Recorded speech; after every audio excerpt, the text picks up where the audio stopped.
But it'll take, you know, years to get the research out of it.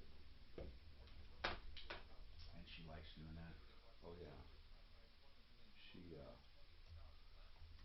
She works too much now. She might have worked 70 hours last week. Josh is going to be 20 to the 21st. Addison just turned 17. Running the show. I do as I'm told. I have Where are you at? 16 and 18. Is your son in school, Mark? Yep. Where's he going? He is at CU Boulder in the B school. Cool. Had a challenging second semester because he rushed for a fraternity. Is he what? Rushed for a fraternity. I did. I was very social in college, so I tried to explain to him that's not why you're there. I was there for that. You don't need to be. You got your mom's brain. Let's use it.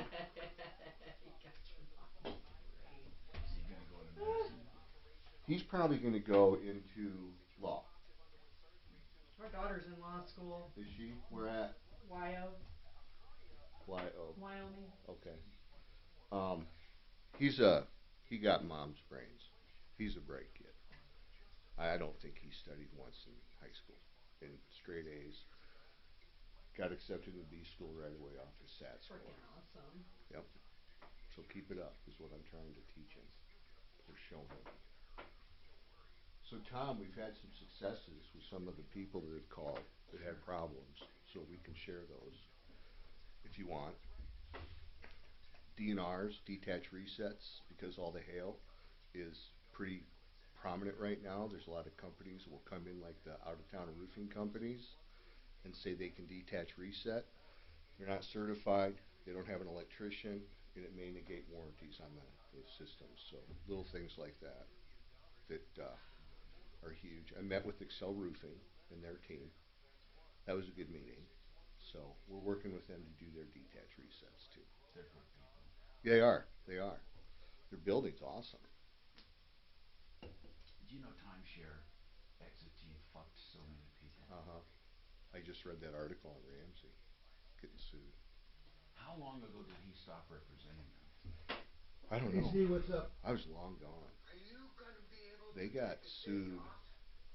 Yeah, what day? They got sued by Yeah, definitely. sales Why? teams because They got sued by who? us. They weren't compensating us properly.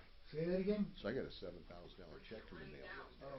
Well, Class let's see what action. happens this afternoon. Yeah. And then we'll From pick a date for employees. next- I Oh. I thought. No, they were just terrible. Just terrible. No, that's okay. Let's see about maybe next week. Let's see what happens this afternoon. I got that envelope for All Scott. right. I think I put it in yours. All right. Yeah, I All brought right. it Talk to into you the later. office. It's sitting on the desk. We might just do it too. I might just Can we just do it after the show? maybe. I need to know. You need to know. Mark, did you meet Mark? Yep. I met Mark. Mark. Mark with a K. You knew him, right? Hair-lip dog. I never met Mark Okay, either. see, I didn't realize you were gone. From that where? Where fucking would I long. have met? Here, he was in Here. sales. Oh God, how long ago? I mean, well, But no, but they don't assign smart ones I to Mark. wasn't here when Bass They was don't. still They don't assign smart ones to Mark, so he wouldn't have met him. No. Yeah. You wouldn't have met him, Mark. You. See, you're- They only assign the low life, ignorant. Be Hey, careful. Mark, I Be missed nice. what is your I'm just working? kidding. She's the chair of the Department of Public His Health wife for is a the doctor. university, and she's- A way Oh, smarter really? doctor than you. Way Obviously. smart. What type of doctor are I'm a you? retired OBGYN. Okay, cool. Chiropractor. Yeah. He's a retired PUSSY doctor. You trying to get people going? First of all, it's PU, not PO. Oh, jeez. Quit practicing, huh? Well, yeah. Yeah, He's got too big. I did too. After 2 kids, I was good. As soon as he started having to dye his hair, he retired. Oh, Nice try, Mark. oh, ouch. Oh, ouch. Well, I'm glad to see nothing's changed. What the- Mark, they're so jealous of this. Don't act like that was anybody but you. No, That's it a wasn't. full set of hair. Crazy shit. Come on, bro. Let's get this. I've been trying to talk about this for years, but I keep getting sidetracked with phone calls. Okay.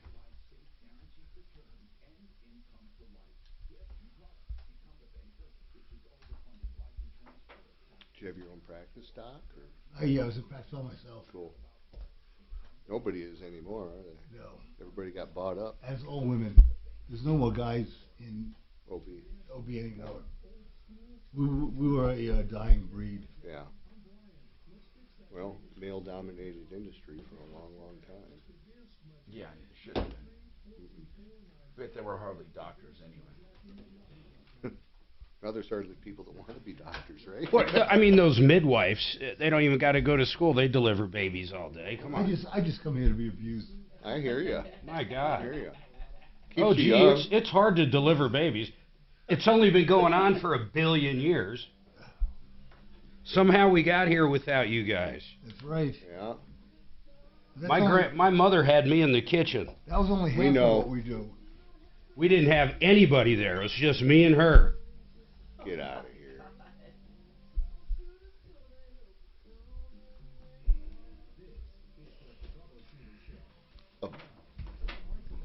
Hey, Tom Martino here. Welcome to the only show of its kind anywhere. Get your calls in 303-713-TALK, 303-713-8255. We want to help you solve problems. We want to answer questions. We want to take complaints. And as I say, make your life a little easier, as I've been doing for more than 40 years here in Denver and longer elsewhere. And here's the deal. If you want great drinking water at your kitchen sink, you'll get it for under $1,000 with paulthewaterman.com. Absolutely the best systems at the lowest prices. 303-862-5554. Hey, I like talking about good stuff. So we'll talk a little solar today as well as we come up. But I'll take your calls. If you want to call, you can talk about anything. How's that solar work? Man, did you see those pictures coming out of Washington or New York City yesterday? What are you talking about? Oh, my God, the fires. You couldn't see 2 feet. You couldn't even see the Empire State Building. You know, that's got to totally crush any kind of solar. Actually, let's talk really quickly. I meant to ask that. Mark Kunkel's with us from ProBid Energy, one of the few solar companies that actually do what they say. Mark, doesn't daylight in and of itself generate on a panel, or does it have to have direct sun? It will generate to an extent. Cloudy days don't produce as much but a little. But daylight does in general. Absolutely. Even through snow on the panels, they'll generate energy through the snow. You know what it really made me think of? As Mark said, the smoke will. Oh yeah. Affect things. Absolutely. Well, how much? They said it was like a couple billion acres on fire. I mean, it's crazy in Canada. 155. Now, how many cars that are on diesel or gasoline would it take to create those kind of emissions? I'm just wondering. Well, okay. I mean, so if we got rid of everything that takes gasoline, every cow that walks the planet. Well, you still have volcanoes and fires. Yeah, exactly. So what good's any of this? I don't know if you toss up your hand and say we're not going to do anything because we have fires now and then. But if you do listen, you will not hear one report about fires. I'm saying myself not having a gas stove at my house is doing nothing. You're never going to hear one report about the fires, not one, without them telling you it's a result of climate change. Well, that's why I'm bringing it up. And I heard one today on Channel 9. In fact, they've repeated it twice, and they're going to have it on this evening. I saw a tease. And you know what it is? No. The fires in Canada were started by Trump. No. They are affecting minorities more than us. Now, how is that possible? When I say us, more than mainstream, because I'm in the mainstream, I acknowledge that. But I think everyone's affected. How would it, I mean, Mark, give me something. They said basically... Throw me a bone. The fires are racist. How's that possible? Okay. You remember I told you, as crazy as things sound, there's always reasoning behind it. For example, in California, where the Senate just passed a bill and it's going to the House, they want to ban employees from confronting shoplifters. It will be against the law. Now, on the surface, it sounds, those crazy bastards are making it legal to steal. Well, it's already legal to steal. What they're saying is, as an employee, you break the law if you try to confront a shoplifter. Now, in the reasoning, if you look deeper, they say it's to protect employees, so bosses can't make them, take part. So that's what they're saying now. Which is ironic in itself because most companies, such as Walmart or they Kroger, don't want them to do anyway. They won't let them touch them or they'll get fired. Now, Nick and Ted, I will get to your call. Hold on one sec. Okay, so on the other thing, how are the fires racist? Why do they affect minority communities more? Here was the reasoning behind the story. That people in minority communities cannot afford filtration systems and air conditioning to the extent upper class, middle America can. Therefore, and they live in better parts of the cities, so white people live in better parts of the city, and I should say upper income people. So I don't think that part matters, though. But it does when they said when it comes to air filtration and air. I can buy into the filtration part. If you have more money, I don't know if it has anything to do with race, but if you have more money, you can buy a nicer furnace with a nicer filtration. I'm going to tell you something. Everything has to do with race nowadays. We have politics of separation. The entire purpose of most of the media is to show how we are different and how it's bad and how people are not the same, as opposed to the truth is we should all be looking out for each other. They look for the differences among us. And I think to a certain extent it engenders more division. That's what I think. But hey, that's just me. Now Nick has a divorce in question. Nick, your turn. You called first, then I'm going to go to Ted. Nick, what's going on with you? Hey, Tom. Hey. Just a quick question. I'm trying to. Hello. Did I, Nick? Okay. Yeah. I'm sorry, you cut out there, Nick. So go ahead. You had a question. Go ahead. Jeez, I'm having a problem here. I think it's him. Nick, I'm sorry. I can't hear you, Nick. Hey, Kachina, can you talk to Nick and see if we can get a... I don't want you to call in vain here, Nick. I want to talk to you, man, but I think your cell phone's moving in and out. Let's try one more time. Are you getting... Can you hear me? Yes, go ahead. Okay. I've been separated with my wife for a year now. Okay. Told her that I was going to file for divorce today. I told her I was going to do that here soon. But what my question is to you, I want to buy her out of the house. Mm-hmm. How do I go along that process? Okay, now, just so you know, you can buy her out of anything. You can buy her out of retirement plans. You can buy her out of a house. You can buy her out of savings. You can settle anything you want. There is no law that says you can't come up with a private agreement when it comes to that. What you can't buy out of is child support or anything like that that affects a third party. So when it comes to the house, if you want to buy her out, it depends on how you two want to do it. If she wants to walk for $5 or $5,000 or $50,000, that's up to her and you to work out. So normally what they do is they get 3 appraisals and they throw out the high and the low and they go with the middle, and then they subtract the loan and come up and then subtract what would be commissions if you sold it and come up with a net profit, not gross profit, but a net profit. So that would be commissions and all of that and paying off the loan. When you come up with a net profit, let's say it's $100,000. Now some couples say, okay, we have $100,000 in equity. I contributed more than you did, so I get more. But some couples say, no, I stayed home with the kids while you worked. You can't go by contribution. We should split it. Or whatever. It's negotiable. That's how you do it. And then what you do is you must get a new loan. Because if you keep her on the loan, it's going to be a problem. Your lender can call it due. So you need to get a new loan and refinance and then pay her off. That's how you do it. Now, if you don't have the cash to pay her off, you try to get that money out in a refi. If you can't get it out in a refi, you can have a private promissory note to her, and she takes a second on the house. There's all kinds of ways to do it. It's up to you to do it. Nick, make sense? My thing would be, since we own the house outright, do I just go to a mortgage company and say... Okay, you own the house outright. How much is it worth, the house, right now? I would say up, 160 to 180. I'm out in Michigan, so it's a little bit different. So let's say 180,000. Let's just say that it's what it's worth, right? Now, you times that by whatever a commission would be. Let's say 7%. Okay, and then you subtract that and come up with a net. Okay, so you subtract 13 grand. Let's just say you come up with 170,000 after expenses.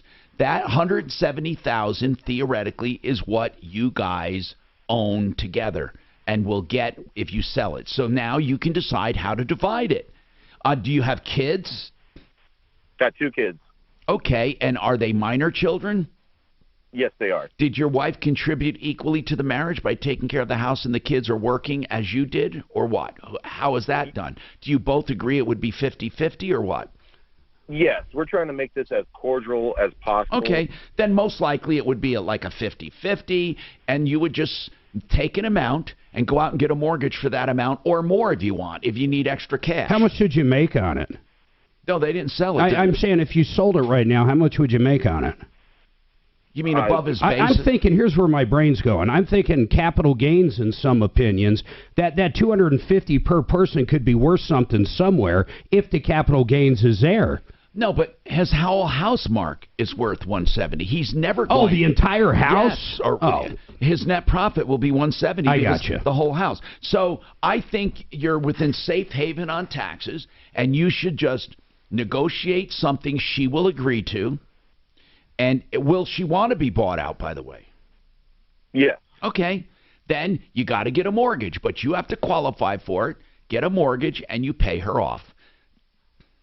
All right. Perfect. And that's the way to do it. Call us back if you ever have any other questions. 303-713-TALK, 713-8255. Ted's got a quick follow-up. Ted, you called yesterday on a roof leak. What was that? I refresh my memory here. I'm looking for your call, Ted. Oh, yeah, there it is. A roof leak over the garage.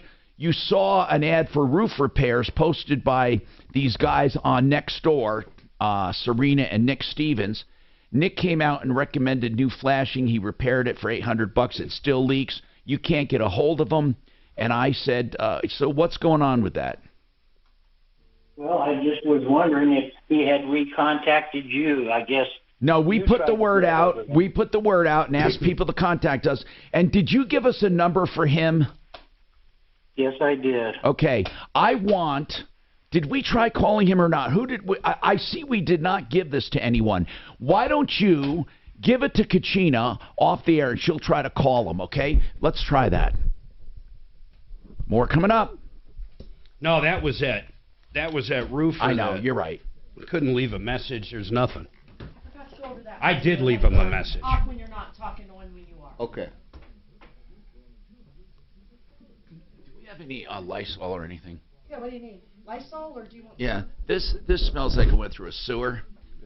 Oh.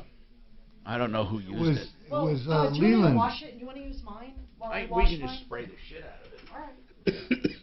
Just I'm gonna track it hold down. on. Hey, Joe Lazara is a criminal defense attorney that I hope you never need. Unfortunately, a lot of people don't prevent DUIs. They can, but they don't. Here's the deal. If you made a stupid mistake, if you want to make amends, you can't even do it alone. You need an attorney to get through the system. Joe Lazara is someone I've known for 30 years, and he can help you through most legal hassles. So, give him a call for a flat rate consultation, free consultation first, then flat rate after that for the entire case. 303-429-6200. Joe Lazara. Find Lazzara, LazaraLegal.com. You can also find him at referralist.com.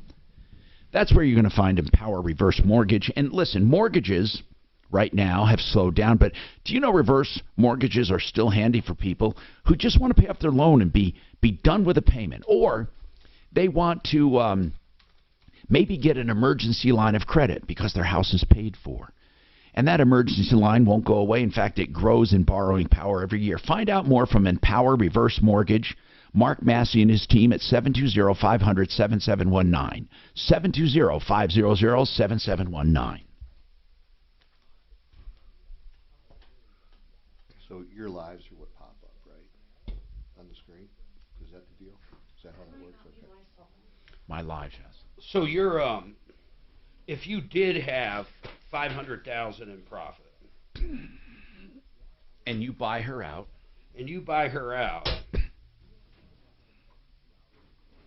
she wouldn't have any tax on her 250 of it, right? Mm-hmm. That's right. Okay. Why?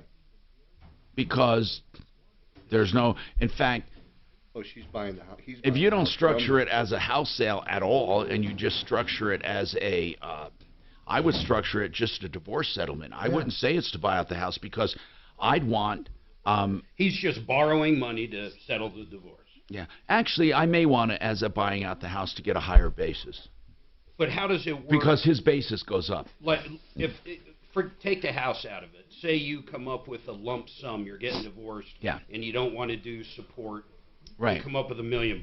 I didn't. Well, There's no Lysol, so I'm just putting mine on. I hardly ever use it. So you come up, you give them $1 million. Are they taxed on that million, and does it become an expense to you that year?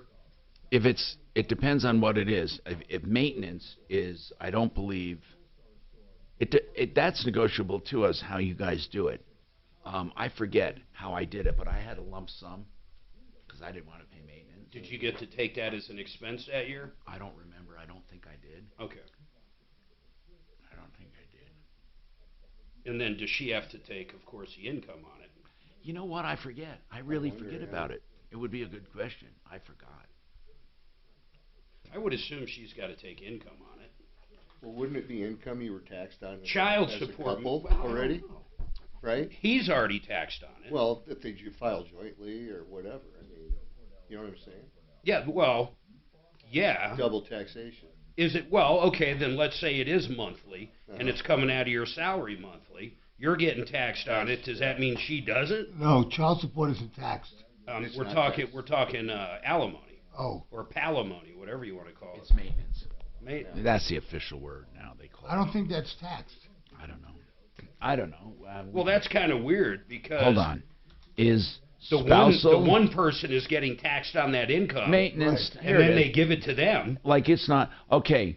Why wouldn't the person ultimately with the money is not get taxable income in Colorado? What about federal? So think about how screwed up that is, because you're paying the tax on it.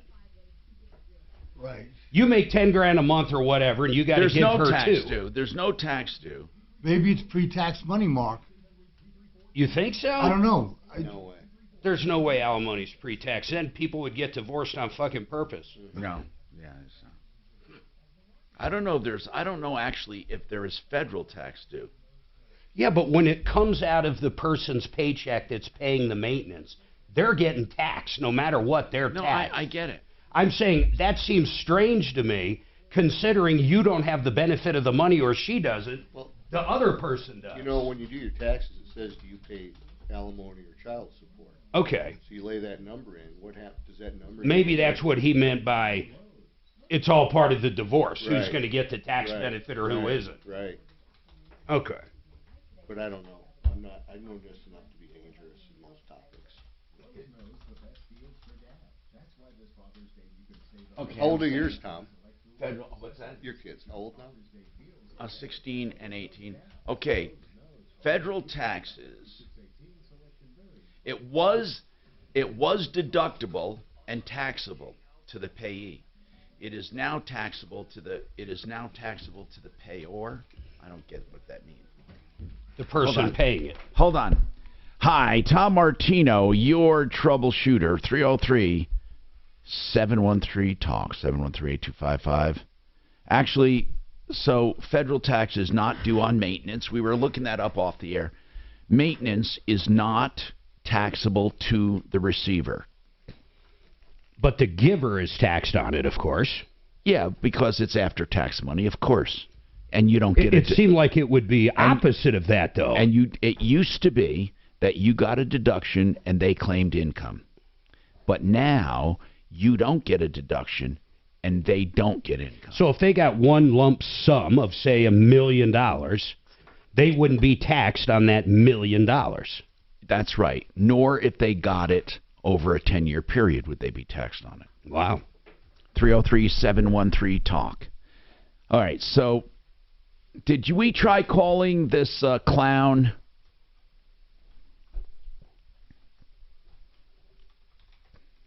Oh, right. I did too. I left one yesterday. Let's just give their number out. I mean, let's just. Do you get voicemail or what do you get? Yeah.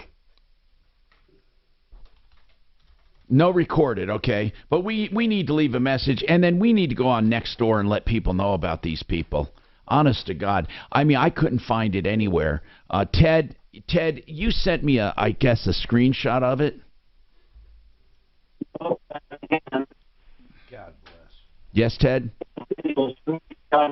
All right, I'm sorry. We just can't do it. I don't know what's going on with cell phones today. Is it the smoke? Is it climate change or Trump's fault? It's either climate change or Trump or some racist plot. It's got to be one of those. Okay? From now on, everything's going to be either racism, it's going to be Trump's fault, or it's going to be global climate change. That one of those things. That's from now on, that's everything. I don't care what Al Roker can't do a weathercast anymore without talking about climate change. He can't even do a weather. Everything is catastrophic today. Everything. The end of civilization. The end of civility. The end of everything as we know it. God, it must be nice to be like that and wake up in constant depression every single day about everything. 303-713-TALK. We'll put the number out. Put the number up, I'll put it out. Oh, okay? I'm going to tell people, you call these people, you inundate these people. We got to go on. You got to go on Nextdoor, sir, and you got to let them know what clowns and cheats they are. Alice has a question on maintenance payments in a divorce. Wow, is divorce in the air? Dun, dun, dun, dun, dun. Anyway. No. Okay, Alice. Yeah, I've been divorced for 12 years, and I've always gotten, because he inherited millions of dollars. I mean, it was such a planned, manipulated divorce. There was nothing I could do. Planned, manipulated, or smart? I'm just kidding. Alice, go ahead. Well, I'm just kidding. The mediator even said, boy, he is good. Well, hold on. Out of curiosity, Alice, seriously. When you say he inherited, did he inherit before he got married, after, or what? What happened? No.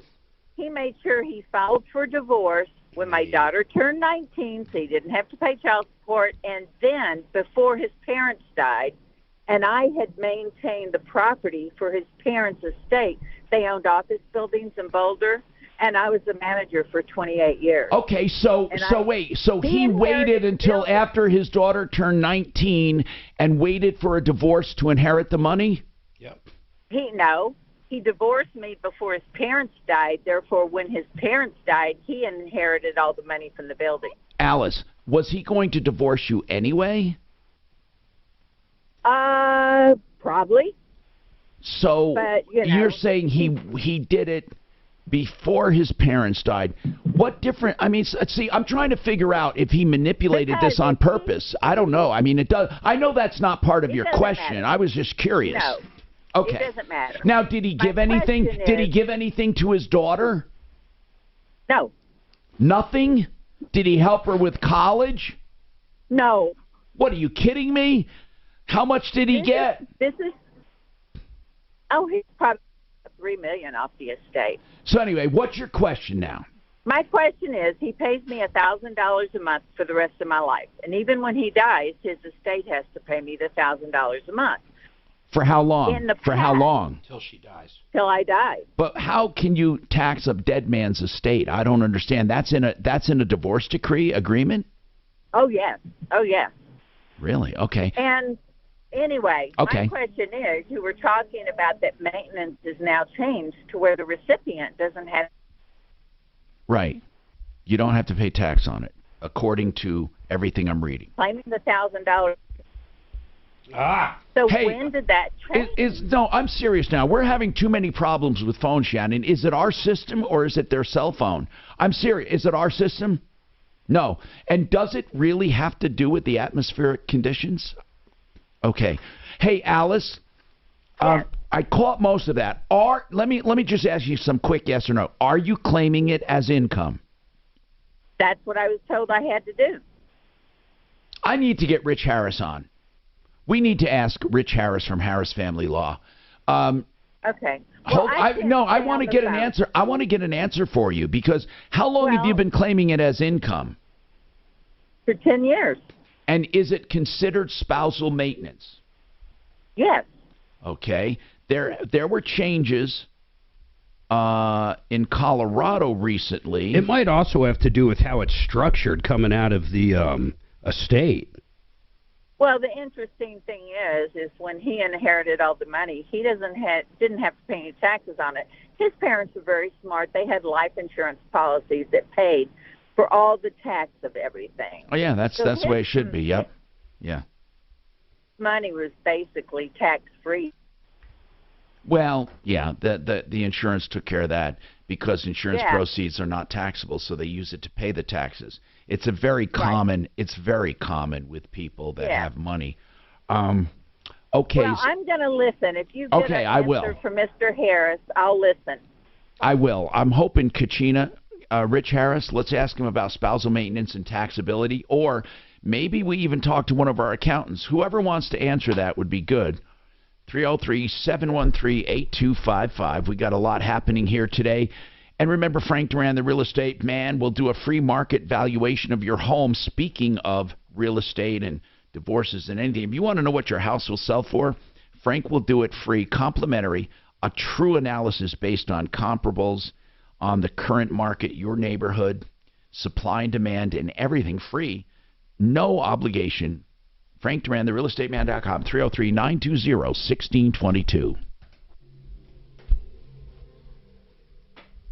So he was pretty smart getting divorced before he got that inheritance.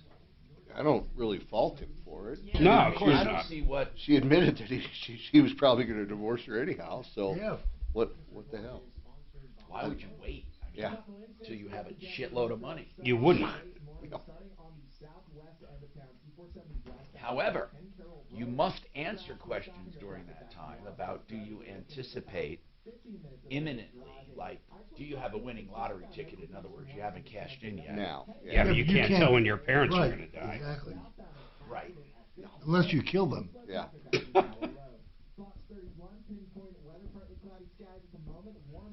So do you remember that caller that couldn't get his system hooked up because of Sopra Solar? Yes. Our owner, Jesse, called the two owners of Sopra's and said, We got to talk. You're in trouble. There's a caller on Martino, and they're lighting you up. So they've gone out. Is it fixed? Not fixed Hold on, yet. guys.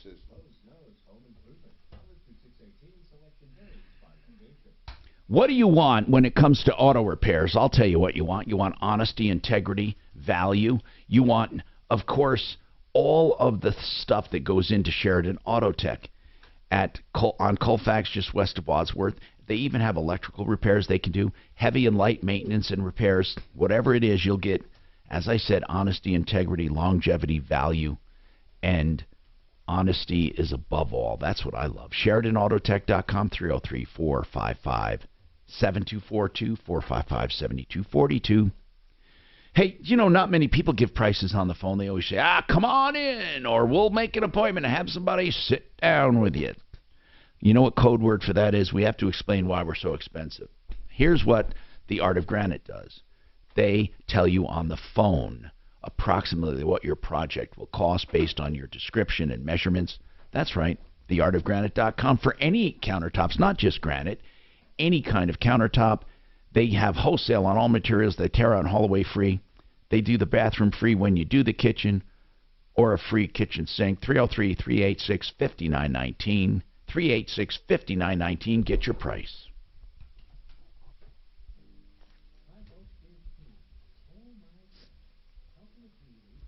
Ah, shit. What was that? I can't believe I missed it. Oh, playing like Miami, are you? Oh, man. Ooh, they aren't doing good at all. Yeah, they didn't look as terrible as the score indicated. Yeah. Fuck. Who, they mean the Heat? They didn't really look as terrible as the score indicated. I mean that. I mean, they were, you know, they weren't the greatest, but I hope that the Nuggies can keep it up. Yeah. Shit, it's almost over. What do you mean almost over? What is it? It's 2 to only 1? 2 to 1. Yeah. I think Miami wins the next game. They have to win 3 more games. 2 more. 2 more games. 7, best of 7. Oh, that's right. If they win 2 more, okay, you're right. But I bet Miami wins 1 down there. That's tough not to win on your home court. Oh no, it's coming back now. No. Wait. 2 It's in Miami tonight. 2-2. It's 2-2, 1-1. Right. It's probably an 8-point game again. Let me see. I bet you it is. 2-2-1-1. I'm just shocked the Celtics aren't in it. 1 seed got beat by an 8 seed. That's a big deal. I mean, Miami's got something to talk about. That's pretty cool. What seed were the Nuggets good all season? 1. Yeah. Oh. They're pretty good. They started slow, but then they just caught fire. Is this their first year they've been this good? Ever. Yep, ever is right. Yeah. No, I mean last year, were they good? They were good, not this good. They're a team this year. What happened to them? That one dude, man. The point guard came back. He was injured. Why can't I say his name? Joker.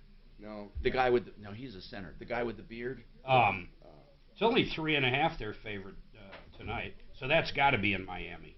Is it tonight? Yeah, it is in Miami. Yeah. No, it's tomorrow night. Tomorrow, Friday, 6:30. Nuggets.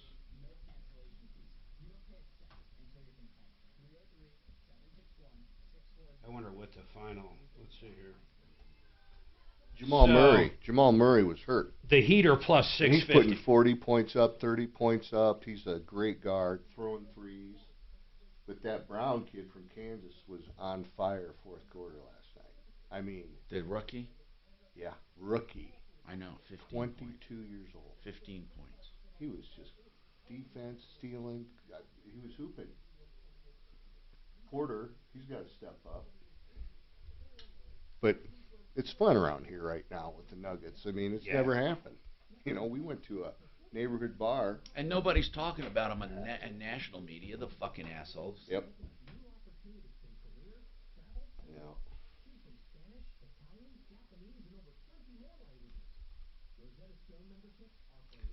They must be talking about Joker because he's having. Well, they're now starting to talk about him, and one of the national broadcasters is calling him fat and out of shape. That's weird. They're just belittling the guy, and he, you know, I think that gives him power. But you got Shaq and Barkley talking him up. That doesn't hurt. What the fuck just happened? 2 of the best. Bastard. This went dark. With the Audio Outdoor.com, every road trip is an adventure. Audio is my traveling companion. It's educational, entertaining, funny. It makes the drive come to life. The Audio app automatically brings you stories about the natural. You can touch the screen. I can't figure out for the life of me how to lock that screen. Oh. 10,000 unique stories from So I kind of like tracking his commercials. It's kind of Oh fun. yeah, you can do that. I used to sell them, but I never had this end of it. Companion for your next road trip. Learn more at AUTIO.com.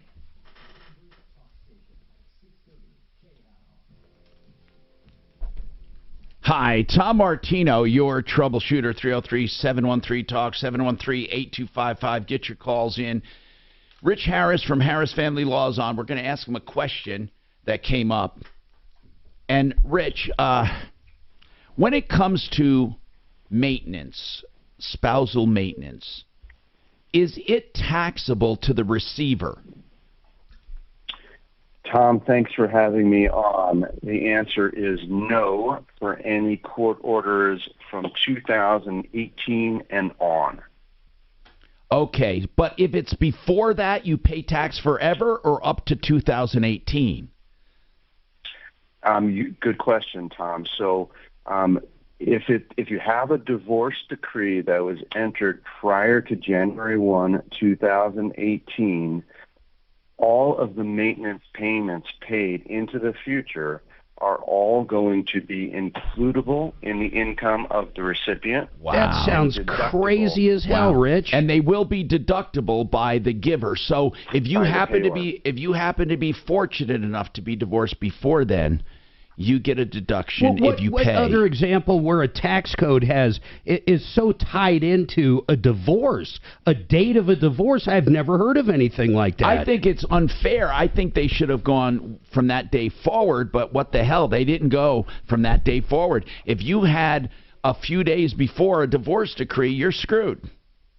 Yeah, there were a lot of people who argued that it was going to encourage people to get divorced prior to that date, and I think that happened. But this you mean the people who would be the people who would be paying, not receiving, the people who would That's be. right. Yeah.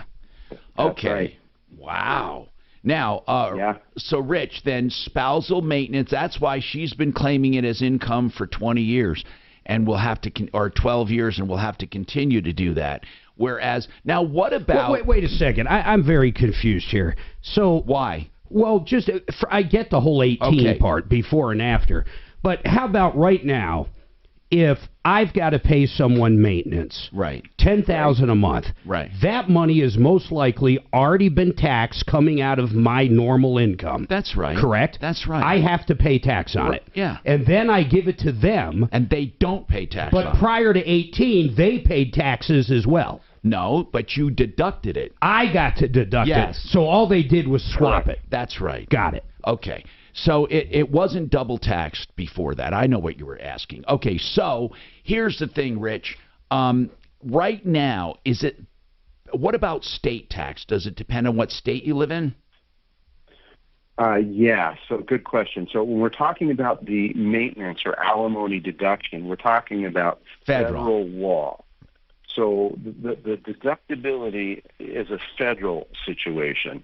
Under state law, maintenance is not an issue. You don't get a deduction under state law, as far as I know, wherever you live. It's a federal provision. But is it income on state grounds? Good question.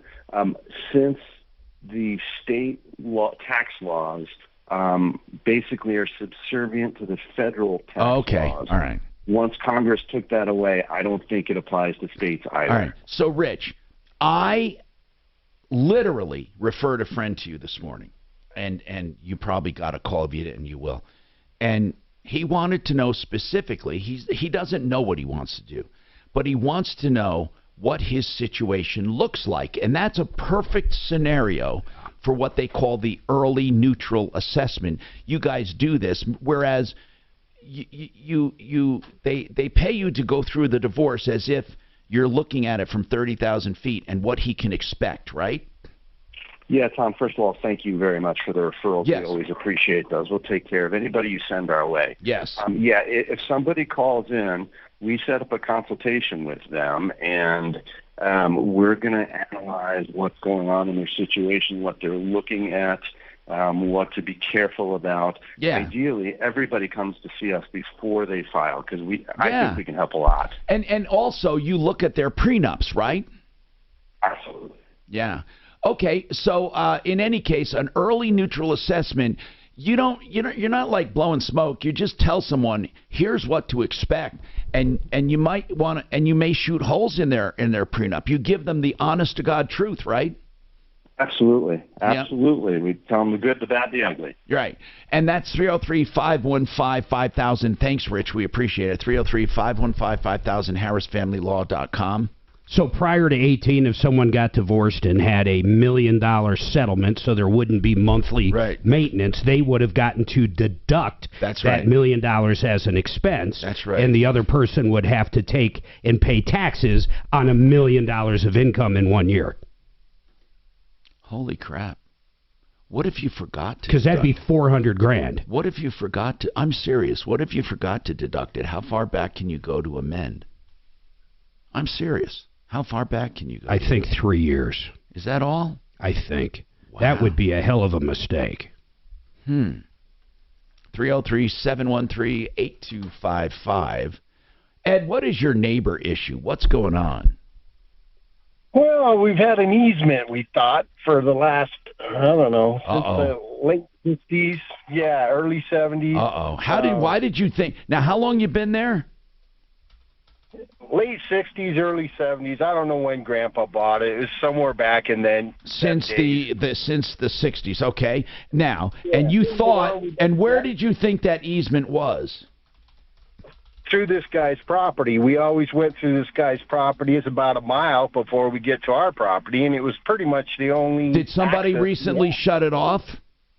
Yeah, last year he just said, no, we're not letting you through. So we took him to court, sued him, because we know we're going to win. Well, you know, adverse possession, you're way past the adverse possession. You should win. Hold on, and let's talk about what happens. Hey, can he, how much time will I have after these spots? This report is sponsored by... Holy moly. Okay, good, okay. That's bad shit, man. A crash with stopping or traffic back from Wadsworth. Drivers are looking at about 15 minutes of delayed driving. I-25 north and southbound, no complaints from one end of town to the other. Heading east and leaving DIA, Pena Boulevard southbound, an accident at 56. With slow traffic back from Tower Road. Fox 31, pinpoint weather, partly cloudy skies. I'll tell you what he's going to say. You realize they can go back now. It doesn't matter if his grandfather owned it, whatever. He probably will get the property, as we both know. But I bet he's got to pay. He's got to reimburse for taxes and also pay for the current value of that property. Even if it's just a walkthrough? What are you talking about? It's a fucking driveway. What are you talking like, or a road. Oh, hold on.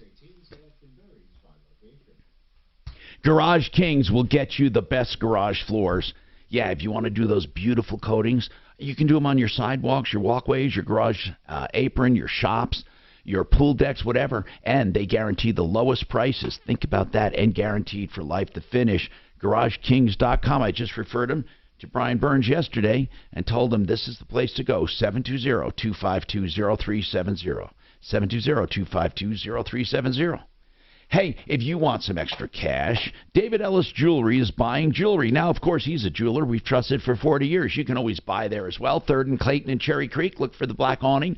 But if you need to sell either junk just for the precious metals, he'll wait and pay it, or you want some antique or used jewelry sold, he'll give you a fair price. 303-322-8779.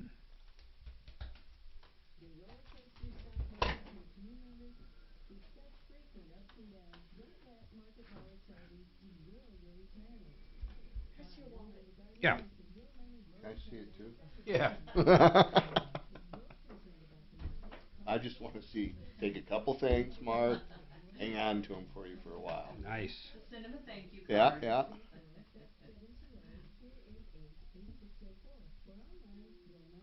Do you guys have kids? Oh, yeah. 2. How old? 23 and 21. Oh, what are they up to? Our 23-year-old is in Nebraska running a Walmart store. Okay. Killing it. And our daughter is in law school, but she's home this summer. What city in Nebraska? Norfolk. Norfolk. You know where that's at? Yep, I drive through there. I'm from Sioux Falls, South Dakota. Oh, okay. Right by there. Yeah. I cut up to go hunt. What you looking for, Kelly? Like sock here, another sock, but. Well, I gave Tom mine because his smells, so I threw it back in. If that's what you're talking about. Oh, really? Yeah, I couldn't find Lysol, so I threw his in, and I'm gonna figure out some Lysol tomorrow. Oh. How long? Shoot, there's disinfecting wipes in the. He wanted in it the kitchen. sprayed. His Mike sock sprayed. He's been at Walmart for 7 years. Okay. Yeah. Good trajectory then. By the way, I just got cussed at because. Why? I don't know. Some guy called and he said, "Can I talk to Mark?" And I said, "On the air." No, you can talk to him on the air if you want to. He's like, "No, just tell him he's a fat fuck and I hate it." I'm like, no, I'm not gonna do that, but thanks for calling. Wasting my time. You shouldn't have hung up on me like that. Any politics I ever talk. That's funny. Yeah, Norfolk. Yeah, some say Norfolk. It's tiny as some hell. say Oh, Norfolk. no. So I lived in Norfolk, Virginia. We don't sing, we don't dance Norfolk. Yeah. I can use that extra one. What am I saying? But, yeah. You know what's crazy, Mark? I was thinking about, transferring money into my mortgage. Putting more money in. if I use my IRA, I have to pay 30% tax on it. Oh, it's crazy then. Yeah, so if I took out $200,000, 60 grand. 60 grand, it's insane. Yeah. So I had to take it from my other accounts. Yeah. But 30%, it just... Well, it's that one time, bam. Yeah, I know.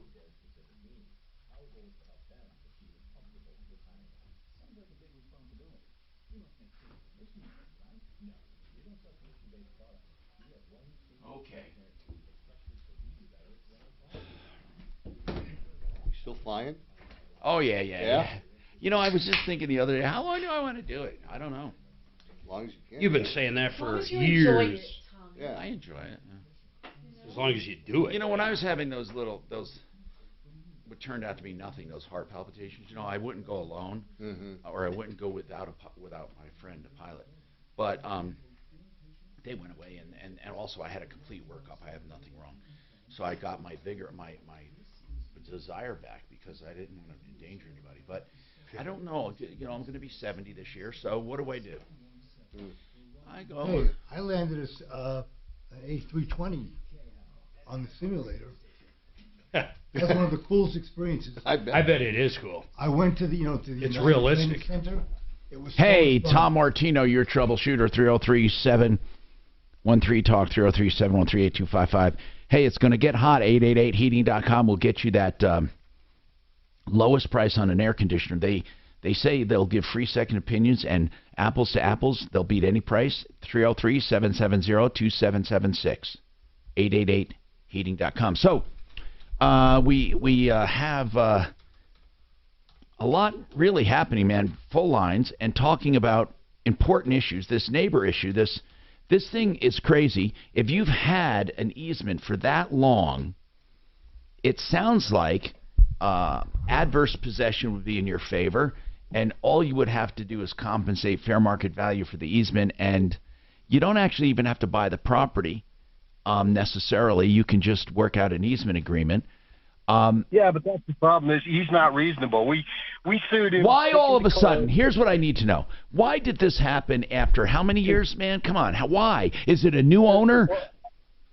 No, he built a house on the road. So, we bring campers and stuff up through there, and he don't want campers coming past his house anymore. So I understand that. But it's like it's our only access.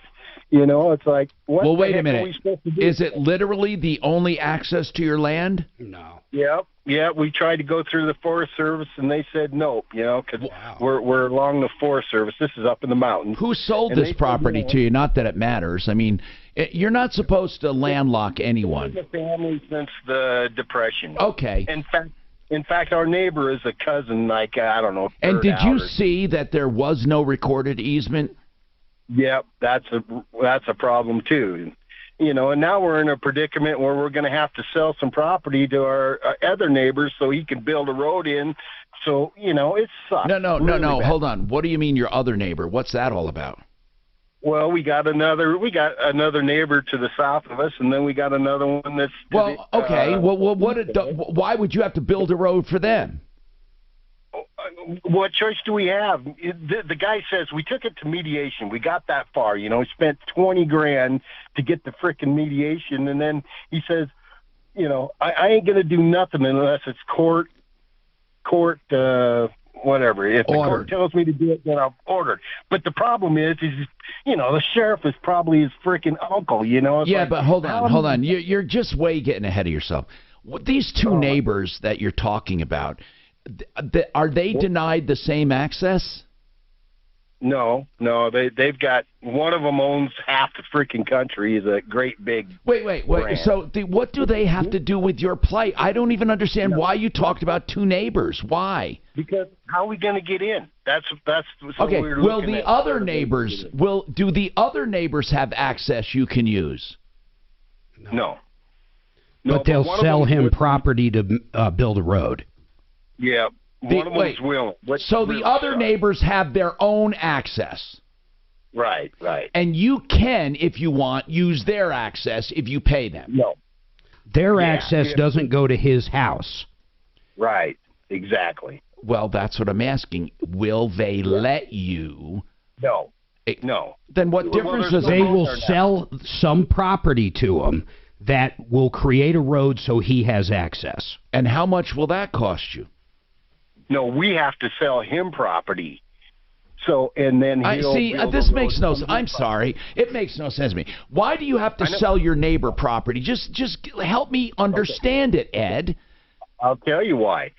Because what choice do we have?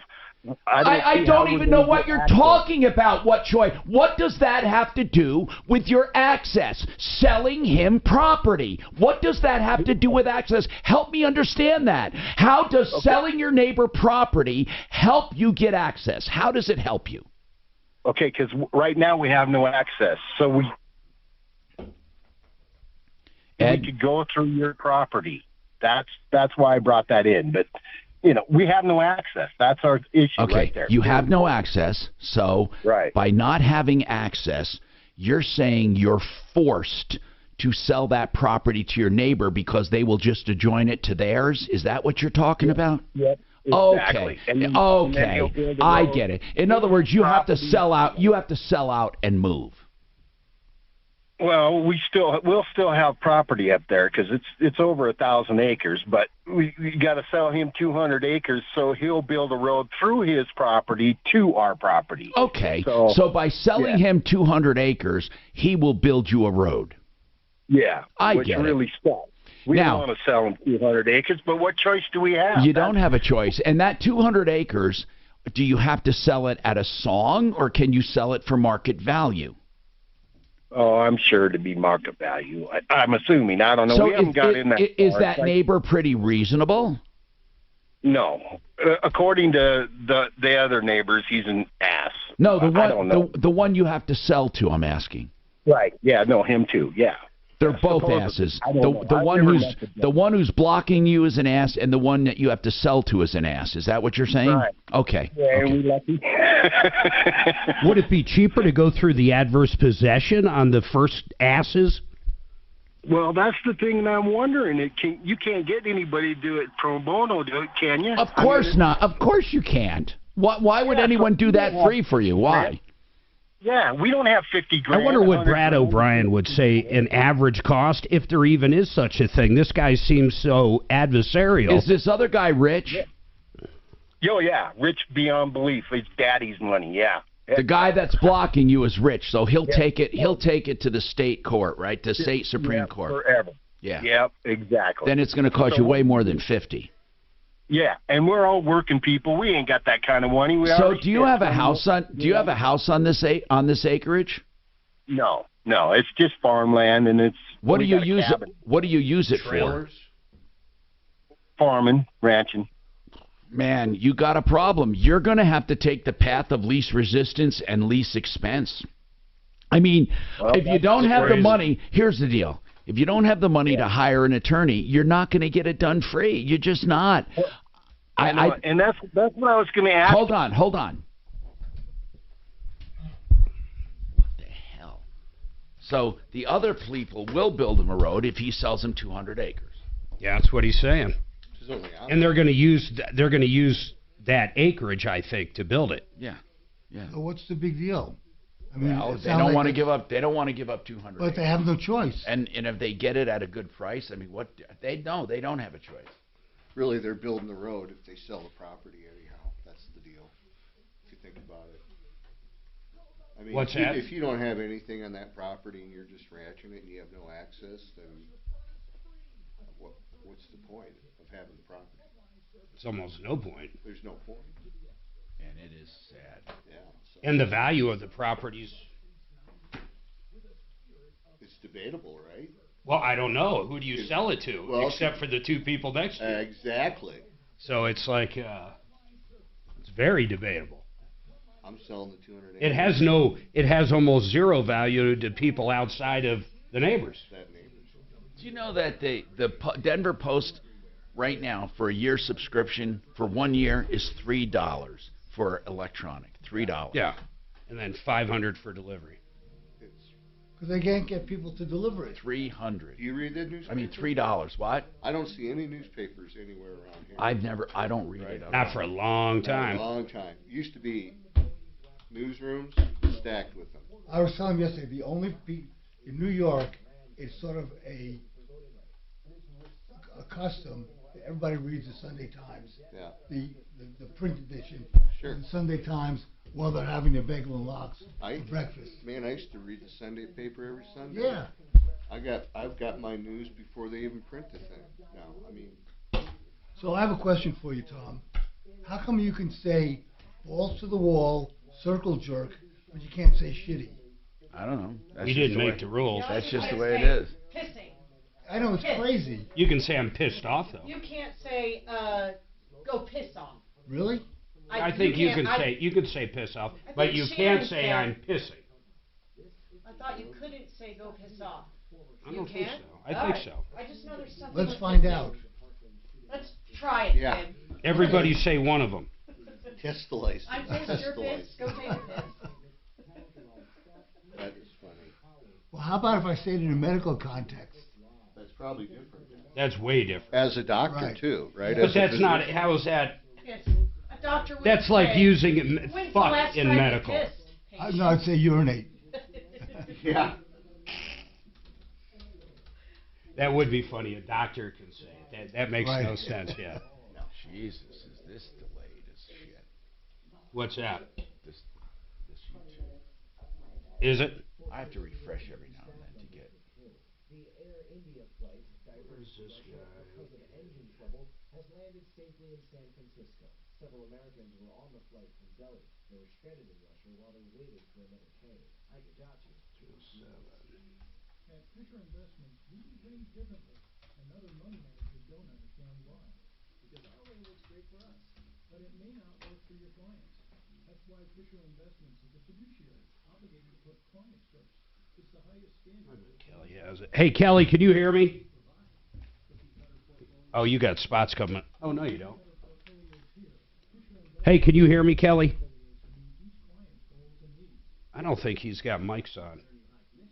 Wonder why. Hello, hello, hello, hello, hello. Hey, what's that? What's that guy's phone number with Cleary? Does he have to press the control room button? Something. Talk back. You got one there? This is weird. It's different than usual. I just need the Cleary guy's number. It's right here. Right there. Oh, you mean the consumer? I'm not pushing any button. Usually I hit offline and you guys can hear me during breaks. Yeah, that happens. I mean, it's... What? That's when I'm at home. They do that. You are. That's weird, dude. Abby's going to a speakeasy and dinner tonight. What speakeasy are you going to? What does that say? Biden taxes what? Air quality. No, it doesn't say that.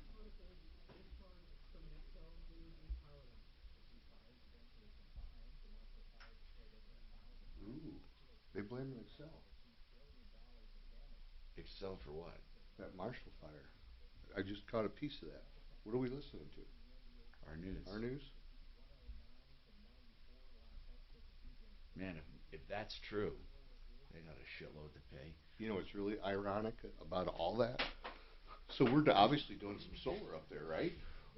Well, Excel has admitted that they don't have the infrastructure up there to put solar on everything.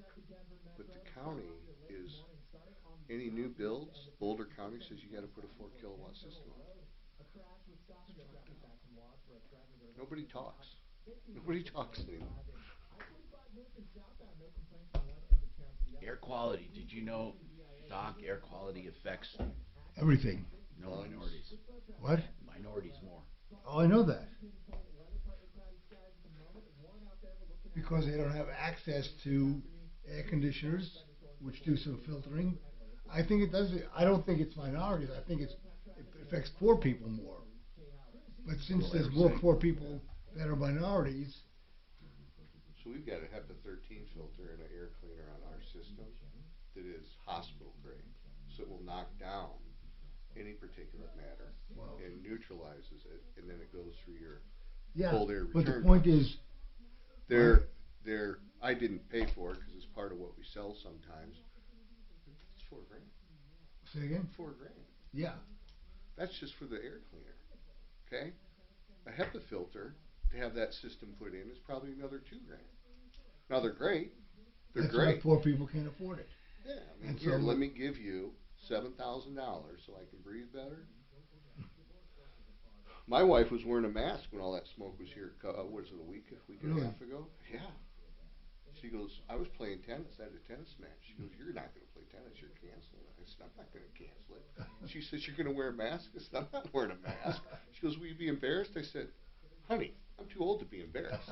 But we ended up playing inside, which was great. Really? Oh, I didn't want to play outside. It was terrible. Jesus Christ, there's a lot of fires. Yep. 155 now. The most ever. 233. What? It was 155 this morning. It's crazy.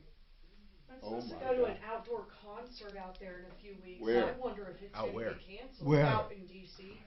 They just canceled. Where are you going to, They Wolf canceled Trap? Broadway shows last night in New York. They did? Yep. This is outdoors. Yeah, they canceled a lot of stuff last night in New York. A lot of stuff. Yep. Didn't the governor do it? I don't know. Or maybe it was a mayor. The Yankees are playing.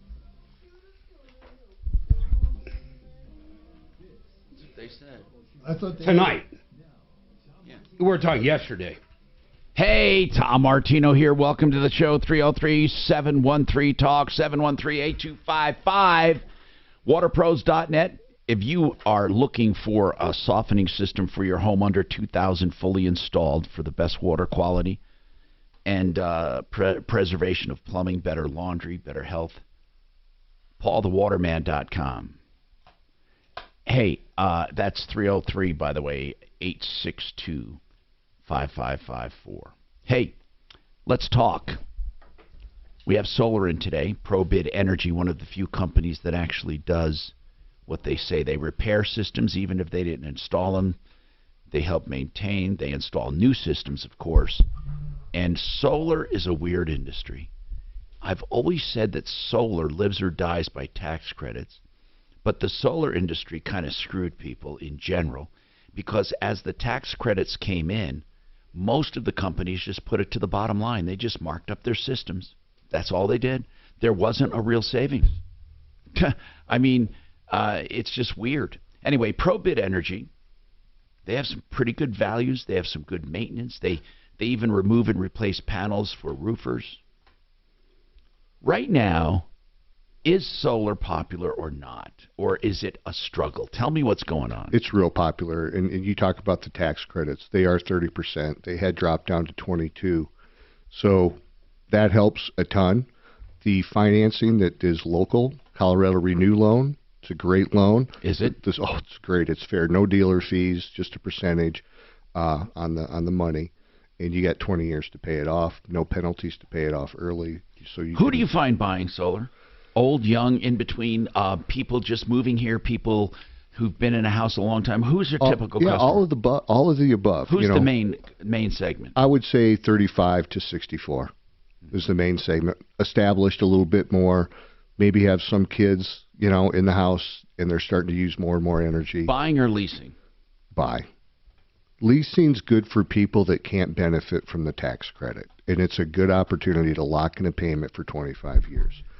The other nice thing about leasing, and we don't lease systems through ProBid, the other nice thing is that the company that sold it is responsible for maintenance, production, and everything. Good. So you don't have to deal with anything. How's it working on these new homes? Like a Lennar home, who gets the tax credit? I don't work with a lot of builders, but the homeowner should retain that tax credit unless it's lowers part the of the price package. of the house, maybe. Who Yeah. knows?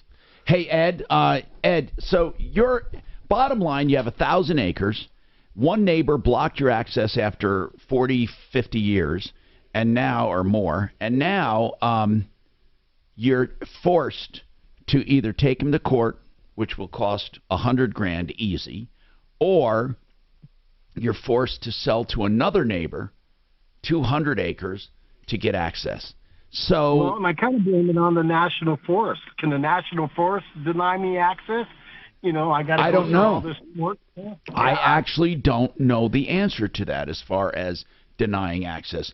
And if this is the question I had for you, Tom. Yeah. You'd know. If I went through all the BS to take him through to state court and we won, is there any way we can get our money back from him, or we're just out? No. It's not one of the. Well, it's not likely. Let's put it that way. And if you did win and take adverse possession, you'd probably owe whatever that property's worth. And then on top of that, you might have to go back and pay whatever the property taxes are for X amount of years that he already paid. I don't think he'd have to do that because of the fact that the guy never lost control of his property at that point. Yeah. But you don't think he'd have to pay for the property? No, I didn't say that. Okay, you mean the taxes. Yeah. And he may not have to pay for the whole property. He may have to pay just for rights, for easement. It depends on how the courts rule. It's, adverse possession is very complicated. It's almost better to sell at a pretty good price the neighbor. Is the neighbor going to do the road free if you sell him the property? Well, ain't nothing free, but our issue is we need something on paper that says we got an access. So absolutely. Yeah, okay. You would need OLS Law, O'Brien Legal Services. He's a real estate attorney. And that's honest to God, you would need him. And in fact, let me give you his number. And he would have to write something up saying, in exchange for selling property at X amount of dollars, the neighbor will perform this, and this, or the title reverts back or something. I mean, you need an attorney. O'Brien Legal Services does nothing but real estate. OLSlaw.com. Here's the number: 720-370-7388. Well, Tom, I want you to know you're my hero, man. I listen to you every day. Thank you, Ed.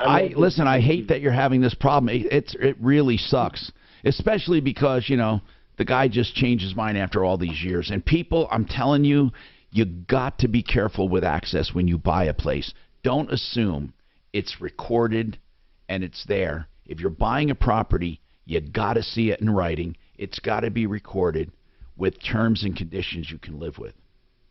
303-713-TALK. Tony, what's going on? Tony? Hello? Hey, man. Yes. What's happening? How you doing, Tom? I'm doing you good. For everything you do. Thank you, man. What about real estate? Mark, too. How you guys doing? We're doing good. I do more than Mark, so thank me first, and then thank him, and then thanks Suzanne first, then me, then Mark. Okay, go ahead, Tony. What's going on? Okay, we received some money from my mom's house, and the administrator. Well, hold on. Okay, hold on. Your mom died, and then you sold the house. Is that where we're going? Well, it's a real long story, Tom, and I'm just trying to get to the bottom. No. I know, but I have to know. But you said we got money from my mom's house. I mean, your mom's dead, right? She passed away, and then you inherited it first, and then sold it. Is that right? Well, not quite. Okay. Tell the story. My mom passed away. Yeah. And then she married another guy. You mean before she passed? The other guy passed away. Okay. So the second guy passed away from my mom's house, and then his son got the estate. Tony, hold on. Okay. Hold on. When your mom, your mom married a guy, and then passed away. And then he passed away. Okay. Now, when she passed away, where did the property go? To him?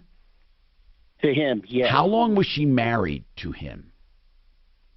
Oh, it's been a better part of 17 years. So Mom married a guy 17 years ago, and then passed away when? Well, this has been so about 2 years ago. Okay, so she was married 15 years when she died. About 17. Yeah, something like that. Yeah. It's really important. Okay. So now she was married to a guy 17 years and then passed away, and the house went to him. Correct. Okay, keep going. And then he passed away. Oh, got it. How long after did he pass? How long did he live there before he passed away? After my mom passed away? Yeah, like how long did he live there alone, owning the house? How long? Probably about a year, a little over a year. Maybe 2 years. Got it. Okay. So the husband lived there a year, and then died. Okay. Correct. Then what? And his son, he only had one son. He got the money, the estate. Okay, now how did he get the estate? Your mom apparently did not have a will. Correct. Okay. But that should nix him. Hold on. Oh, yeah. If she did not have a will and it was titled to both, the husband would have gotten it. Absolutely. And then the husband could have left it to anyone he wanted, and he left it to the son. Keep going. Well, he didn't have a choice. He died. Right. And that was the next of kin. That was his son was the next of kin. Even though this is still my mom's house, and I understand what's going on. No. We've It's had not. lawyers. It's not your mom's house. That's the problem. It should have been, and it Right, should have been right. done properly. Okay, so you had lawyers, and what happened with? What did the lawyers tell you? So what's happening now is we finally had an agreement with the lawyers with the remaining amount of money that's in the estate. Now, But hold on. the How much, administrator- other than the house, what else is in the estate? There was only the house in the estate. Okay, so that's what. So what do you mean the remaining money? Did the son sell it? Well, the first one before they sold the house. The son But did, the first right? Hold son, on. His son sold the house. We all helped. This was a family event. So okay, we all helped when the clean son house out. when the son was selling this house, and when you were cleaning it out, was he saying, "Oh well, we're all going to share in this"? Was he giving you any illusions of grandeur? He did, and we signed a contract. Before he sold the house? As he was selling the house, his lawyer and him came up with the contract, and me and my sister signed the contract as well. And what did as the he did. contract say? The contract said that he would split the house 5 ways evenly. He just totally voluntarily agreed to that. That's wonderful. Yeah, but it's not all that. It didn't happen that way. So when somehow he was able to get to that account. So Tony, hold on 1 second, Tony. This guy, this son that agreed to split the house 5 ways, who are the other 4 people? You and your sisters? Correct. Okay, keep going. Okay, so somehow when this was all when the lawyer, they didn't lock the account. So my brother, the husband's son, he spent half of the money. Hold on a second. Hold on. The husband's son. You mean the son that inherited the house agreed to split it 5 ways, but instead, after he sold the house, the money went into an account and he spent it. He spent quite a bit of it, almost half of it. Okay, got it. So keep going. Okay, he ended up dying. Oh, my God. So hold on. I want to come back to you and give you more time. God. This is quite a saga, for goodness sakes. Oh, my goodness. 303-713-TALK, 303-713-8255. This could have all been prevented by Dan McKenzie and the McKenzie Law Firm. Get everything in writing. Not the dying, Tom. He does wills. He does estate planning. He does what you need to keep your life in order. That's the McKenzie Law Firm, McKenzie Law. Here's the number. Of course, he can't control the dying, but he could have controlled this mess by having this home left to the family to begin with. You don't have to just let circumstances get in the way. 833-CO-PLANS. That's his number, 833-CO for Colorado, 833-CO-PLANS. But first the mom dies, then the husband dies, then the son dies. That's crazy. I don't want to be anywhere near that house. No, hell no. God almighty, this is terrible.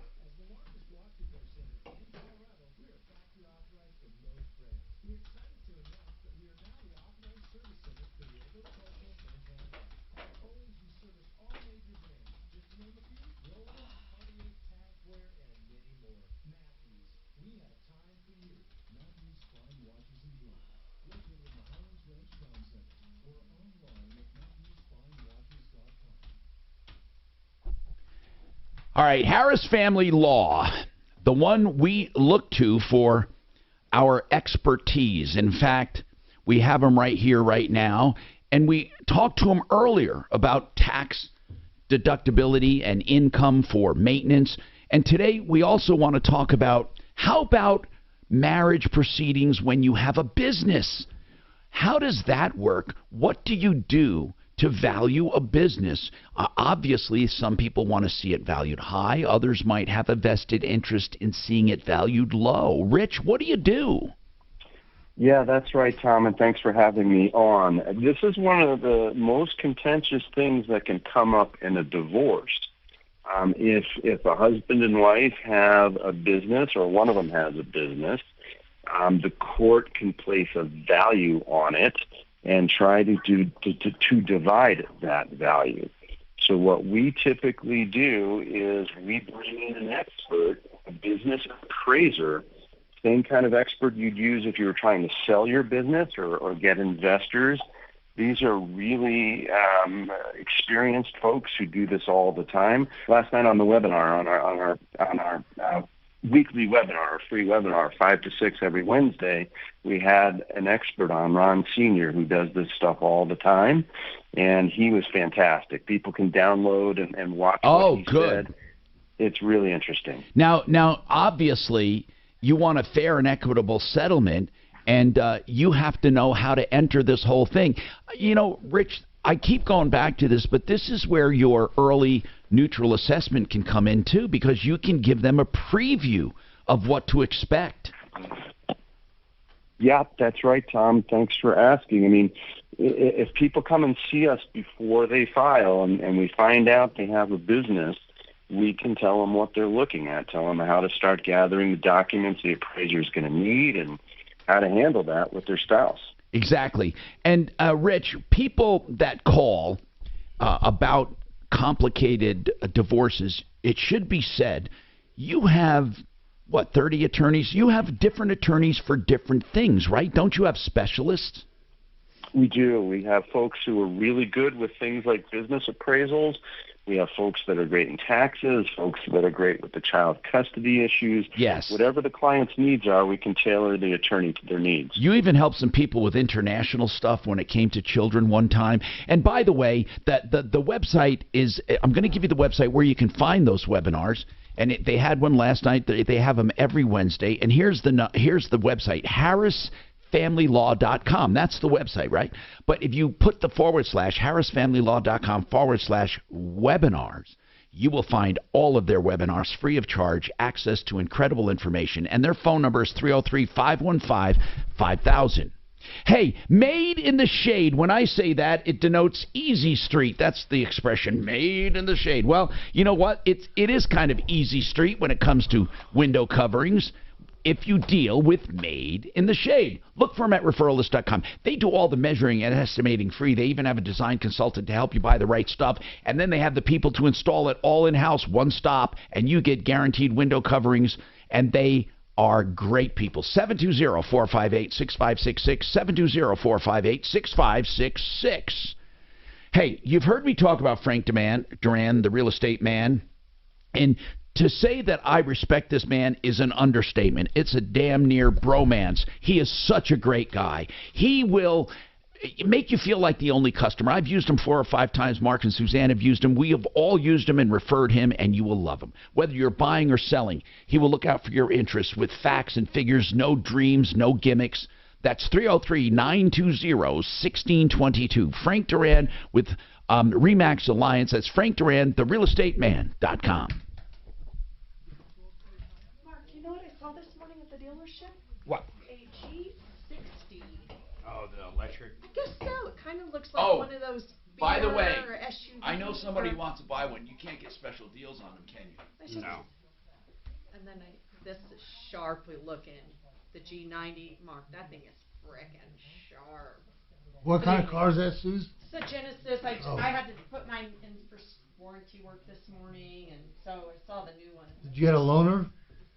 No, apparently you can get a loaner, just so you know, Mark, but you gotta, she's like, it's weird how they put that on the website, so next time you schedule, call me and I'll get you a loaner. She goes, you gotta do a lift this time. So they did me a lift.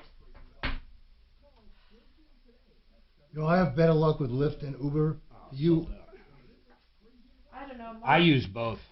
I think that was the first time I was in a lift by myself. Like, I don't know I've ever done a lift alone. I don't know. Anyway.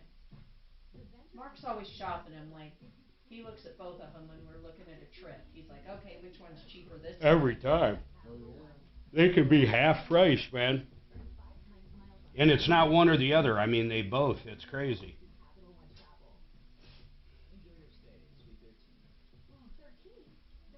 I'm so rich, I don't even look at the price. If it's $10 or $11, doesn't matter to me. If it was $1, I'd never look. Wow. The problem is it's like $25 and $14. Oh, they got a pool there too. That's weird. What's that? That's the place we're going to tomorrow? Actually, I don't know. What's it called? I wanted to look it up. I wanted to see if they had a running trail for me and the dogs. Where are you going tomorrow, guys? We have a beer fest we're doing in the Springs on Saturday, and we don't want to be driving, so we're going to take our bus down there and stay. Oh, you're going to be here tomorrow? Yeah. Okay. We're here. All right, 303-713-8255. Let's get right back to the phones. Where did we leave off? I think, who'd we leave off with? The real estate issue? Estate, yeah. All right, let's get back to Tony. Hey, Tony. Yeah. Keep going, man. Okay, so what happened then is when the grandson, or the younger son got all the money from the house. And he took half of it, so the kid inherited the house. He signed an agreement. Yeah, when the kid died, though, when the son died, and he had already spent the money, what happened to half of it? What happened to the rest of the money? So when he died, it went to his son. Okay, but there was nothing to go to the Okay. son because he hadn't split it up yet. He only said, so we're talking around 400. He spent 200. So the third one down the line, the one that has it now, is the third son. And wow, but see, why we the didn't have third an son? agreement What happened to the first and second son? it was okay. It was the one that I don't care about that, Tony.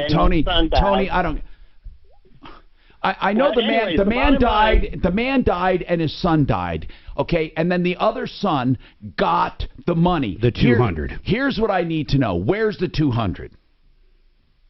Well, right now it's in a trust. I wouldn't say a trust. It's in a bank. But we didn't have a contract with the third son, the one that has the money now. It doesn't matter. It doesn't matter. You had one with the guy that took the money. You have a claim against the estate. You need to get an attorney and stop screwing around, man. No. Listen, we got the attorney. This is where we're at right now. We agreed to a certain amount of money for the three of us to be splitted. The question I had for you is now they want us to sign a W-9, and I thought when we received money from an estate like that we didn't have to pay taxes on it. You don't. Not but if they it's won't release the money until we sign a W-9. They won't release it. So a W-9 W-9 isn't obligating you to taxes. They're just reporting it. Well, that's the question I had for you. That's the only question I had for you. But I had to tell you the whole story so you can understand what's going on. But here's, Tony, I appreciate you telling us the story, but you guys are now splitting how much? 200. The one that has the money now is getting the majority of it. There's about 200 left. Me and my siblings are getting about 30,000 apiece. Yeah, so you got screwed royally by this family. Not only did the son take 200,000 for himself, the other 200, they're getting half of that, and you guys are splitting a measly quarter of the entire estate. That thing, that sucks, man. I mean, what kind of family is this? You don't want to know. Yeah, they're a bunch of dirtbags. You're right. And you're shame. Right, Tom. I hate to say this, shame on everyone for not doing estate planning. Yes, I agree with you. Before my mom got sick, we talked about it a million times. And that scumbag she married. I shouldn't say scumbag. He was your stepdad for 17 years. Did you get along with him? Oh yeah, we're great. We're and we're his, close, why very doesn't close. I want to know why his son felt that he was entitled to any of that since it was your mom's house to begin with? The only reason he was entitled because he was the son of my owner, mom's husband's son. I know. Yeah. The whole thing sucks, man. This, if anything, you are a poster child for estate planning.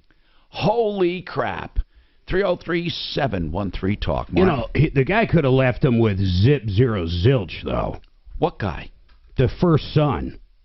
Oh, the first son agreed because to split he signed that agreement with him. Yeah, he could have taken every nickel. Yeah, but he signed the agreement and it didn't honor it anyway. Well, he took half of it. I know, it's nuts. Oh, my God. Okay, I got to see who's been waiting the longest here. I'm sorry about that. That real estate issue was I think Jack. Okay, so let's get Jack. Jack, what is going on with you, sir? What's happening? Hello, Tom. It's an honor to speak with you again. Yeah, what's going on, man? Here's what's up. First off, you've helped me before, me and my wife, way back in 2007. You helped us, and we've been continuing since then. You helped us get her license. We've worked. We've come to a point all the way to be sustaining ourselves, all the way up to the point Christmas Day I wrecked a car. That car was parked. It was with a car that she used to go to work in. We've lived in our RV since then. But recently what's occurred is now what's happened is we were asked to move where we were at the RV. We had a place to stay, but now we moved it. I used my money to get it going, moved out of that lot. And then we had to get a car off of there, too, the one that I wrecked. So we got it off, and I pulled it with my van. Yeah. So now I go to start the van after pulling the van, and the van won't start. And so the van's dead. And so now the van's dead, the RAV's dead, and our RV is right on our last legs. And the thing of it is, Tom, is we've worked hard to come to this point. We've sustained ourselves. We're always kept going after you've helped us. You know, we're to a point where I really don't know what to do. Now, Jack, I want to kind of remember this now. You say I helped you. How many years ago? It was in 2007. You've helped us a couple times. You've helped us numerous times, actually. You've helped us with my wife to get her license, her CNA. She continued working. I'm on disability. Good. I have income, too. And she continued working and has been working ever since.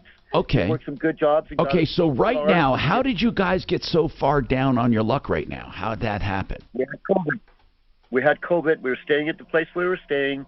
COVID happened. The last payment on our card we didn't make. Our credit went to heck. Our whole goal has been to keep going till we got to a point where we could have our credit up to par, continue working, and then get us an RV that we could be sustained in and lived in and travel. And Okay, the RV you have now, what condition is it in? It's in its last legs. The tires are wore out. It's just wore out. Where are you living in it? Yes, we live in it, but we're clean people and we take care of our Where is the RV parked right now? I don't mean the exact place, but where? Close to Federal and Bellevue is where the RV is parked. And the two cars that I was pulling, one car and the other van that I was pulling it with, Rachel's, my wife's work car, is there now. We're all together. The van, the work car, the RAV. And what do you need? You need help. Does she still work right now? Yes. She's due to go to work Friday morning, and she works 5 days. So in a what's row, your most what's your most immediate need right now? This is the deal. We have three cars: the RAV, the van, the 2007 Dodge van, and the 92 RV. We can't live in the RV much longer. They're going to have us tell us to move eventually. We keep going. We park in the spot. We keep going. We move around. It's not worth it to do that no more. I don't know what could be fixed in it to make it work. What our problem is now is, Tom, we need a place to live. We need a place to live. The RV is going to die. We have no cars to get to work. And we've come a long way to get this point. Well, what do you mean? Okay, I understand you got a long way, but you have two cars that don't run and an RV that doesn't work, right? So runs, but it's just on its last legs. So what I'm asking for, did you help? Those cars, what's wrong with the cars right now? I think it's the alternator with the van, and the RAV was in a wreck, so it needs some body work and a radiator. But it was worth $5,000 the day that I wrecked it. You know, and you can't sell that somewhere for parts. You can't sell that RAV right now. It's kind of hard to do off the street. It's kind of hard to do with when my energies and efforts are to try to. Do you have? I get it, man. I get it. Do you have the title for that RAV? Absolutely, yes. Okay. Yes, and that RAV, how bad is it right now? It needs a fender, it needs a hood, and it needs a radiator. That needs a crashed in the front end, and that's it. It seems like it'll be okay after that. The van is a decent car. It died on me. I think it's the alternator. I put another battery in and it did the same thing. So your immediate need, the easiest thing to do is to get that van running. Yes, absolutely. But I don't know what it needs specifically, and I can't take it nowhere. I don't have a vehicle to tow it now to get to a place. I see. So I don't know what to do. I see. Tom, let me throw a thought at you, though. As me and Rachel, our goal was to get to a point where we can make payments on an RV. We're good for $500 out of my direct deposit, out of my account. We have very minimal bills. We sustain ourselves every week. You're good for $500, meaning to rent a place?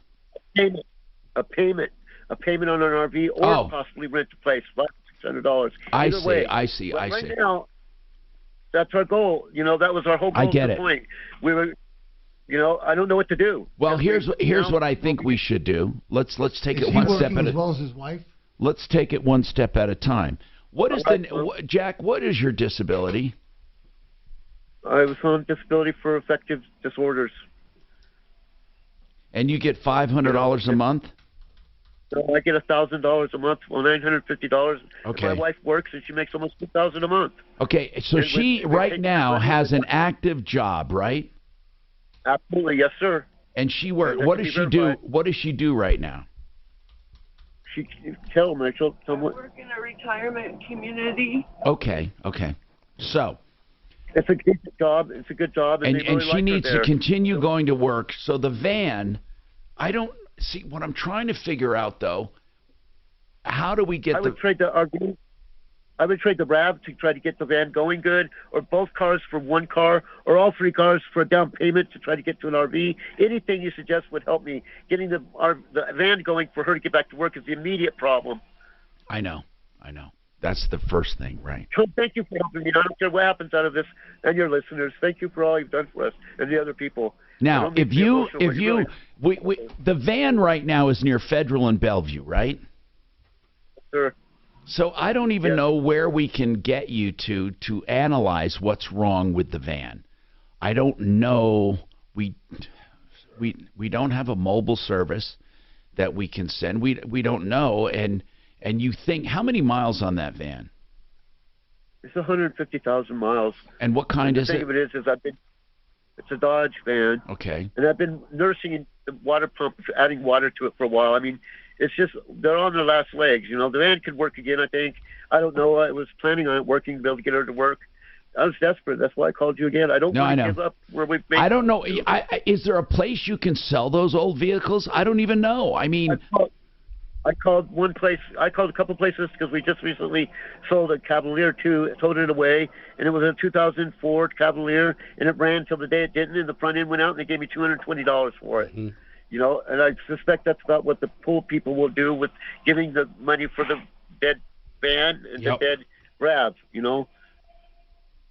So the RAV and the van and the camper all together, how much is that all? How much you think you'll get for all three of those? I don't know, maybe $1,000 for each one and $2,000 for the RV. I don't know if you'll get $2,000 for an RV of 92 RV. Maybe not 1,000. Maybe it's got a good motor in it. It's got a good drive line that we had to rebuild. You just said it's at the end of its days. I thought you said it was on its last leg. It does, but it's not because of those things. The motor's not. It's like leaks water. It's just a strong running when it runs is what I meant.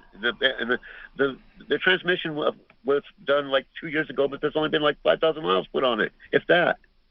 They are on this last leg. You helped us with the transmission to find a place. I know. I'm trying to brainstorm, man. Things have changed a lot. I'm trying to figure out where you can get that van fixed, but I don't, or where you can get a vehicle even. For example, how about just Ubering to work? If the alternator was how much it was, and it was $225. How about just Ubering or lifting to work? That's what is it, $15-20? Well, that's an emergency situation. You can't do that every day, but why? Yeah, it's too much. Oh, Mark, it's too much money. I mean, when you're not making that much. It costs about $20 a day just for water. Water for a gallon of water is $1.39, $1.49. We use 2 or 3 gallons of water a day just to stay clean and drinking. It takes a lot of money to do what we're doing to sustain ourselves. No, I know. It's harder than people realize. But Jack, since I've helped you and you've had the job, were you trying to save? Were you able to save anything toward Nothing, we have. right? We've saved money we have. And We've bought, had to spend and the during cars have COVID. done, yes. Yeah, I the get it. cars I get died it. and No, we're I get it. working. Listen, Jack. I'm not COVID trying was to. the best thing for us. Okay, hold I mean, on. Just hold on, Jack. We got to figure this out. Do I owe you for the 30? I'm that far. Okay, Jack, hold on, man. I got to take this break. Okay. God Almighty, what the fuck do you do with this one? Nothing. Nothing. What do you do?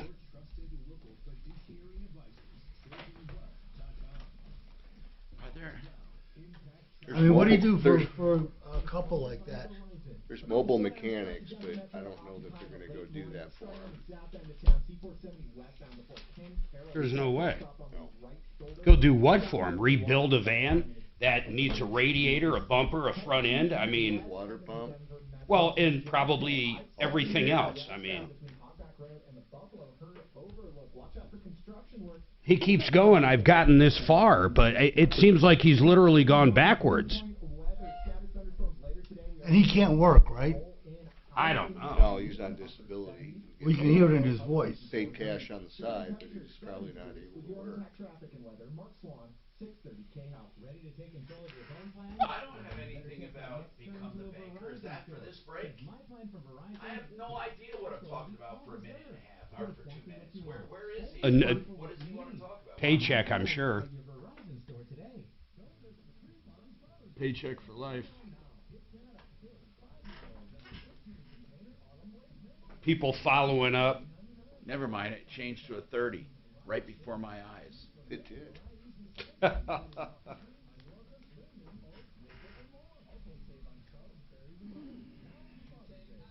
25. 235. Oh shit, I forgot about Steve. That's funny. You know, if you are looking for an investment, I know you're pretty shocked right now by the stock market up and down and all around. People have lost so much money in their retirement accounts. There is an alternative. You can convert your retirement account over to an annuity that gives you a guaranteed, a fixed index annuity, by the way, that gives you a guarantee of no loss ever and a rate of return and income for life. If you want to find out about this and how those are guaranteed in writing and what the history has been on that, then you need to call 303-779-6600 or go to this website, mymoneymyway.com. Hey, you know, we often talk about businesses and their reluctancy to give you a price without meeting with you first. The Art of Granite, what I love about them is how they will willingly give you a price for your granite or countertop project, marble, quartzite, quartz, whatever you want, whether it's natural stone, artificial stone, man-made materials, they'll do it on the phone. Just give them some measurements and an idea. They also tear out and haul away free, and they do the bathroom vanity free when you do the kitchen, or a free kitchen sink. Give them a call and get a price. 303-386-5919, 386-5919.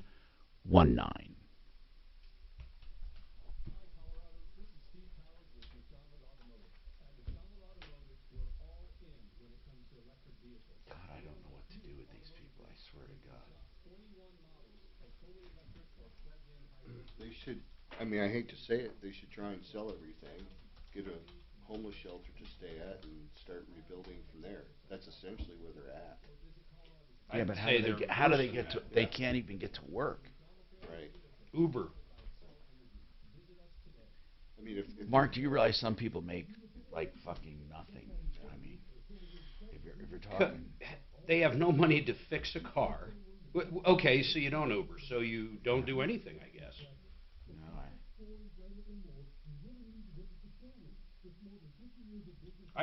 I'd say arguably how far you are from where you work. Without insurance or car payments, Uber could be a shitload cheaper in some circumstances. they're not paying for insurance. Well, that's a whole nother thing. They have insurance on the cars? I bet they don't. When they're talking about $1.38 for water. They don't have insurance, no They way. don't have insurance. They don't have money. who is this person asking me for payment? Caroline invites me to cross-check and propose invoice and payment. It's got to be bullshit. I never even knew who this Just person delete is. it. Fuck. I get two emails a day telling me that there's a package that couldn't be delivered, and to please contact them to update my information.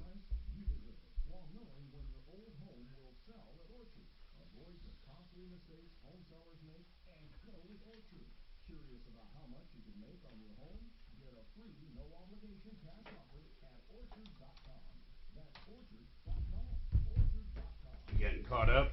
It'll be a few days. By the end of next week, I'll be caught up again. Just to get behind. Including water heater flush and a full electrical panel tune-up, tightening all connections, then changing batteries and smoke detectors, and a home energy audit for maximum efficiency. New customers only.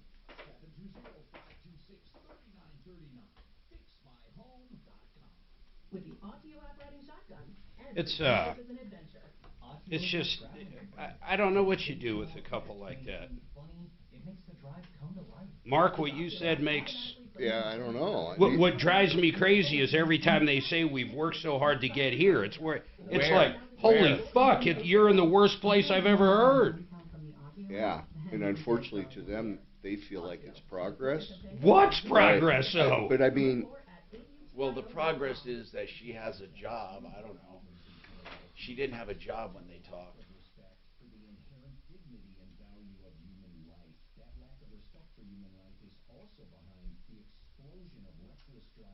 I did tell Genesis that if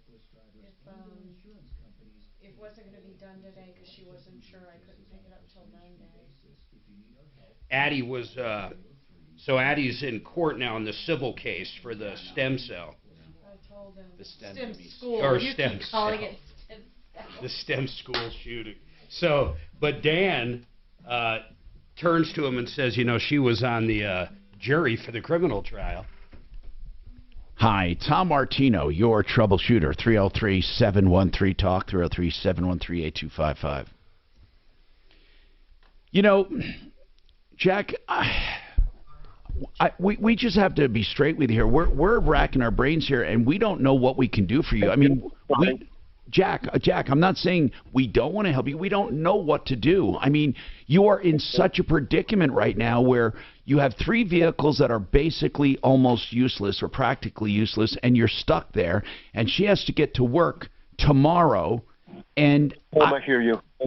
What I'm saying is we do not have, for something that has built up, we don't have an instant solution. We can't hand you money. We don't have it to hand you. I mean, seriously, we don't have an instant solution for you. Okay? I mean, we need to figure out something. I'm hoping people listening might have a vehicle they can donate, or maybe some people want to buy some of those old vehicles. Jack, we don't mind taking calls and putting the word out, but I don't know what else to tell you. Right now, you're parked in a public area right now, Jack? The 2 cars are on the road on the public area, and I'm off in the RV in a little field. Okay, okay. Now, I've seen a lot of RVs parked along roadways, byways, and highways right now with people in the same predicament. That RV is at least shelter right now, but what you need is to get that van fixed. Or to get a vehicle possibly donated to you. I don't know. We have... Tom, let us buy an RV and take our payment for our deposit. Okay, if someone wants to sell an RV to you, and you have a payment you can make, I get it, man. I get it. $500 a month. Right, I get it. Whoa, there goes jets over it. Wow. If someone listening either has an RV that they can sell you, or maybe a vehicle they can donate for your wife to get to and from work, we will put the word out and ask them to contact us. Kachina, will you make sure you have his number so we can get to him, please? Okay. Absolutely. Hold on a second. What were you going to say, Doc? What were you going to say? We've had people in the past who have volunteered rooms that maybe somebody's willing to give them a room to stay in instead of having to live in their RV. Well, they want to live in an RV. Don't you hear that? They have an RV. They don't care about a room right now, what they need, because an RV could also double as transportation if they need to. He can take her to work. I mean, I'm saying that desperate times have desperate measures. A room in and of itself, renting a room is not going to help them. When's the last time he called? He said you helped him out in 07, and then again in 17. Do you recall these? I recall vaguely his voice. And he keeps saying they've gotten this far. Well, if they're where they're at now, what does he mean by that? Where were they then? Were they in a concentration camp or something? No, but they had no employment. She didn't have her license. She needed to get a commercial license to get a job. She got a job, and now she has another job. She's been working steady. What they didn't do is they didn't necessarily make progress, but they progressed from where they were. And then they're kind of stagnant right now. Kachina, we need to make sure we get his information if someone has some ideas to help.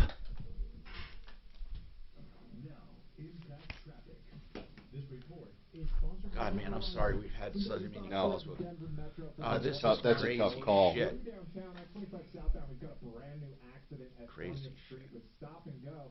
Back from 58, about 5 to 10 minutes of delayed driving through the downtown area. Heading to the south end of town, T470 westbound before King Carroll Road. Crash off on They're doing everything in their capacity at this point in their life. Federal Boulevard at Evans looks like we've bad. got traffic lights working into the I have no idea what to say. Pinpoint weather clouds rolling in from the west for more scattered thunderstorms. High at 76 today. Overnight low of 54. The current temperature is 70 degrees. With your impact traffic and weather, Mark Swan, 630 K-House. Ready to take control of your phone plan? Maybe someone will step up for him, call in, help him out. Well, no matter what you do for them, they're going to be right back here again. Yep. That's the part that I don't think any of, you guys aren't looking at least. Well, I think if they had transportation, they're... Hold on, guys. The best water heater deals anywhere that I know of, my God, if you can get a brand new water heater fully installed, the old one taken out and hauled away for $12.99, no one does that. You can hardly do it yourself for that. That's a 40-gallon. If you want a 50-gallon, it's $13.99. And by the way, that's a new supply line for water and flex line for gas, and that's europlumbingcolorado.net. In fact, I had somebody in the plumbing business ask me, how the hell are they doing that? In fact, they go farther than the 40 and 50 gallon. Any size you want, they're going to guarantee you the lowest price. europlumbingcolorado.net, 303-668-6844, 668-6844. American Restoration can really save your property. They can save your bacon. They can save you from insurance ripoffs. What I mean by that is when you have a fire, a flood, a broken pipe, asbestos, black mold, any kind of a problem with your property, and you need someone to stop that destruction and help rebuild, you need American Restoration 24/7. The last thing you want is your insurance company telling you who to hire. They want people who are quick and dirty. What American Restoration does is the job the right way. And yes, your insurance has to pay for the job the right way. American Restoration 24/7 with the EPA certifications, knowledge, and know-how to get it done the right way and help you rebuild the right way. Don't go to glorified carpet cleaners or people who simply call themselves restoration specialists. Go to the people who have been around for years. American Restoration 24/7. The number 8337-AM-REST. That's 8337-AM-REST. Or online, amrest247.com. I like that RFK. I do too. I could see myself voting for him, depending on who the Republicans end up putting. RFK? Yeah. Robert F. Kennedy. Really? Yeah. ABB. Anybody? Oh my God, he's like middle of the road, man, compared to anybody else in that field. I don't like talking politics, but I'd vote for anybody except what we got. Yeah, it's ABB. Oh my anybody God. but Biden. Right? Absolutely anybody. It's but embarrassing. We are an embarrassment to the world. I mean, it's sad. I'm trying to think. Out of 350 million people, those are two people we wind up right. with. It's ridiculous. I guess what I'm saying is if RFK got the nomination, which isn't going to happen, it isn't going to matter. In fact, didn't Bernie get it? I think Bernie literally got it last round. No. A nomination? Yes, but then the superdelegates came in, which is what the Dems have going, and they overrode everything. I'm pretty sure that's fucking correct. That Bernie got the nomination? I'm pretty sure Bernie would have had the nomination, but the superdelegates overrode it. I don't think so. I mean, I think I'm fucking right on that. Look that up. I don't know how I'd look it up. Has Bernie ever been nominated for president? Well, he hasn't been. Did Bernie win the nomination? No, he didn't, but I do know he was accusing them of screwing him out of it. They did screw him. The super. What does that mean? What is the super delegate? That they're not committed. They can They can override whatever everybody else is saying.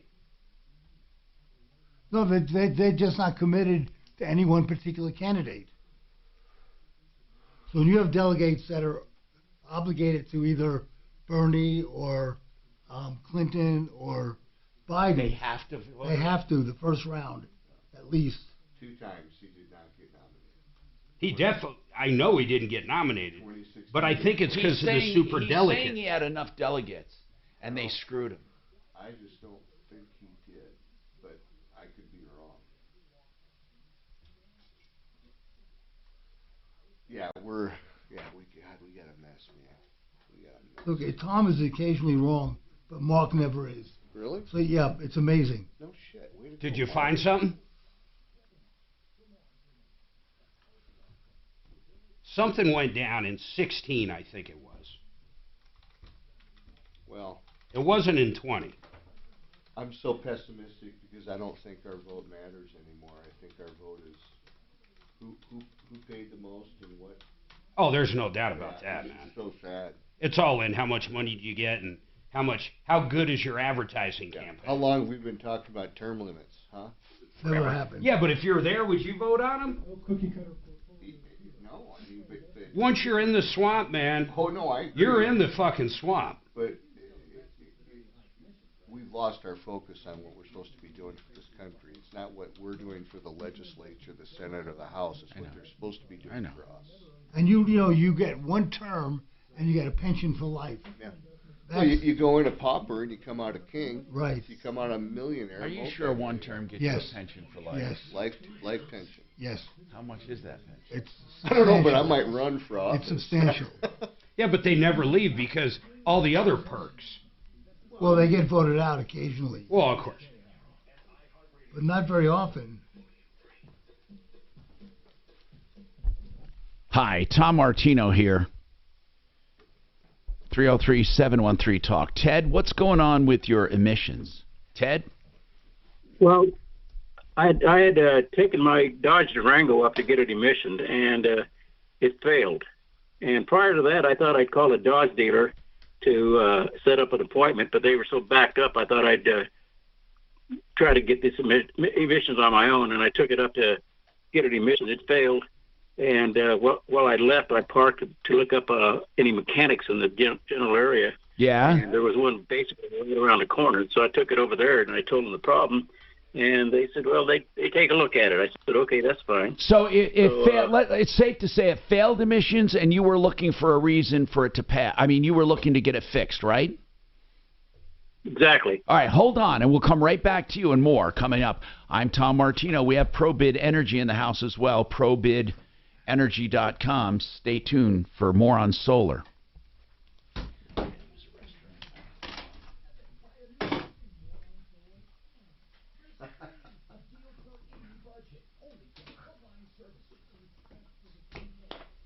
I picked that up. That was funny. With a spirit of excellence. Service at home. Servants at heart. Schedule online. No phone call, no hassle, no wait. PlumlineServices.com. That's PlumlineServices.com. Did Jeff from Plumline sell to his GM, or does Jeff still own part of it? No, Jeff sold to a conglomerate. Oh. Big conglomerate, or, investors, basically. Yeah. And then they came in and they gave Bob a percentage to stay. Okay. So Bob is an owner now. Okay. But he's a very minority owner. But out of those, I mean, he might own as much as any single other investor. I don't know the answer to that. Right. I was wondering, I see Bob around at some conferences. He does very good, though. Yeah.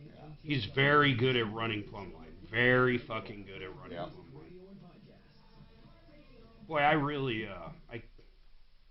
I know I'm right on this. Yeah, I just don't remember the anything circumstance. specific, but What was it about? Was it politics? Yeah.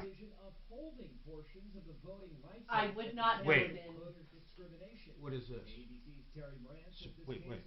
Alabama's district map Oh. redrawn by Republicans and left the state with just one predominantly black voting district. This is a huge win for the Voting Rights Act, and it means that from now on, all the arguments about redistricting are going to have to take into account what happens to minority voters. That is the command of the Supreme Court and the Voting Rights Act. The court ruled the maps must be redrawn. Heavy smoke and polluted skies across U.S. states from wildfires burning in Trish's Canada, supposed to fly leaving home more tomorrow, concerns and all these flights are being canceled. Philly was closed today.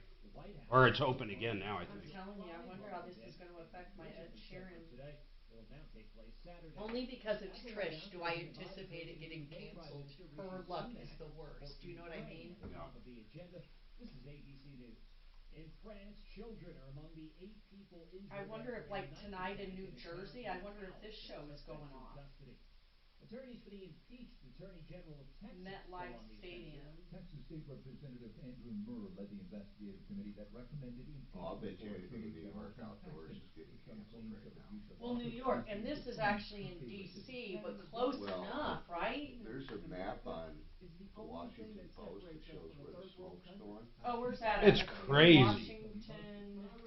We had it here, what? Smoke map? Last week, or maybe, yeah, it was last week. Yeah. 2 weeks ago, my tennis match, it was horrendous. Oh.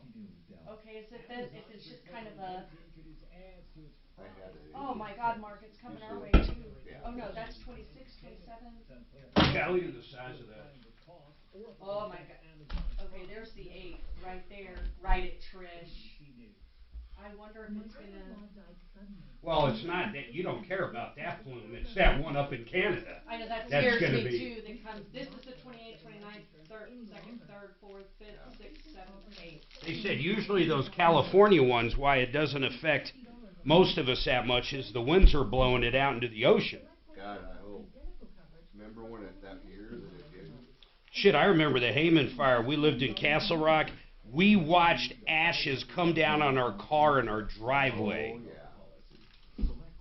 Remember the fire a few years ago that I couldn't even, like, go to sleep, my eyes were so bad. That was Black Forest. Not Black Forest, Boulder? It's either Boulder or Black Forest. it was like 2 or 3 years ago. It'd be Might Boulder, have been maybe. a mountain fire. Boulder was December. This was August. 2020 or 2021.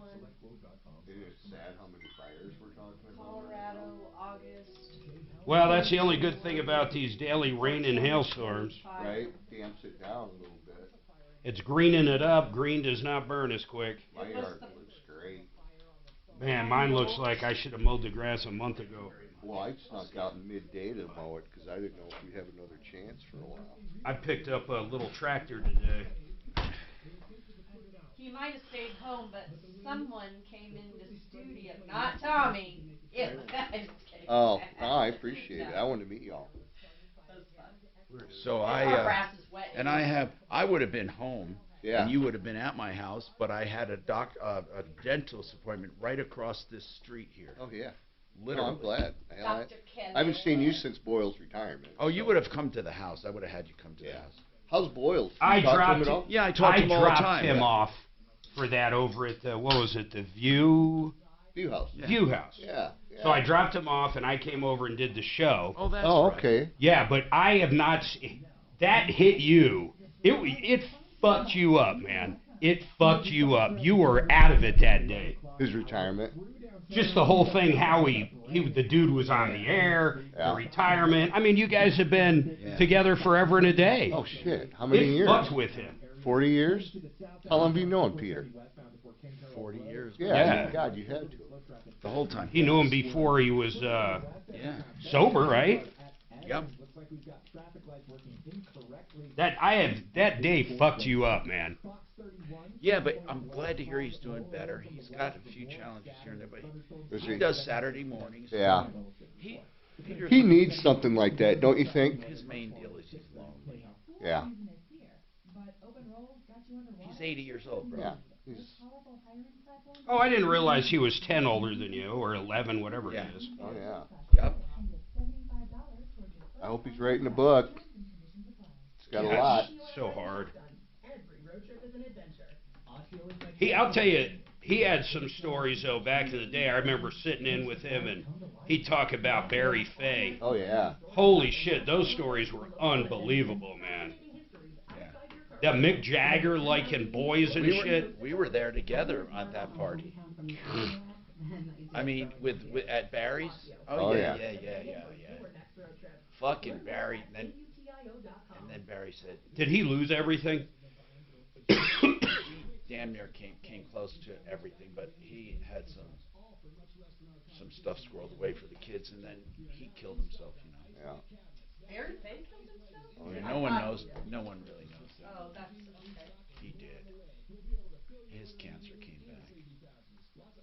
He was depressed as hell. I went to Vegas with Barry, and was he a big gambler?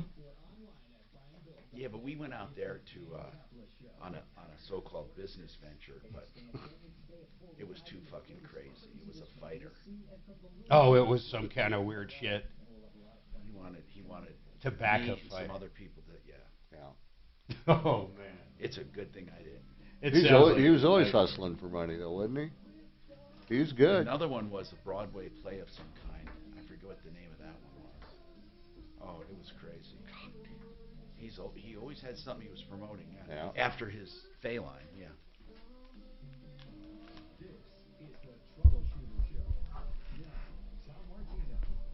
Hi, Tom Martino here, 303-713-TALK, 713-8255. What's going on in your life? Waterpros.net. They are doing water systems at unbelievable prices, a whole house system with taking out forever chemicals and also doing the drinking water, all of that for under $5,000. And then they have systems as low as $1,000 or less, of course. That's paulthewaterman.com. Hey, you know, today we have ProBid Energy in the house. We were talking a little solar. We'll get back to that. We are now talking about this emissions issue. I don't know where we're going with it, but Ted had a problem, basically. He took it in for emissions. It didn't pass, and then he went to get it fixed. And, Mark, I'm always confused on emissions. I swear to God, it must be something I just decided not to commit to my database of knowledge. But isn't there a limit of what you have to spend to get your... You can get a waiver after whatever the limit is. Right. I don't know what it is. There's a certain amount, right? Mm-hmm. Okay. So, but you still have to, you got to apply for the waiver and get it. Okay. So go ahead, Ted. What happened? The 99 Dodge Durango, where did you take it to be fixed? I took it to an outfit called Accurate Automotive. Okay. In Thornton, Colorado. Okay. And they looked at it and they said, well, you should be okay. Run it for about 5 or 10 minutes longer. Wait, they just looked at it. They did not charge you? Oh, yeah. They charged me $500. At the first time, they charged me $500. Hang on a minute. They charged me $505.71 when I left that place. Okay, So and it did not. And it didn't pass. No, the first time it didn't pass. I took it back after they supposedly worked on it, and it didn't pass again. So the guy told me. How much did you spend with them total? Well, let me tell you, Tom. The first time that they said it was all right, that was the $505.71. Got it. When I took it back and I told him that it didn't pass again, and in fact it was even worse than when I first took it. I waited there till about 9 or 10 o'clock in the morning, give or take. Can you tell me how much you spent? Can you tell me how much you spent the second time? Can we get to that part? I didn't spend it. I didn't spend it. Did they recommend? They wanted me to. What did they want you to spend? They wanted me to spend $1,514.51. And what was that they showed for? Me this little Mickey Mouse. They said this the heater hoses were not getting warm like they should be, and I had a clogged radiator. And I thought, well, that's kind of odd because I had it cleaned and rebored about a couple of years ago, and I don't think that would have been the problem. Well, it can be a problem if you don't get up to standard operator or good operating temperatures. It can lead to more emissions, but I don't know if that was the case or not. I mean, I have no idea. So you decided not to have it done. Now, where do we stand? Well, another thing they did is supposedly they steam cleaned my motor and put some kind of dye in it. And when I got home, after feeling frustrated, I popped the hood on the Durango, and that engine hadn't been steam cleaned. So the next No. Wait, man. You're way off. What they did is they hooked up probably a smoker, and what the smoker does is it goes into the cavities of the engine and leaves a dye wherever there's leaks. Exactly. Yep, that's got nothing to do with steam cleaning the engine, though. That's all I'm saying. No, that was part of the deal. Sometimes, okay. But here's what I want to know: what are we complaining about? What are we complaining? I don't even know what you want us to do. I'm just hearing about I don't want you to do nothing. I'm just complaining about this company. So what are you thinking? Well, first of all, it's a good thing you didn't have them do the 1400, but you had them do the 500. Exactly. Did you get anything for the? What did they do for the 500? Well, I'll tell you what they did. I mean, roughly, Jay, you don't have to. What did they do? They supposedly steam cleaned the motor and put that dye in, and took the distributor apart and put a distributor cap on it. Basically, that cost me $314. The supposedly steam clean motor, which turned out to be they just did the undercarriage and then put that dye in it to locate the leaks. That cost me $165. Did they locate any? Did they locate any leaks? No, what they told me is I'd have to run the Durango for 500 miles, and then it would start showing up as leaks. Okay. Did you? Okay. How many miles on the Durango? Oh, that Durango's probably got 175,000, if that, or more. Ollie, according to this, dmv.colorado.gov, requirements for 1968 and newer, and we're talking about waivers, and it's for gas or diesel, $715 in emissions-related repair. You're only $200 away, then you can get a waiver, man. So did you ever get your waiver? No, I haven't applied for that yet. I know what it costs and everything, but I just feel like this place ripped me off, you know? Well, I don't know if they did or not. It's possible. I mean, it is possible. I've never heard of them before, but... My gut says no, but let's ask Kevin over at Sheridan Autotech if those prices are outrageous. Why not? Let's ask him. Yeah, but what he's saying is he's not sure he needed that work done. Why would he have that work done if it wasn't going to help with emissions? Well, we don't... That's what he's saying. As always, though, I mean, my goodness, those things could have needed to be done along with 50 other things that need to be done. I mean, it's a what, 1999, you said? Right. How many thousands of miles? 175,000. Well, I mean, my gosh. Yeah, there could be multiple problems. I mean... Here's the thing. You're going to be better off spending another $200 and getting a waiver. Here's what I would do if you want, Ted. If you really want to get to the bottom of it, and this might help you if you want to go to small claims court to get your 500 back, I would take it to Sheridan Autotech, and I would have Kevin Calkin look at it. Hey, Kachina, get on the line and give him Kevin's contact. Get Kevin to look at it to verify that what they said was done, and what needs to be done to get this to pass. He'll be very honest with you. And if you wasted money, then we can go after them. But we have to have somebody to lay some eyes on it. It's so funny how shocked we get on automotive pricing. Someone called up a few weeks ago, and they brought it to the Mercedes dealer, and the typical, I think it was windshield washer blades, check, rotate tires and an oil change was like $1,200, man. And you, Tom, you didn't seem to blink when the guy said that because you used to have a Mercedes and probably used to it. I'm not saying he spent an excessive amount. What I'm asking is, did he need what he got done for the emissions? I don't know how we'd ever know that if the old distributor cap is gone. Yeah, maybe Kevin would know. Like, what would he do to get it to pass? Maybe there would be something different or something differently indicated. I'm just trying to fish here to see if the guy has any ammunition. He seems to feel he's been ripped off. I didn't hear any major rip-offs. Hey, Kelly, let's try to call that shop. See if they want to come on and talk about it. Why not? Yeah, that would be good. Ted, Welcome to the show, Ted. I got your email, Ted, and a lot of people who had Kaiser are getting that email about stolen data. Oh, crap, we've got Kaiser. Did you get the When notice? did they get it? Ask. They were hacked. I read about it, and then so what's going on, Ted? This company that contacted you, what do they want? No, I got a letter. They didn't contact me. Oh, well, by the letter mail. I meant. What do they want? I didn't read through that letter carefully. What do they want?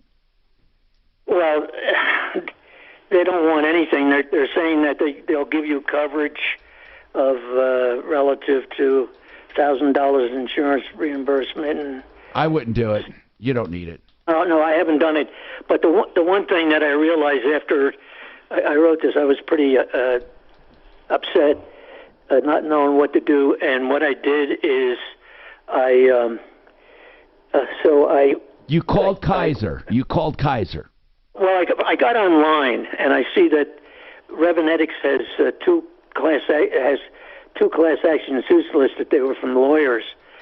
And then what I did is I called Kaiser to ask them if they knew anything about it. First they said no. Then they said something.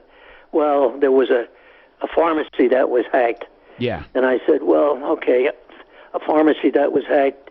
It wasn't a Kaiser pharmacy. They said no. I said, well, all my Kaiser pharmacy stuff I do online with your online service in California. And I'm not worried about that. Is there anything you want? Do you know anything about this hacking and that? What really happened? All I know is that some of the records of Kaiser clients were hacked. That's all I know. And it did not seem to be a major problem, but they advised that people put on their normal credit freezes or credit alerts and be watchful. But I think people should do that anyway. But I wouldn't worry too much about it. They're not... Okay. You see, what they're looking for, do you have payment information that was on there, on your portal? Do you know? I have payment information. Yes, I do. Okay. Because I pay my monthly... Okay. Then my monthly surplus insurance for Kaiser. What you should probably do is change your payment information. So it was just payment related. They weren't grabbing medical records? Well, see, that's what the article's about, that just grabbing medical records in and of themselves, it's not going to do anything.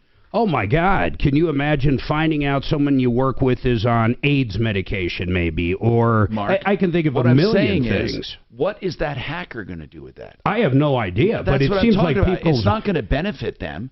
I mean, just because they have information about you, unless they try to blackmail you for I don't know, man. But by blackmailing you, they'd be exposing themselves. I think the main thing they were looking for, as with any health area, they want payment information. But look, I don't know. What do people do with health information about you? I mean, if you want to know the truth, I think there's too much made about that. I don't give a good damn what they know about me. I don't care. Well, the letter doesn't indicate that. Do you think I care if people know I'm taking a statin for No, cholesterol? that's what I'm talking Big about. deal. I'm telling you publicly now. I don't No, know. but people might care if they're taking, say, some kind of medication to change gender. Or, I mean, there's a million things that people might. There are a million things people would not want known. You're absolutely right. I'm just saying that, what are they going to do with it? Well, big deal. Now they know it. What are they going to do? I wonder how HIPAA email looks your at that. boss. Well, no, HIPAA is the reason HIPAA was established. Way back, I mean, it really started with AIDS and with all of those diseases that people discriminated against people, and it was decided, you have no business, and I agree with it. I do too. But I don't think there's much.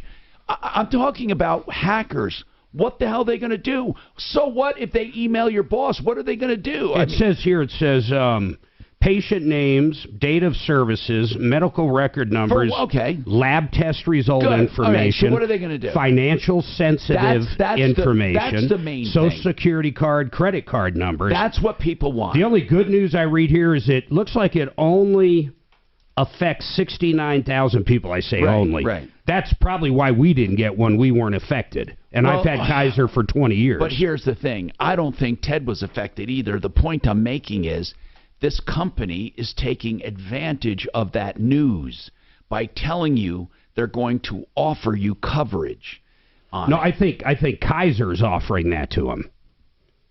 And not if you look at the... Did you look at the email? I'm just going off of what he said. It doesn't look like it to me. It looks like a sales job.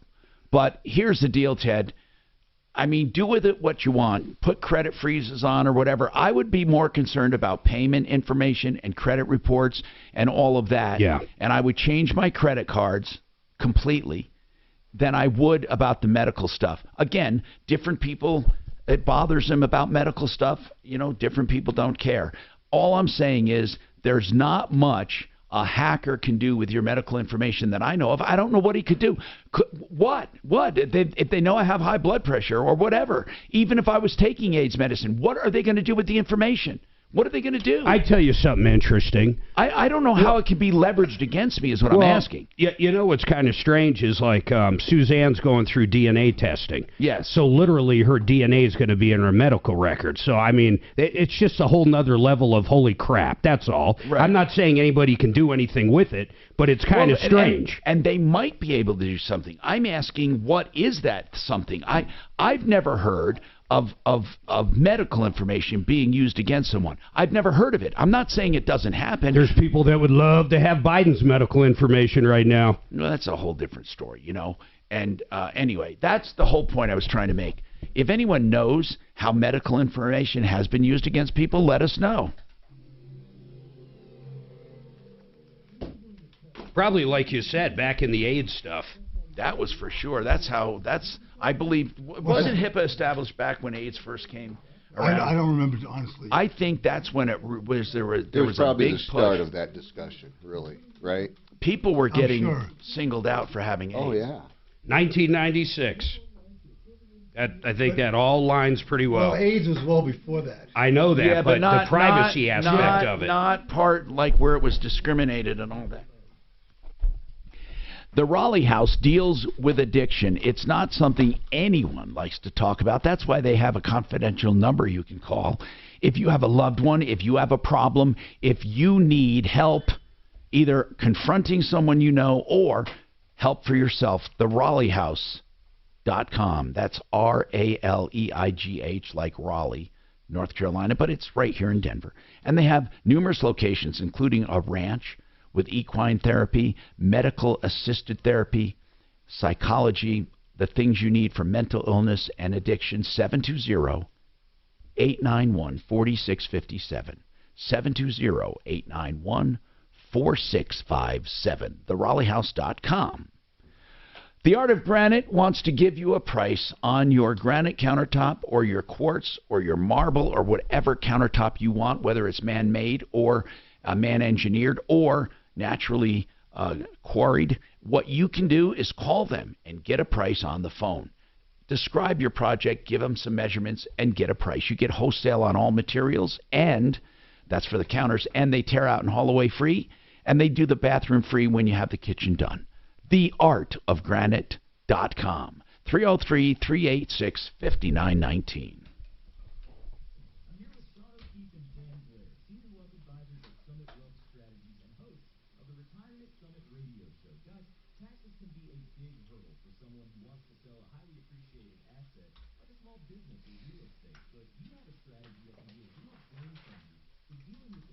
So the Durango, what does he want?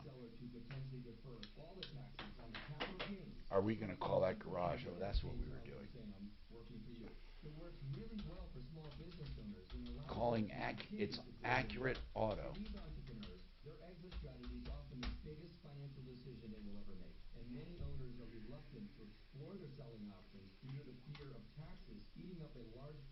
They must. That sounds very familiar. What's that? Accurate Auto. They must advertise. No, it's because of the one in the Springs we have. Oh, that's Honest, Accurate. Right.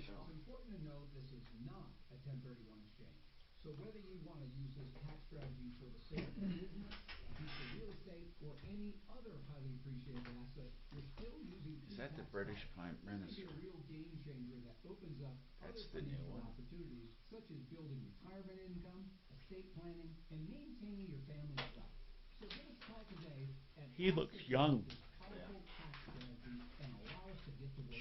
Look how young Tony Blair looked, remember? If you have $500,000 or more of capital gains exposure, call 720-806-6885 or visit their website to learn more at GoSummitWealth.com. Summitkeep and Gambler are investment advisor representatives of and investment advisory services as affiliates of Partnership Wealth, LLC. Oh, I see what you're saying. This is it's a secondary company, though. This Revenetics or whatever.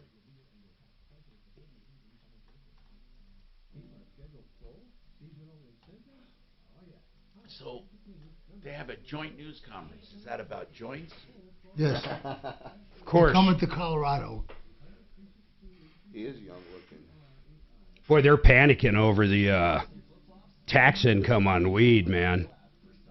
Went down Who's considerably. It's gone down so much. Why? Are people not smoking it? No, because they used to come from other states to buy it here. Now, like every fucking state you can buy it in. Other states have opened up. Yeah, well, you don't have to fly here anymore. And CBD, I hear that industry is dying. I don't know if it does anything, man. Apparently it does. I don't know. Yeah, we haven't had Jamie here for a long time. Well, he's gone. You know, we got His wife is a... gone. They're gone. They do not something even, different They're now. not even doing retail for consumers anymore. You mean they're out of business? No, they're making medications. Oh. They're making medications or actually vitamin supplements Yeah. for other companies. Oh, okay. Wow. You know, Mikey, one of their dogs is on Prozac, CBD, and it walks around wearing this real heavy, what do they call those, like a heavy blanket, a heavy vest? Oh, an anxiety An blanket? anxiety dog blanket. Wait. I never in my life thought they put dogs on Prozac. The dog looks like a fucking mess, too, man. What kind of dog is Yeah. it? What kind It's a boxer. Jesus. What's wrong with it? Fuck if I know. That's anxiety. It is the funniest looking dog. I mean, it looks like a boxer, but it's got this big old blanket on it. They said if they take the blanket off or stop stuff, it's just, it'll like go over into the corner and not do anything. Stand in the corner. We had a boxer. My That's son a named him fucked up dog. Knockout. Wasn't that a great name for a boxer dog? Yeah, it is. Knockout. Tyson would be cool. Yeah, And then their other dog, they got two other ones, but the other ones are perfect boxers, or perfect dogs. How do you diagnose that? Well, they did. I mean, they brought it to a vet, and the vet put it on Prozac.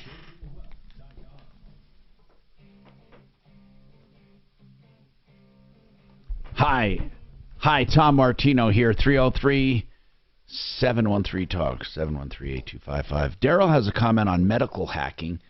Daryl, what do you think we're missing here? What do you think the goal is of getting I just wanted to say that University Hospital was also hacked. I got letters for the whole family because we had all gone there, that our kids have gone there, and of course my wife and I are responsible. So it had to do with the university anyway. It had to do with your name, date of birth, right, social security number, right, and address. All for But it's the a free establishment of an identity or payment, right? Yeah, but it's a free service, so I don't know if his is the same or not. But the letters that I got basically said, "Hey, if you want to sign up, we're going to pay for it for your monitoring of your credit." No, mine with that's the Capital letter One that I did got. that. They did that credit-wise free because of a hack one time. Mark, was this a free service? I didn't think it was. I think they were trying to get them to buy a service. I think it was saying that Kaiser will pay up to a certain amount, but once again, it's a third-party company. You know the original reason for HIPAA? Wasn't it to do with AIDS? No. I didn't realize this. And discrimination? Yeah, so the intent was to ensure the continuation of health insurance coverage when an individual left his or her job. That was the original intent. That was Cobra. No, we're talking HIPAA. That was the very first thing HIPAA came up. But tell me how HIPAA plays I have into no that. idea, but then over time, everything we know about An insurance HIPAA. company couldn't deny you based on pre-existing. Well, no, conditions. but they still can now. Insurance companies have get access to your health insurance. I mean, to your health history all the time. Yeah, it says right here, It's HIPAA. part of their underwriting. HIPAA is also known as 104-191, two main purposes: to provide continuous health insurance coverage for workers who lose or change their job, and to ultimately reduce, this one's funny, the cost of health care by standardizing the electronic transformation of administrative and financial transactions. There's your two main purposes. I don't even know what that last thing means. Anyway, yeah, I don't know. Well, Kaiser's really good at that. All the records are just very accessible. Well, everything now, every doc I go to has an online I agree, portal. and I don't think it had anything to do with HIPAA. I think the companies decided this is way faster.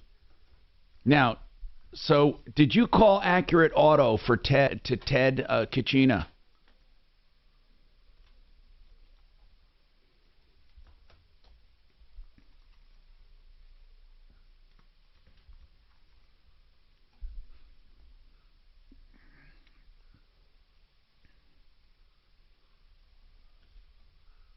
They did everything they said they were going to do, is what they're saying. Ted, apparently they know you're complaining, right?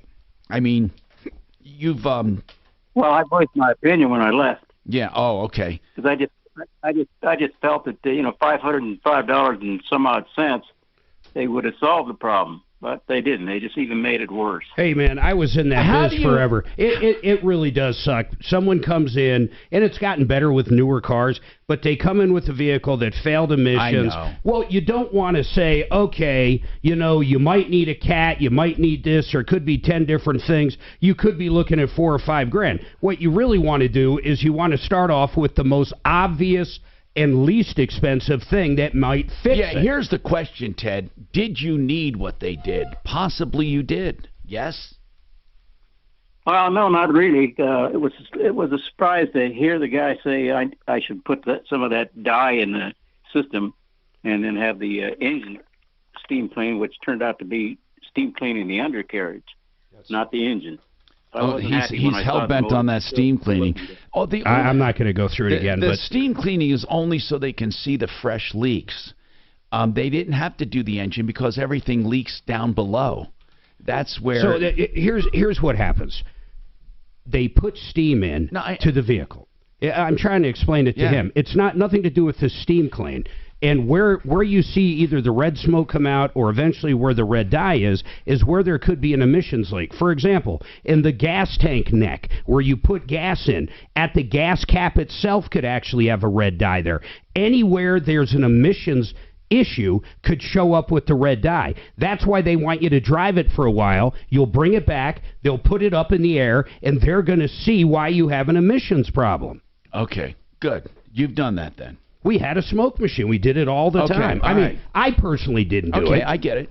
Brianna, go ahead, Brianna. What is your... Oh, this is Castle Gates Apartments. Hold on a second. Can you hold on, Brianna? This is serious. This is the one where they were taking apart a ceiling, and asbestos, you said, was in that ceiling. Your kids are living in this apartment, and they're not doing any mitigation. We need to talk about that coming up because that is serious. By the way, Denver Regenerative Medicine, they're doing DenverRegen.com. They're doing stem cells for hair replacement and to avoid surgery on joints. DenverRegen.com. You can talk to a stem cell doctor, 833-STEM-GEN. A free consultation with a stem cell doc, 833-STEM-GEN.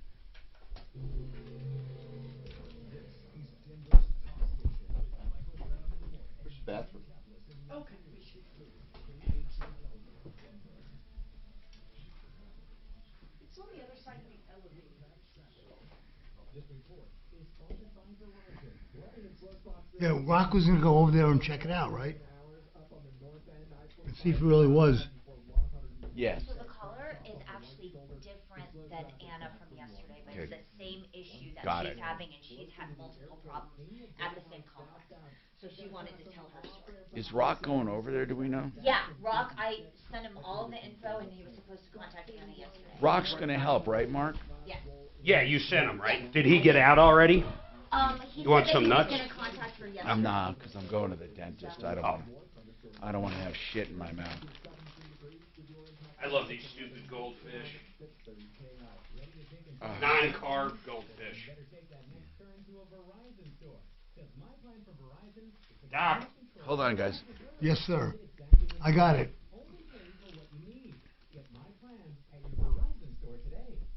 Hey, you know what I love about Fix-It 24/7 for plumbing, heating, cooling, electric, and drains? It's a simple, straightforward way of doing business right now. In this season, you can have all kinds of problems, and when you do, whether it be with drains or plumbing or any part of your HVAC system, you can call them to find the problem for just $39, no matter how long it takes, and they even credit you the $39 so you don't have to pay it if you have the job done. And they quote you up front a price with a 100% satisfaction guarantee. Here's the best part: if you decide not to have the work done, all you pay is $39. It's a simple way of doing business, simple, straightforward, and honest. 100% guaranteed. FixMyHome.com. Fix it 24/7. 720-526-3939. When you're faced with a personal injury, you know, you're going to see some ads about attorneys that have these, they flash the big awards they get. They talk about their battery of attorneys and their call centers and how big they are. And sometimes you don't want big. Sometimes you don't want to be a number. Sometimes you just want personalized attention. You want someone who will talk to you, someone you can communicate with. And that is the way it is with John Fuller. John has pledged to take only the number of cases that he works personally. He will talk to you up front before you even hire him on your case. If you decide it's a good fit, then it's on a contingency fee basis. That's myaccidentlawyer.co. 303-597-4500. Okay, Mark, this is where she's going. So you go to this ice cream shop. You go to the freezer door. You head toward the freezer door. You turn on the light switch, and a member of the staff will greet you to bring you through the freezer door for the cocktail lounge. What's the place called? It's a speakeasy. The Addie's going on a date tonight. What's it called? It's called Retrograde Denver. That it is behind an ice cream Is shop. Mr. Wonderful again? Oh, no, Oh, God, no. She broke up with him back in April. She's out dating some guys. Tonight she's dating a guy who likes Taylor Swift. So. Well, where'd she find him? Is he... She's unhinged. Oh. Do you know what she does? I said, how do you know Yeah, it's I know. not some old God. guy? She goes, the first thing I do is, if I start talking to him unhinged, I make him go over to Snapchat, because old guys don't know how to use Snapchat. Yeah, and well, then she meets them in public. Are there fucking weirdos, old No, guys that get on? She hasn't had to deal with too much of that, I don't think, and she's, got her geo-fins of area, and Has the guy Mr. lives in Parker. Has Mr. Wonderful tried to reach out? No. And can't you just FaceTime? That's another way to do it. online. Yeah, you're right, that's another way. Yeah, FaceTime. I tell that to the people who on romance scams. Is that what you tell the young gals, let's FaceTime? No, I And tell they the go, old gals that. No, when I get these romance scams, I say, all you have to do is FaceTime them. Yep. If they won't FaceTime you, Forget it's a scam. She might do that too, for all we know. Yeah, this is cool, though. Look at What's this the guy do? Do you know? She say. What did he say? All I know is he likes Taylor Swift. But I forget what he does. Breakfast of aliens. Bacon washed Doc, wild you want turkey anything? 101. Coffee, maple cured Now egg I yolk. wanna go. God, drinks nowadays can be insane. The fruity and funky packs of punch, the brain. Coconut washed What are Smith you and looking at? Cross. Their drinks at this place. You know what was weird, Suze? Yeah. Every woman that I dated, her friends always... All had the same reaction. Yeah, what are you doing with this guy? But every woman told me their friends always wanted to know, what was it really different sleeping with an OBGYN? That somehow that was the question every one of their friends Yeah, it's asked like, them. do they know more? Yeah, exactly. Do they know their way around better? But every single woman I dated told me her friends asked that question. What was the answer, Doc? Of course I did. He's seen, it's funny though, he's seen more of that equipment than almost any woman. Yeah, but that could be scary too. Not all of it's pretty.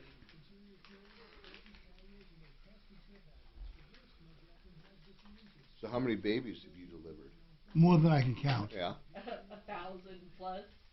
Oh, easily. I liked my doctor, Dr. Varma. She was the best. Yeah, she's great.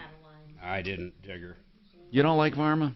No, because she told him to get a vasectomy instead of me getting my tubes tied. It's Which been a I later 30-year found out fight. would have taken 5 seconds.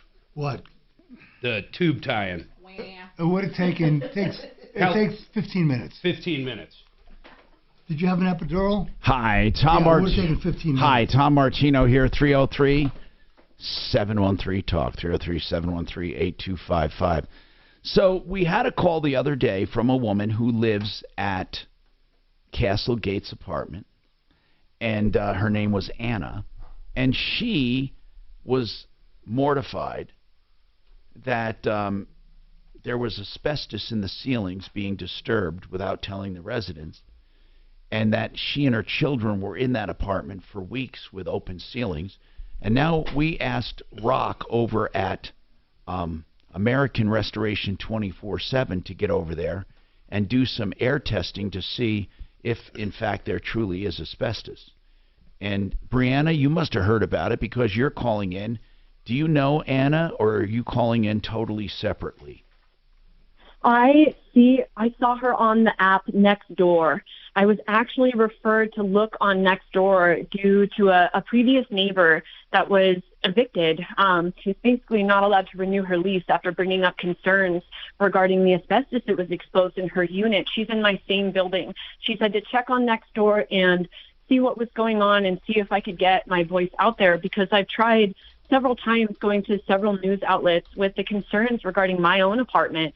I don't know Anna personally, but I'm glad that she was able to get this started. Do you know about the asbestos? Yes, that's what I'm calling. And when you for. That's signed my your main lease, concern. did it have the asbestos addendum already? No, it didn't, and I've been there since 2018. You're not there anymore?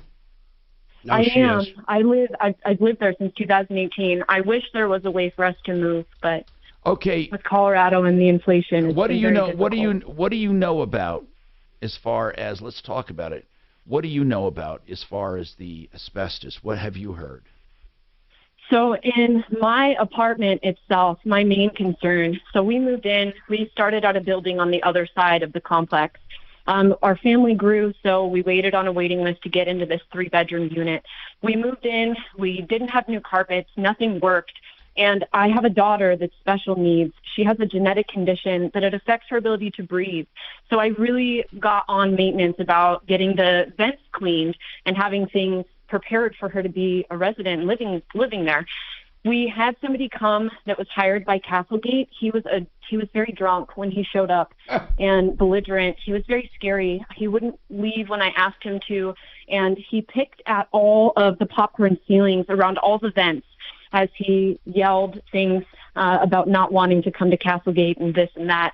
He was very scary, and he left all the vents damaged and off with all the popcorn pulled out, where finally when he said he had to leave suddenly, he left. I locked the door. I called my maintenance office, begging for them to not allow him back to my residence, and so tried to file a complaint stating that they cannot hire people. These people kind of that are in that suck, don't they?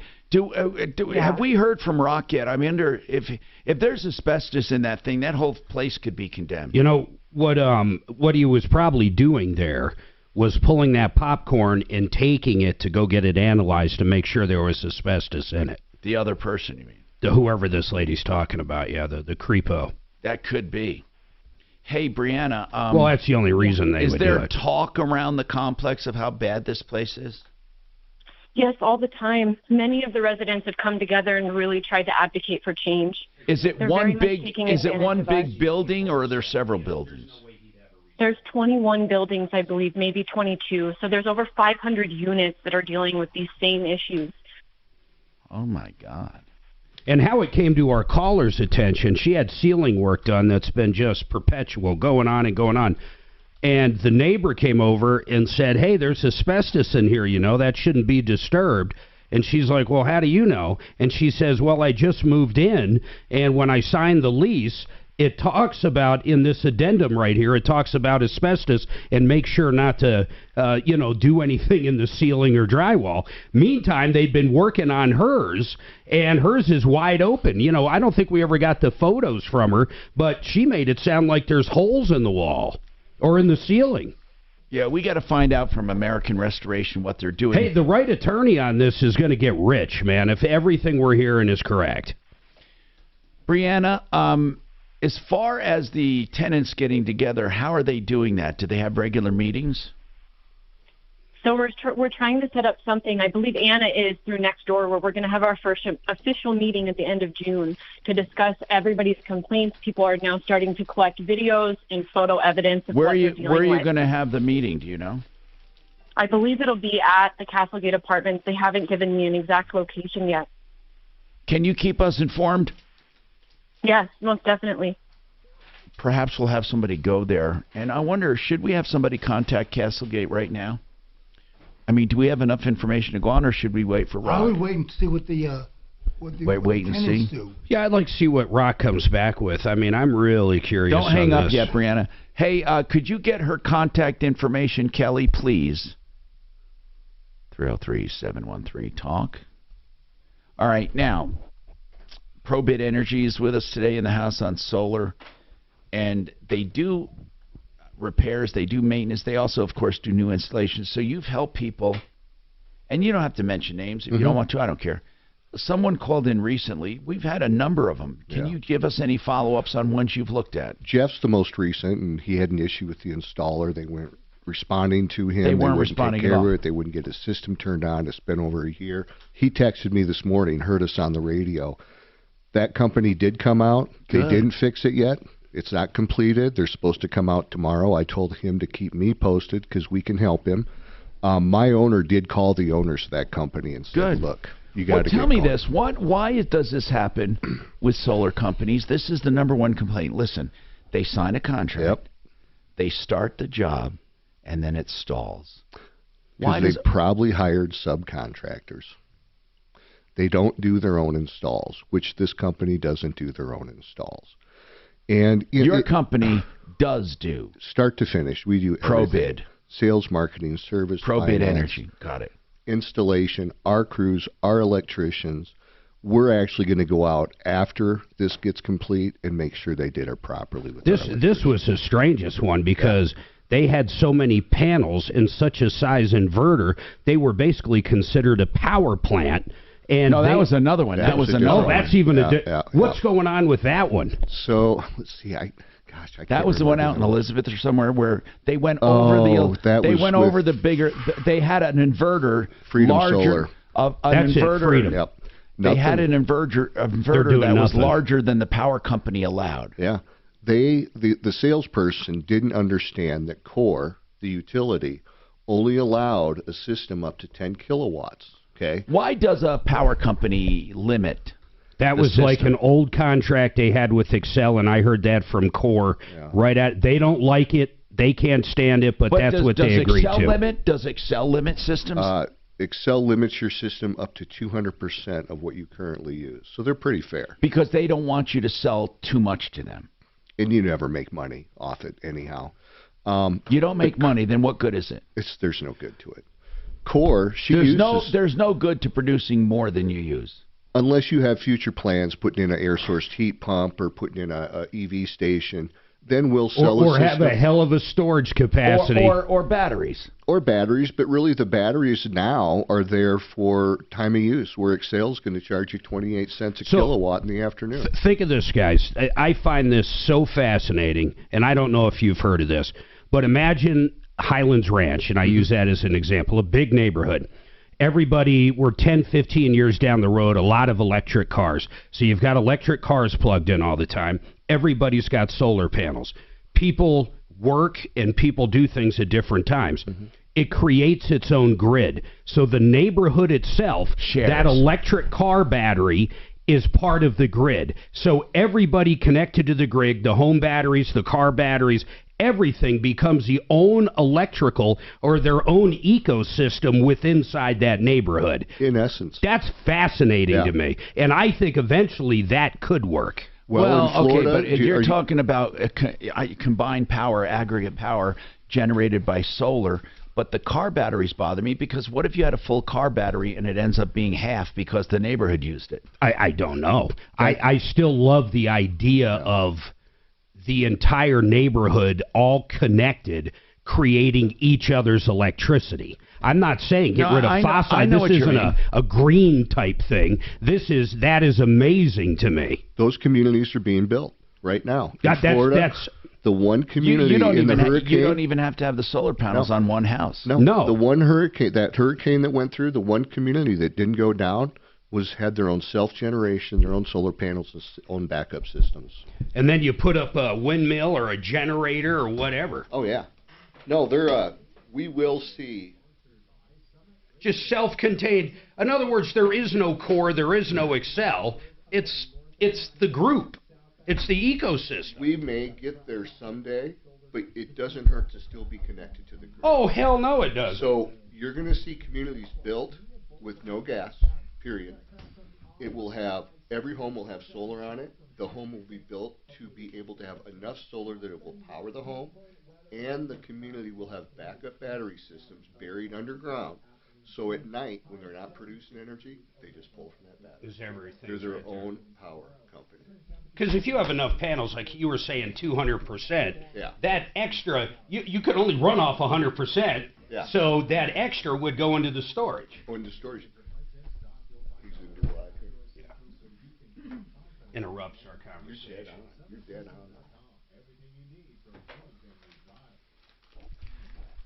Empower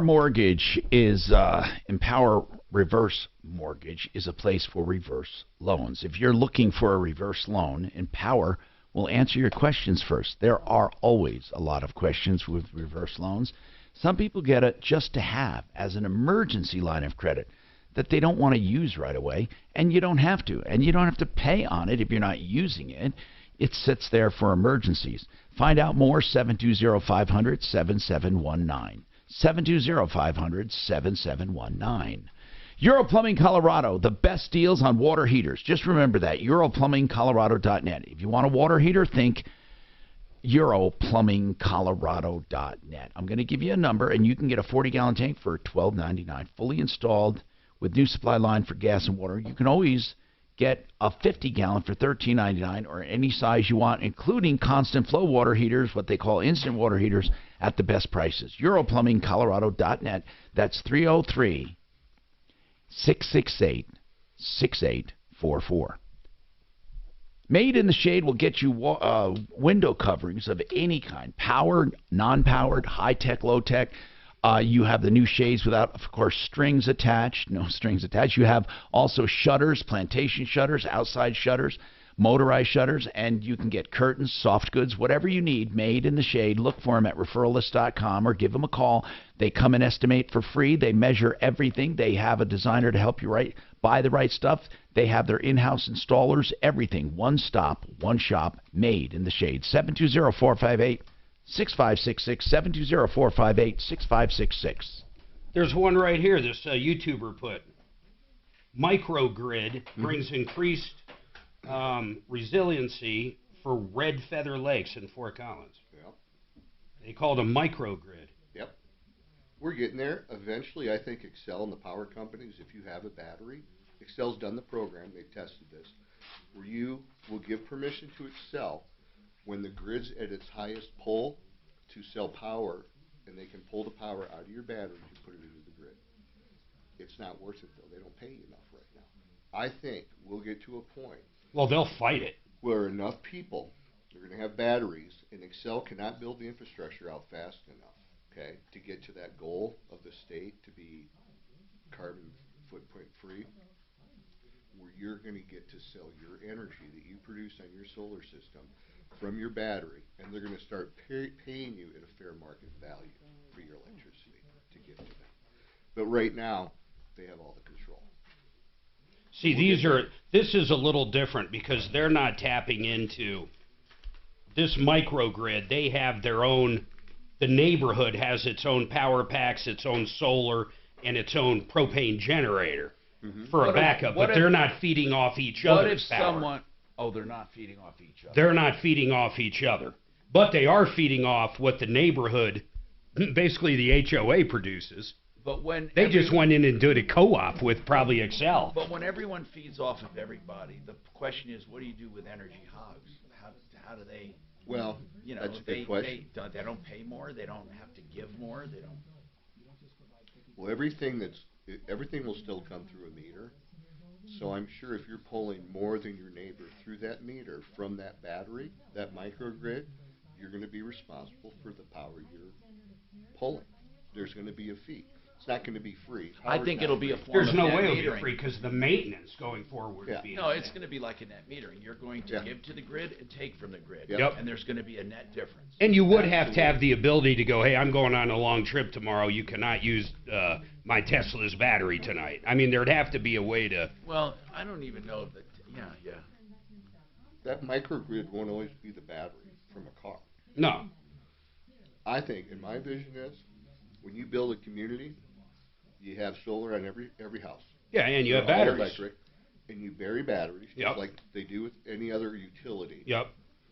They're accessible through a manhole. And then the neighborhood has a, not a propane, but a natural gas generator.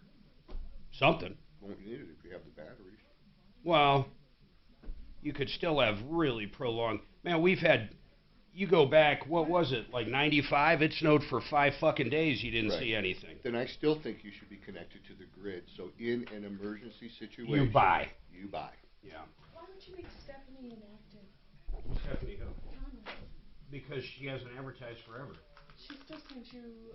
That's totally different. That's how I book them. Oh, well, that was just auto bill for her ads in the springs, and she doesn't. Hi, Tom Martino here, 303 That's 713 Talk, 713-8255.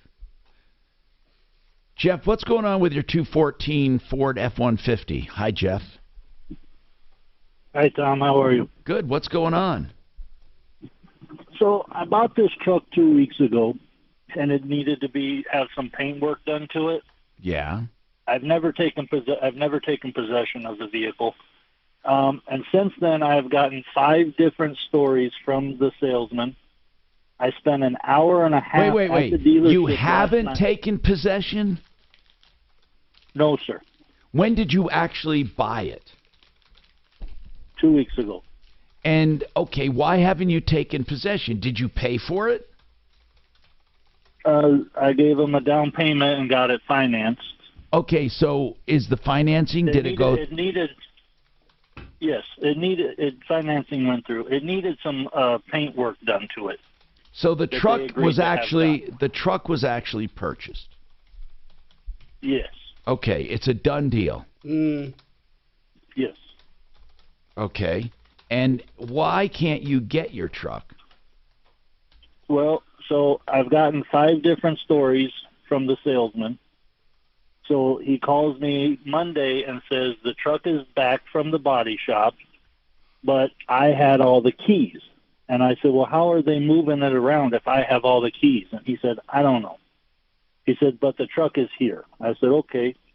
So we get there last night to pick it up, spend an hour and a half while the entire dealership looked for this vehicle on the lot. They can't find it? Then they told me that they had 7 cars stolen, and they think it might be one of those. So I said, you know what, just cancel this deal. Just cancel it. You have an active loan, is that right? As far as I know, I haven't heard anything from the credit union. I even brought it up to the finance man. There's something with possession. I'm going to make a call over the break. They think there is, but there's not. You listen, man. That I have to tell you something. Hold on, because they're flim-flamming you or something. If you bought it, you got to have it undone. Let's figure it out. I'm Tom Martino. Well, yeah. I mean, it's crazy. Mark, I've done that battle for years. There is no. You don't have to take possession. You have to sign the papers. You own it. You own it. I mean, if they sent in the fucking paperwork, it doesn't matter if it's on the lot. But if it's stolen, then it's his responsibility. His insurance has to cover it, right? Did he even insure it yet? Would you? You don't have to. Well, no, but you get 30 days, don't you? Oh, you do? I don't yeah, know. if you well, have, with most people's policies on their current cars will extend to the new one. Right. Right. If he didn't have, I don't know. We got to figure it out, man. This sucks. Yeah, but if he never left that dealership with that vehicle, I mean, they need to undo this deal. I mean, that's fucking crazy. That's right. That's right. Yeah, I mean, that's the right thing, right? And if they can't find it, I would make the argument. You're right that they breached the contract. They breached. Where's my vehicle? That's exactly right. Not because that's right. Because a lot of people change their mind, don't go get the contract. Right. They think they don't own it. They own it. But in this case, that's not the case. The They dealer can't deliver the car. it. They can't deliver it. You're right. if it's They in- fucking can't deliver it. if That's a it's, good point. if it's in their custody, Fuck then them. They can't deliver it. right. No, but Doc, That's if he did have it and brought it back for this stuff, and then it got stolen, that's a different He story. never took delivery. You said. Yep. I'd be so pissed. Oh, yeah. You buy it, you can't leave because it doesn't run. What They was going say through come my get it mind, and it's gone. What was going through my mind is the truck sat there and they sold it to someone else for more. No, I don't. I doubt that would Sending happen. you an outbound. I wouldn't doubt it. That would be too obvious. Don't you love those stupid crackers, man? There's like no nutritional value, What, but these? god damn do they taste They good. taste great. Takes you back to high school. I don't remember not liking those. Yep. Man, did you guys see those pictures of Washington, the smoke, man? It Oh, is I do. You would think you would like ultimately just really fuck your lungs up. Yeah. Look at this guy smiling. Let's see, His he's got, life's over. he's got a How Nintendo. is he fucking smiling? Oh, dude, I heard that this So morning. he's not in jail So- for Holloway over there. No, I know. It's another fucking chick. I know, but listen to this. His jail over there, first of all, Oh, is that why he's smiling? his wife comes in and whatever they want to do all the time. He's got TV. He's got video games, everything. He's married. Yes, his life is going to change very big in prison over here. Wait a minute. So his dad, was it his dad's influence that got him that kind of jail, or is that the way it is over there? That's the way it is. I think it's Peru. That's the way it is in jail. Peru jails are comfy? Yep. Come Peru on. jails are comfy. Curacao, isn't it? What is it? Curacao. Well, wherever the Whatever hell it it is. They went over all the benefits he has in jail this morning when I was driving in. I'm like, fuck, I might get in trouble just to go live in this place. Escape the world. As long as they have conjugal visits with Suzanne, you're fine. So what he's getting tried for over here was okey doking the parents out of 10 or 15,000. He said, I know where the body is. They had a reward out. He said, I get the reward. You got to give me that 100,000. They gave him 10 or 15,000 up front, and then he never Oh, could it's show not him for the her body. Murder. It's not for her murder. No, it's for coaxing him out of the money to show him where the body was. What a fucking piece of shit. Netherlands. He's Part the of worst. Kingdom of Netherlands. Netherlands? You're going to go to jail. You want to go to the Netherlands? His name is Vandersloot or something. God, I remember when that story was I mean, so this is hot. crazy.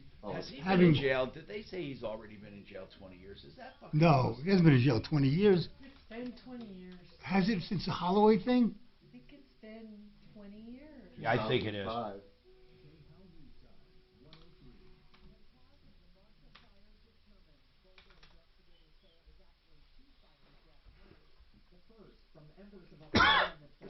So it's 210. What was it? So it's 13 Four. years. Here's Boulder Sheriff Curtis Johnson. On December 30th, the high wind event uncovered the previously buried fire, and the embers were exposed to oxygen and blown into the nearby dry vegetation. Who did that? Caught fire and began to quickly spread through the property. The second fire was started by an arcing XL energy power line at the Marshall Mesa trailhead. Holy shit. If we were to tell you today that we are filing charges, it would be wrong and unethical. We can only file charges when there's evidence of a crime having been committed. So there was an underground fire that was covered up? No, somebody dug it up. No, it was the high winds. It was like 100-degree winds. I guess there's a ton of underground fires up there all the time. Oh, I didn't know that. I didn't know up north. I didn't know that either. So, I mean, your house could be sitting on a fire. How far underground is it? But Yeah. So there's two reasons that. But how can there be a fire Self. underground? What was the other if reason? There's no oxygen. Arc line.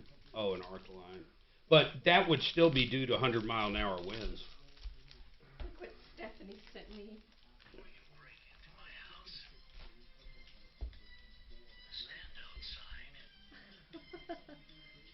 Stephanie sent this. What is she? A very scary German Shepherd. Go ahead and walk into my house. Nico would just hug you. He literally would put his paws on you and hug you if you walked in our house and didn't hug him. Yeah. Test that theory. Do you think Nico's scary? No, because I've known him from a little baby, but I imagine he could be. Our little demon's fear. This is interesting reading about their prisons. They're saying they have one of the lowest incarcerations in the world. And they're saying because you're more likely not to fall back into trouble, not to reoffend. If treated well. The If they treat you well? That's what they're saying. But the interesting part is it's actually backed up by they have the lowest rate of people in prison.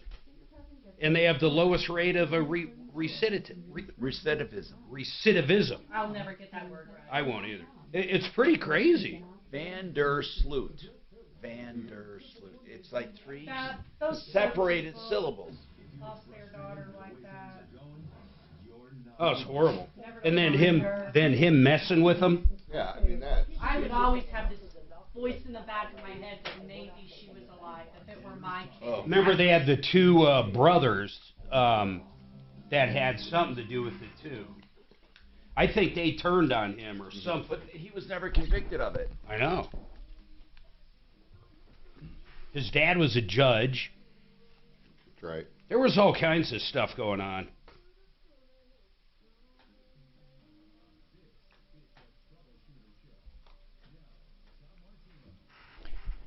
Hi, Tom Martino here. Welcome to the show, 303-713-TALK. One Clear Choice Garage Doors for your garage door needs.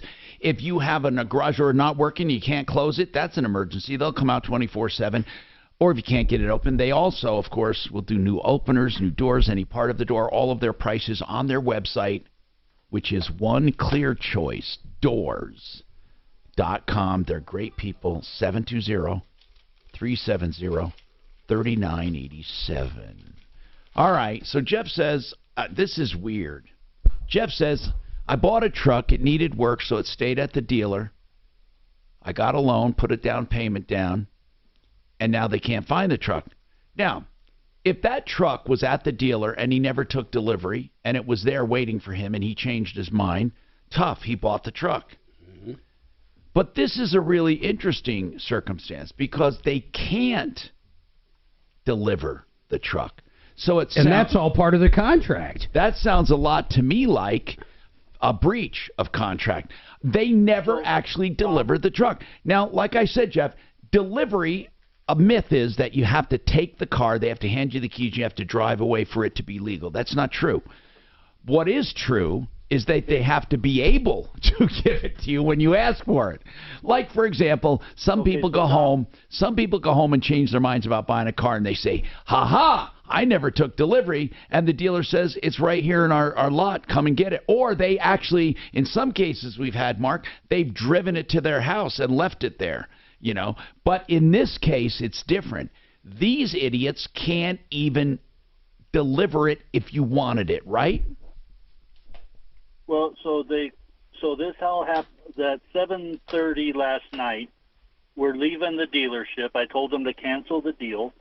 And the salesman comes out and tries to hand me the key and says, we just called the body shop, and that's where it's at. Okay, well, listen. That's a that should have been the lead right there. Not that they can't find it and they think it was stolen, because even if they thought it was and it turns out it wasn't, it's your truck. Okay. Unless it was stolen. But why do you, if you were going down there to pick it up, and I get it, you're upset, it's stolen, you want out of the deal, but once they did have it, it's at the body shop. If they did everything you wanted, what's the harm? The problem is I've gotten 5 different stories about where the I'm not truck talking about is. that. I'm talking about right now. Where's the truck? Is it truly there? I don't have any idea, sir. Are you refusing to go look at it? I don't know what body shop they allegedly sent it to. Allegedly. Wait a minute. They handed you the Monday keys. That is kind of weird. The keys weren't maybe a second set of keys? Jeff, listen, man, I really want to help you, but we have to have the God's honest truth. Right now, if you called them and said, I want to pick up my truck, would they hide it from you, or do they know where it is? Let's be straight, man. Is your truck available? They are alleging that it is at the body shop. What body shop? On Monday, they told me it was back from the body shop and at the dealership. Okay, I'm not talking about that. I went last night to pick it up. Jeff, last night, where was it? Yes. At the body shop. They didn't know until we told them to cancel, and we're leaving the dealership. That's all I care about. I don't care about the derivation of it. I care about the last thing you heard. Where is your truck? When they said at the body shop, do they mean their body shop or a third-party body shop? He doesn't know. I believe, Tom, and I don't have certainty, but I believe it is a third party. Okay, and they said you can go get it? It's done? Nope. They never once said it was. They told me Monday that it was done and at the dealership back. Yeah. Jeff, you never have to tell me that again as long as you live, Jeff. You never have to go back and tell me what you've already told me, ever. I just want to know, if you went to get your truck now, would it be available to you? If they can't deliver it, then that's a different story. If they can deliver it, you bought it. To my knowledge, it is not at the dealership. It is not sitting at the dealership, no. But is it somewhere you can pick it up? God, I feel like I'm playing a game here of hide and seek. What's the name of the dealer? Tom, I'm just telling you what they told me. But here's what I hear, though, Jeff. Here's what I hear. You're so disgusted, you want to cancel it, and you don't really want to know where it is. Because right now, you could find out in a second. You could call the dealer right now, like we're going to do, and say, where is his truck? And they will tell you exactly where it is because you want to pick it up. But I hear you don't want to do that. I know that, Jeff. But don't play the game with us. Play it with them, okay? I'm asking you the truth. Why don't you call them and ask where it is? I literally just hung up with him, and he says it's at the body shop. Did you ask what body shop? I did not. Okay, Jeff. Did you say when it was going to be ready? Just Mark. Look.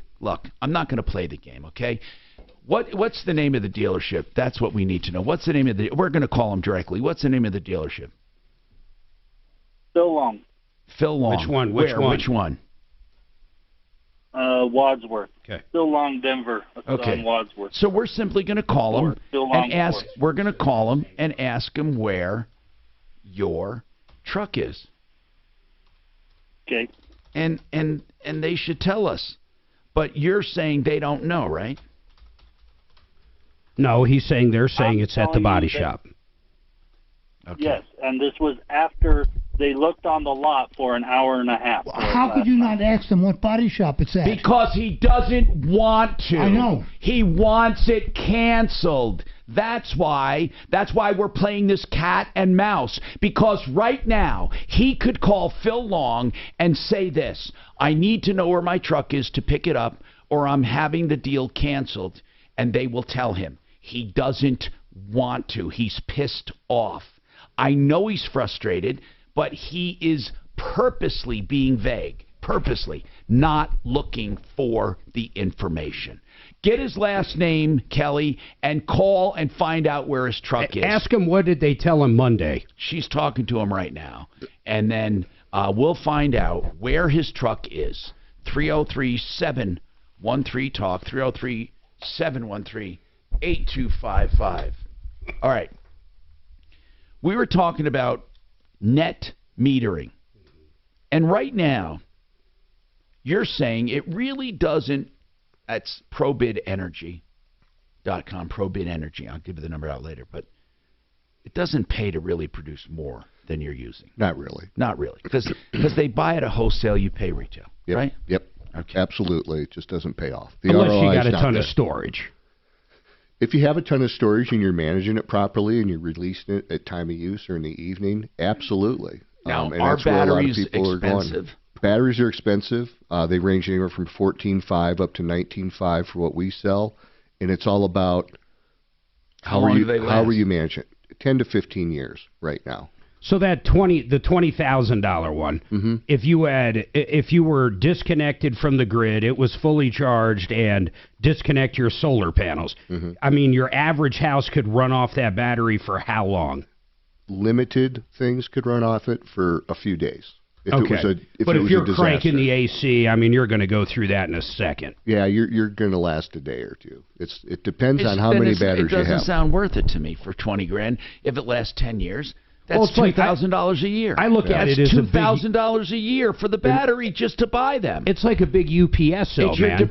I know, but it's your depreciation. If it's $2,000, if it's $2,000 a year, they last 10 years. Well, people buy generators that are it's all $20,000. how you use it, though. Really, if you're a farmer or rancher and you need that battery to keep the water pumps pumping, that's a real loss for someone. But if you live in the mountains and $2,000 a you're year throwing food out, is going to cost me $166 a month. That's not for the power. That's just for the battery. but remember, you're generating the battery that you're putting into, or the power putting into that battery. If you're using all that power every day and discharging that battery, then you can come to a better number. I just haven't been able to pencil that out yet. So you would use your solar system during the day, Mm-hmm. and at night you would use the battery Because you're every charging- single day. So you would theoretically never use Excel. Hopefully, yep, exactly. But still, even never use. Don't you even have a lot of people now that don't use Excel? They want to try, but it's expensive. You have to build a big enough system to do that. Okay, 303-713-8255.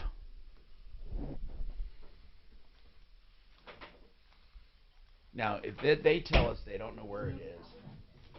That Jeff guy, yeah, something's up. Well, the part you didn't get, though, was Oh, they shut up. told him Shut Monday up. it was Shut ready the to fuck- be picked up. Shut up. That's the part I didn't get. Well, he didn't say it enough, Tom. Why does he want to undo the deal, Tom? Hold on. Garage Kings will get you garage floors, beautiful garage floors. They're called polyaspartic. A lot of people call them epoxy. What they are is they're impervious to most weather, all weather, and oil and gas, and they're wonderful for your garage floors. You can put them on your shop, your pool decks, your concrete porches, your sidewalks, your garage apron, wherever you want it, your shop. And here's what's great. GarageKings.com, they offer you the best price. That's right, the lowest price guaranteed for life, and no money down ever. Go to GarageKings.com, 720-252-0370, 720-252-0370. If you're looking for a reverse loan, you know how I feel. Empower Reverse gives out information first and then a loan, so you can get all the information you want on an emergency line of credit or paying off the mortgage long enough to get out from under that payment. Let it accrue against your house. You're not going to lose your house. If you simply pay your taxes and insurance, you can even use the loan to do that. 720-500-7719. Ask all of your questions. EmpowerReverse.com, 720-500-7719. Are they busy right now in Power? Do you talk? Are they doing a lot of reverse mortgages right now? Yeah. Not a lot, but they're doing more than conventional loans than you would. Yeah. I mean, more than you would think. Yeah. Because conventional loans, except if people are buying, they're dead. Well, and our older population is strapped, and they only have that asset. I mean, it sucks, but It's hard. Mark. It is It's hard hard to right get by in life. God Almighty, it's hard.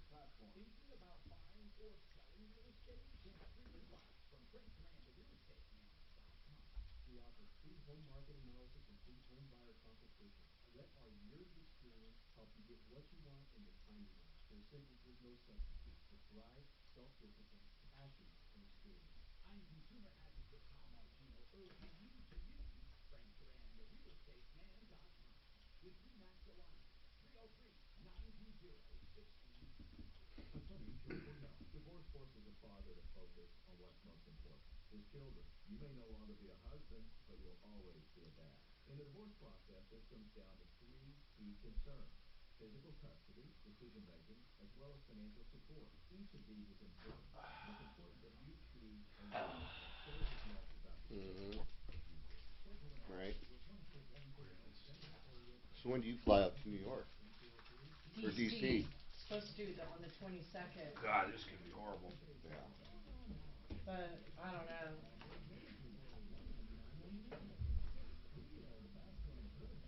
We have an all-you-can-eat pass. Yeah. It's pretty cool, actually. Hey, they never gave you another problem with the bag thing? Nope. So far, so good. I'm sure they've got notes on him. No, I don't think so. I think they really clamp down on these agents. God, Mercedes is really trying to push the electric car. No one's got range like Tesla, though. Nobody. It's really remarkable. How much are those power walls? They're big bucks, aren't they? No, they're actually less expensive. What's a power wall? It's Tesla. They're not a very good battery because they only deliver about 70% of what you put into it. Okay. So it's not an efficient battery. So it eats energy. Why does it do that? It's all about AC and DC coupled batteries, and I can't explain it any further than that. All right. The other thing with Tesla, if you have a detach reset, need a new roof, or have a problem, you won't get anybody out there for 6 to 8 months because they don't care about it. They want to install. And we won't work on Tesla stuff. Don't want to touch it. They bought. Who was the big one they bought? Solar City. They did, right? Hi, Tom Martino here, 303-713-TALK, 303-713-8255. So, Mark, you called the dealer. What did they say? What's going on? Left a message. Ah, damn it. Okay, so, Jeff, we're trying to figure out where your truck is. Here's the bottom line. Does he have a right to cancel? If they can't deliver it, he certainly does. I think he's waited long enough. So we got to figure it out. Right to cancel or not. All right, so 30% tax credit. Hey, wait. Let's just go down the road. I'm just curious your thoughts on this. So let's say the guy he buys the car. They got to bring it over to the body shop. Forget about it getting stolen or anything like that. But let's say the body shop, the radiator is 2 months back ordered. At what point do you think he could get out of that? That's an odd one. You mean if right now it's still not ready? And Yeah, like right now, that's where I was going. If it's not ready right now, and they're like, it's still going to be another month. I don't know. I think that he would probably have a good chance, but I don't think it's really a technical problem here because he bought it, and they're not refusing delivery, and he could probably, I don't know. God, I wonder how that contract's written. If it had a we owe statement on it. In fact, I should ask him, Jeff. Did you sign what was called a we owe statement, W-E and then O-W-E? No, sir. No, you did not? No, sir. So after you bought it, let me ask you something. After you bought it, what would have prevented them from saying, come and get your truck, and the body was never done? What would prevent that if you didn't have it on the contract? I would reckon nothing. So you never had it written down what they were going to do for you? No, they were just going to go do it, yeah. Okay, that's really bad. God, this guy screwed himself a lot of ways. Do you realize, Mark, they don't have to do anything to that truck? Sounds like it. God. I think they are, though. I mean, we're going to find out. I definitely left Pittman or the sales guy a nice message just saying, hey, we just want to know where the truck is so we can go get it. Jeff, I hope otherwise it was a nice truck. It could be a real problem. Now, some interesting calls today. Again, I want to remind people, Did he tell you, though, when he went there? Shut up. Castlegate's Apartments, they're looking for, there are a bunch of people pissed off there. They're getting together, and we're going to look into that. And Did we ever get Rock on about Rock that? is going there. Okay. I don't think he went there yet, and he's going to test asbestos there. And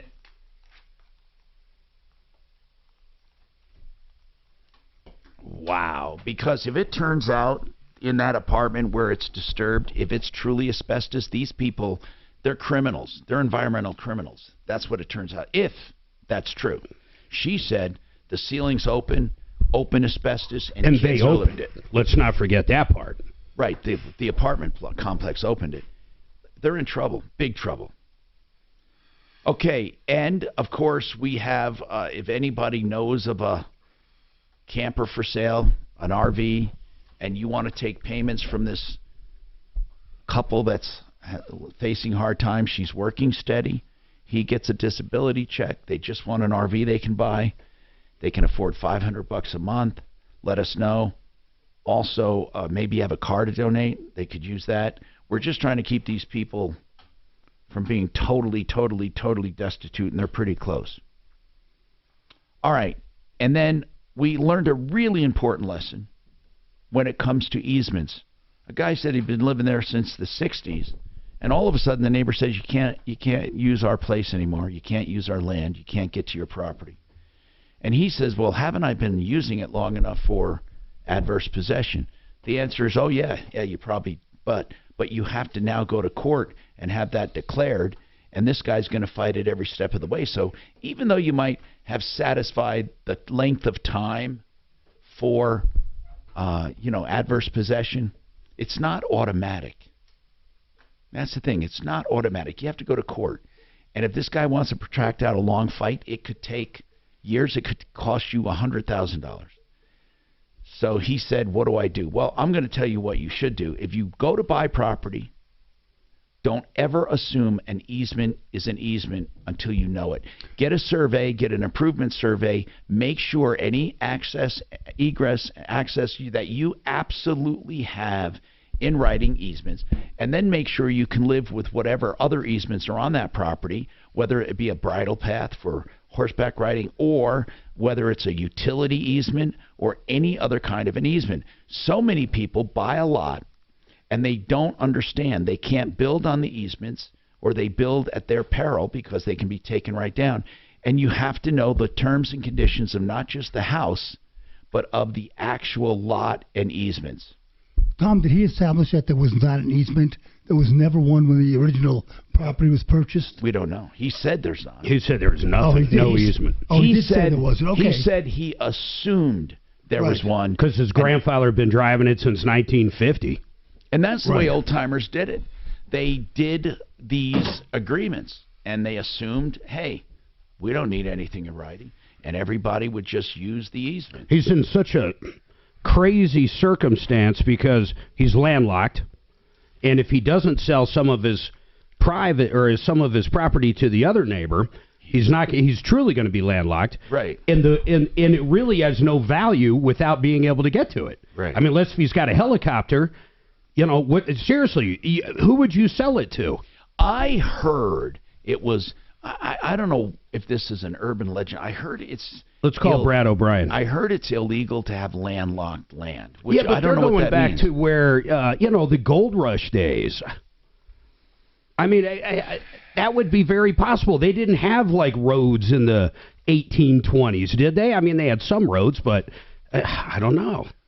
No, if we just have went on horseback. Hey, Kelly, try to get on Brad O'Brien. Tell him it's about landlocked property.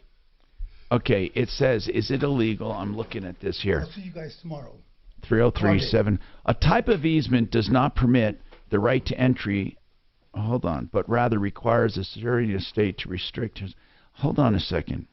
What are the easement laws? In Colorado, a prospective easement applies when someone has made use of access continuously without the owner's consent or with the owner's consent, with no attempt of concealment. This period of time is 18 years. Most commonly, this is applied to thoroughfares crossing over someone's property. So here's what I want to know, though. do you get to keep it or do you have to go to court? I mean, I've always told you it's a prescriptive easement. We call it adverse possession. Did he say the guy put up a gate, or how did he cut him off? If you have, listen to this, an easement implied by prior use, then you still, you know, he might have more rights than we think. This type of easement requires a showing that the prior owner used the property in such a way. Oh, this is one where you buy the property and you showed that the previous owner used it, so you should be able to use it. But it doesn't really say about a prescriptive easement how to make it official.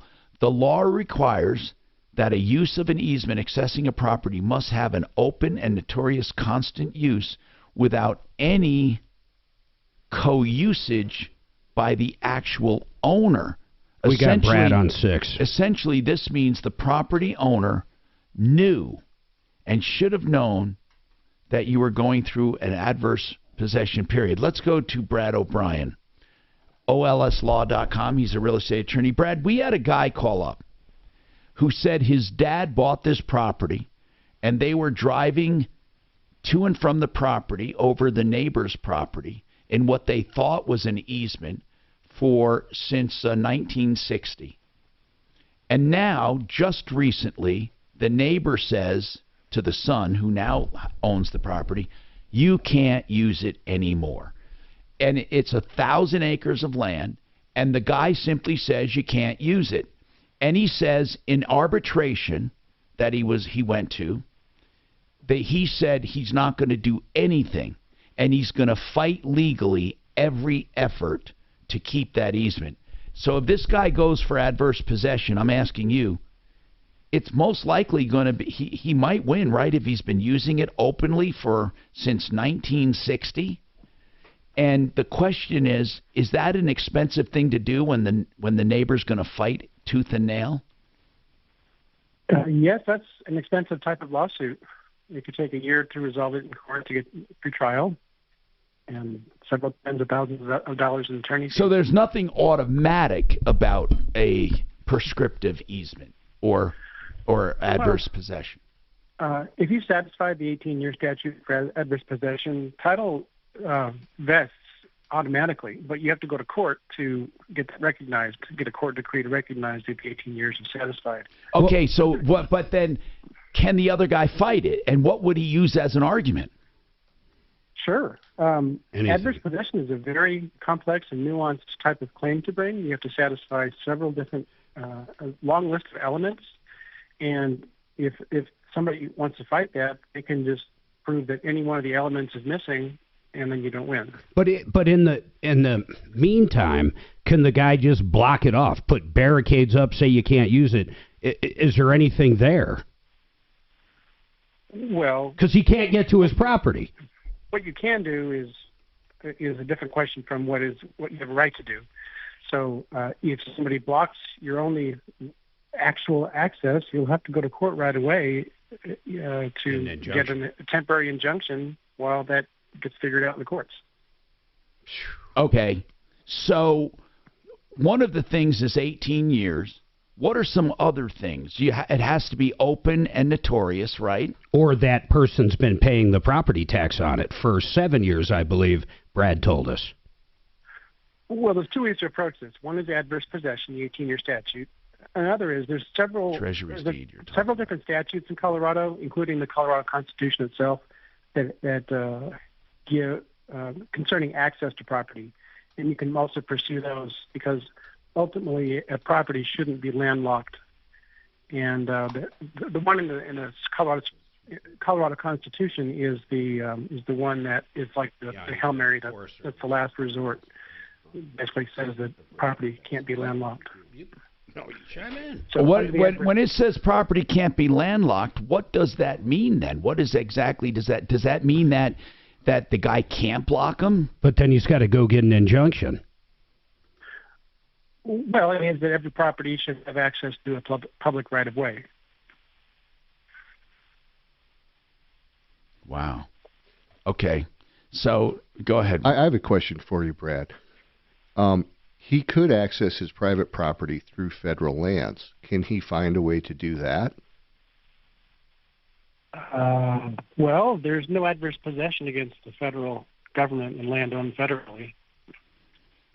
So if he could travel across federal land to get to his private land, there wouldn't be an issue? Well, he said it's... what did he say? Did he say it's National Park? Forest Service. Forest Service.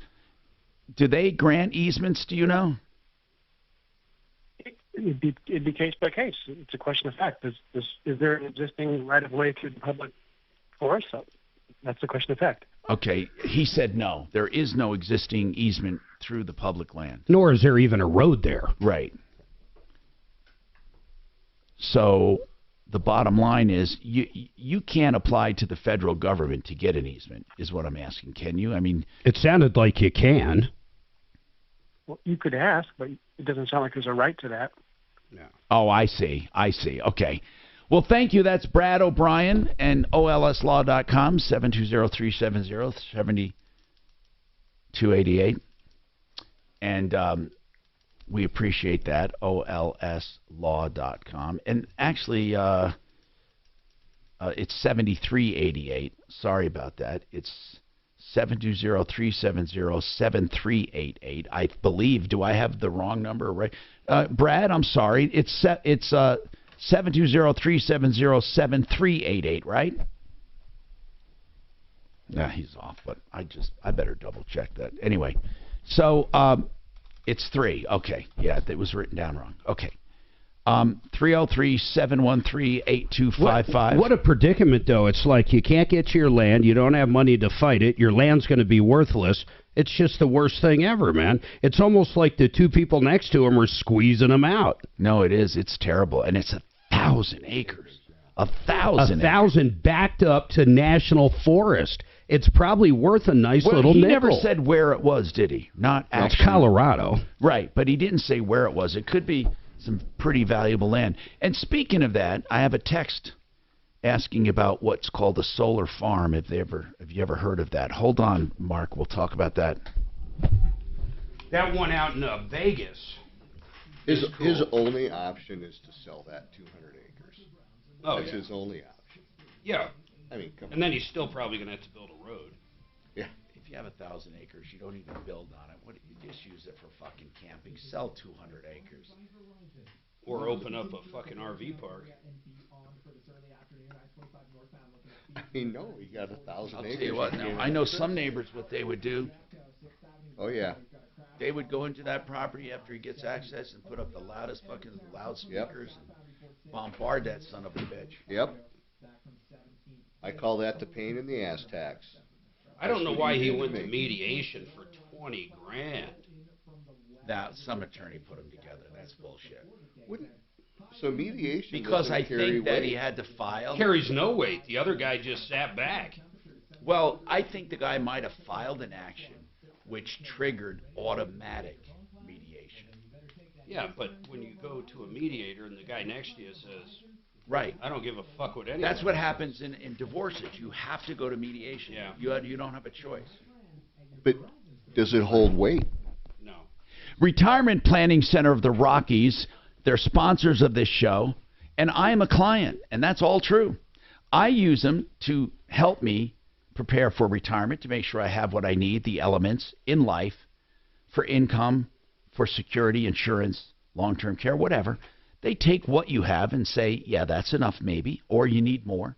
They look at other things that you're wasting money on, and now they charge small fees for money's invested and directed. But here's the point. They don't collect twice if they get a commission. Obviously, they're totally transparent on what they're saving you, and their benefit far outweighs the small fees you pay. And I know that personally from using them. And you can get a free evaluation. They don't just take high net worth individuals. People from all walks of life consult with them to make sure they're going to have a secure retirement. rpcenter.com. 970-663-3211. 970-663-3211. Now, let's talk about investments in another way. Like, what if you want a guaranteed investment, not to ever lose money, not a dime, and you want it in writing? and you would like income for life, that's all possible. MyMoneyMyWay.com. That's MyMoneyMyWay.com. 303-779-6600. 303-779-6600. You get it in writing. You absolutely, positively show that they show you in writing, and it's guaranteed by companies that have been around 125 years. 303-779-6600. Why do these why the documents that they show that these corporations, Biden's son and stuff, how money was funneled and eventually showed up. Why aren't they looking into that, the FBI? I mean, if that was Trump... it's been an open investigation for years, apparently. Yeah. No one knew about that document. A whistleblower came through and said, hey, there is a document on this ongoing investigation. Or we assume ongoing.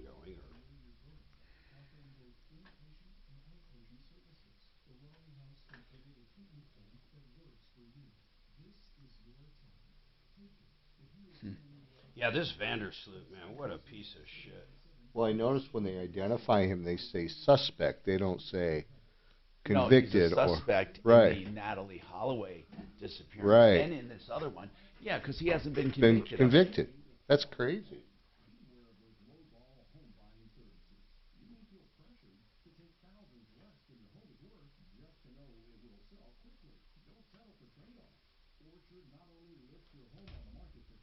What a horrible deal.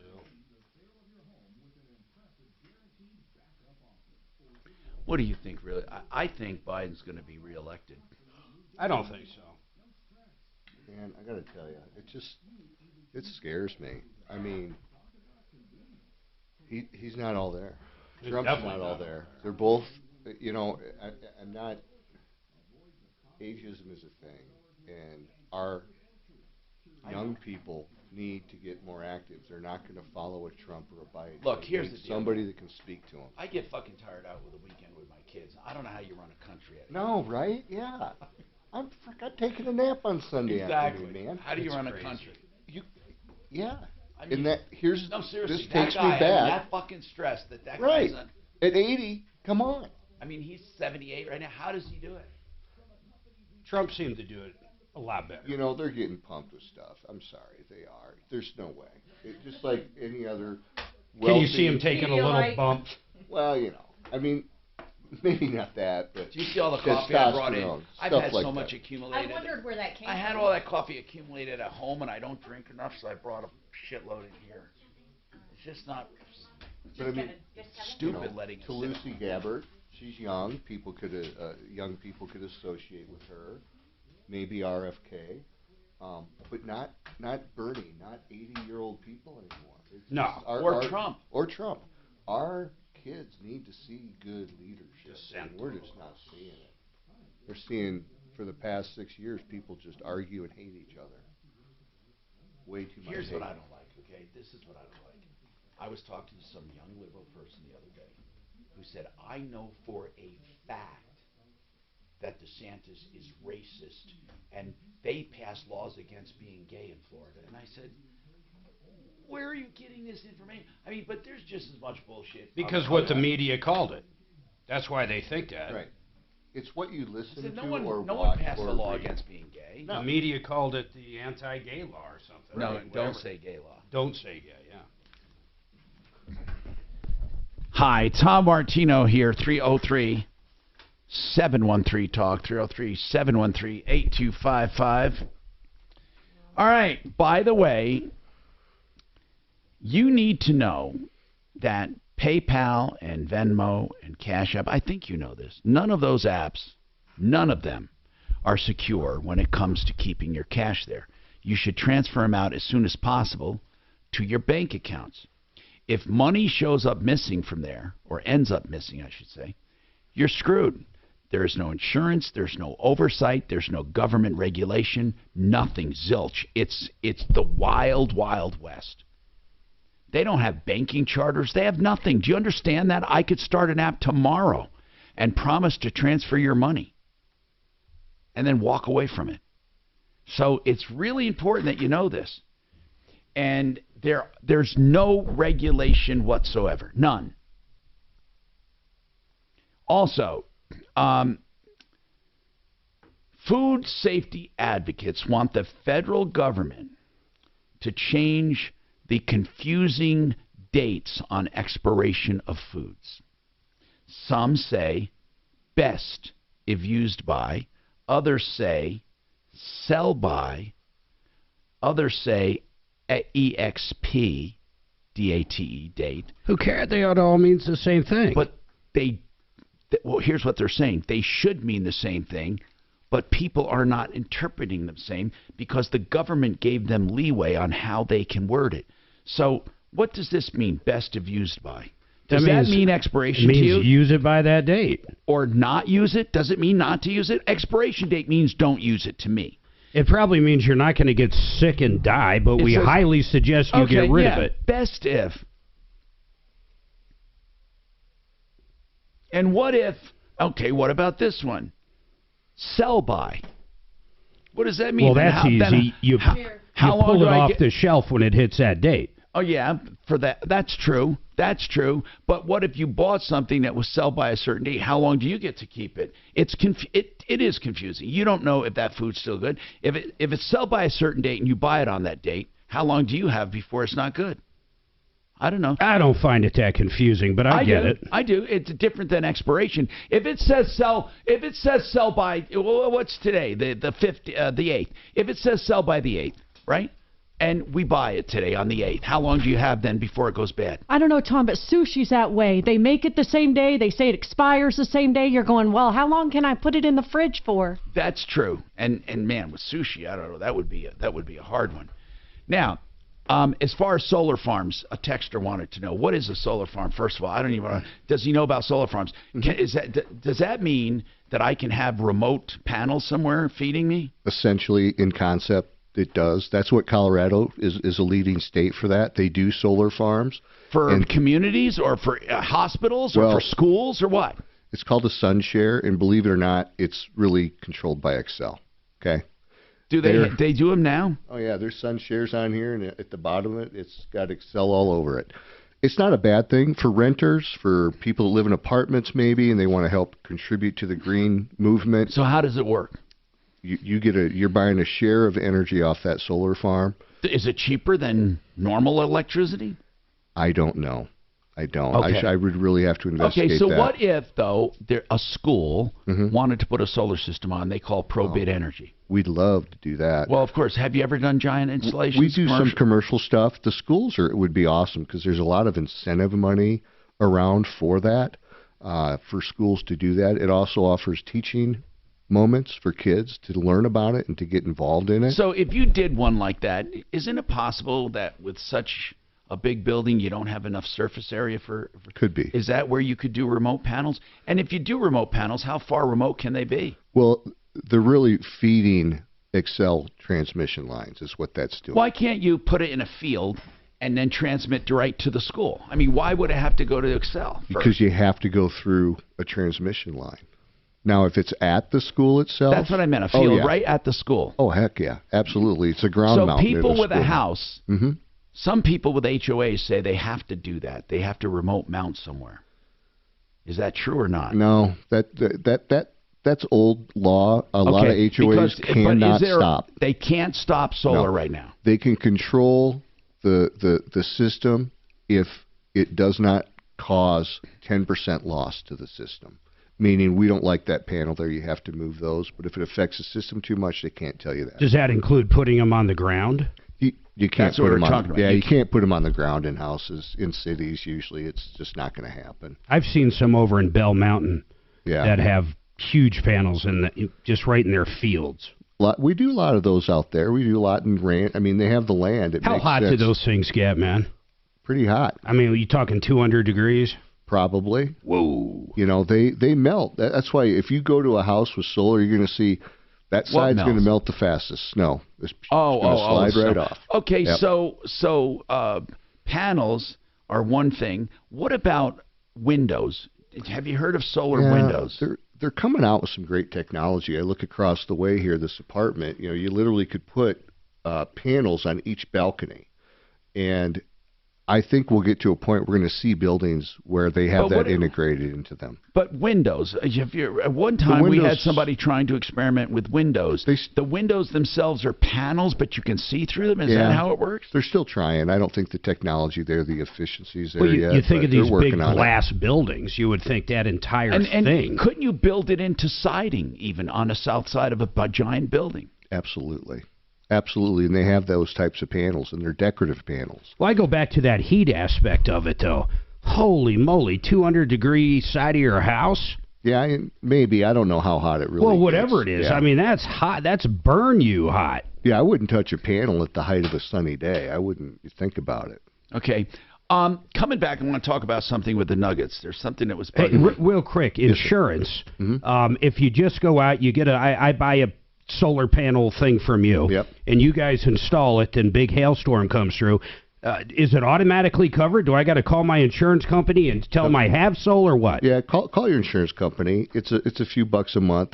Act of God is an insurance claim. Faulty equipment is a warranty claim. Warranties are generally 25 to 30 years. Hold on, I'm dying to hear this. Mike, quick, what's your comment? Mike, what's your comment on food expiration? Go ahead. Yeah, Tom. Yeah, this really frosts my cookies. I mean, I'm a devoted Walmart shopper. Yeah. But I mean, they'll put food items on quote sale, clearance, like a day before, and they'll give you a whopping giant, 30% off. Even at that point, it should be 90. I mean, it should be. Well, but that's assuming that the date's a drop dead date, and that was part of the reason we were talking about this. A lot of health advocates say they're unclear.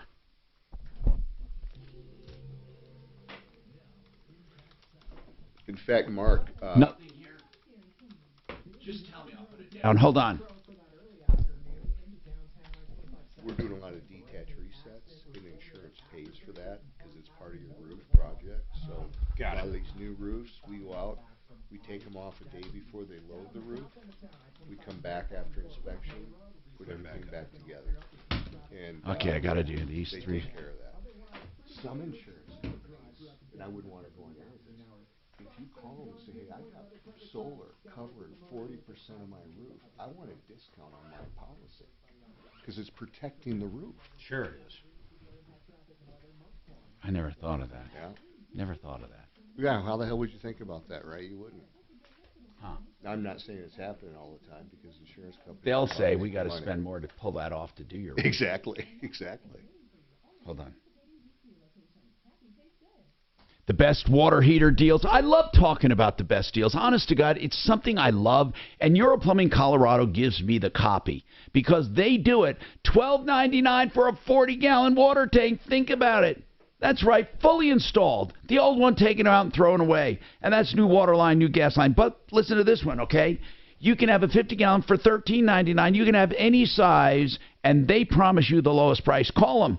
Put them to the test. EuroPlumbingColorado.net, 303-668-6844, 668-6844. Okay, speaking of deals made in the shade. Now, they don't say the lowest price, but they say they'll meet your budget. And they'll come up with something, whether it's high-tech, low-tech, in between, soft goods, hard goods. Window coverings are not just window coverings.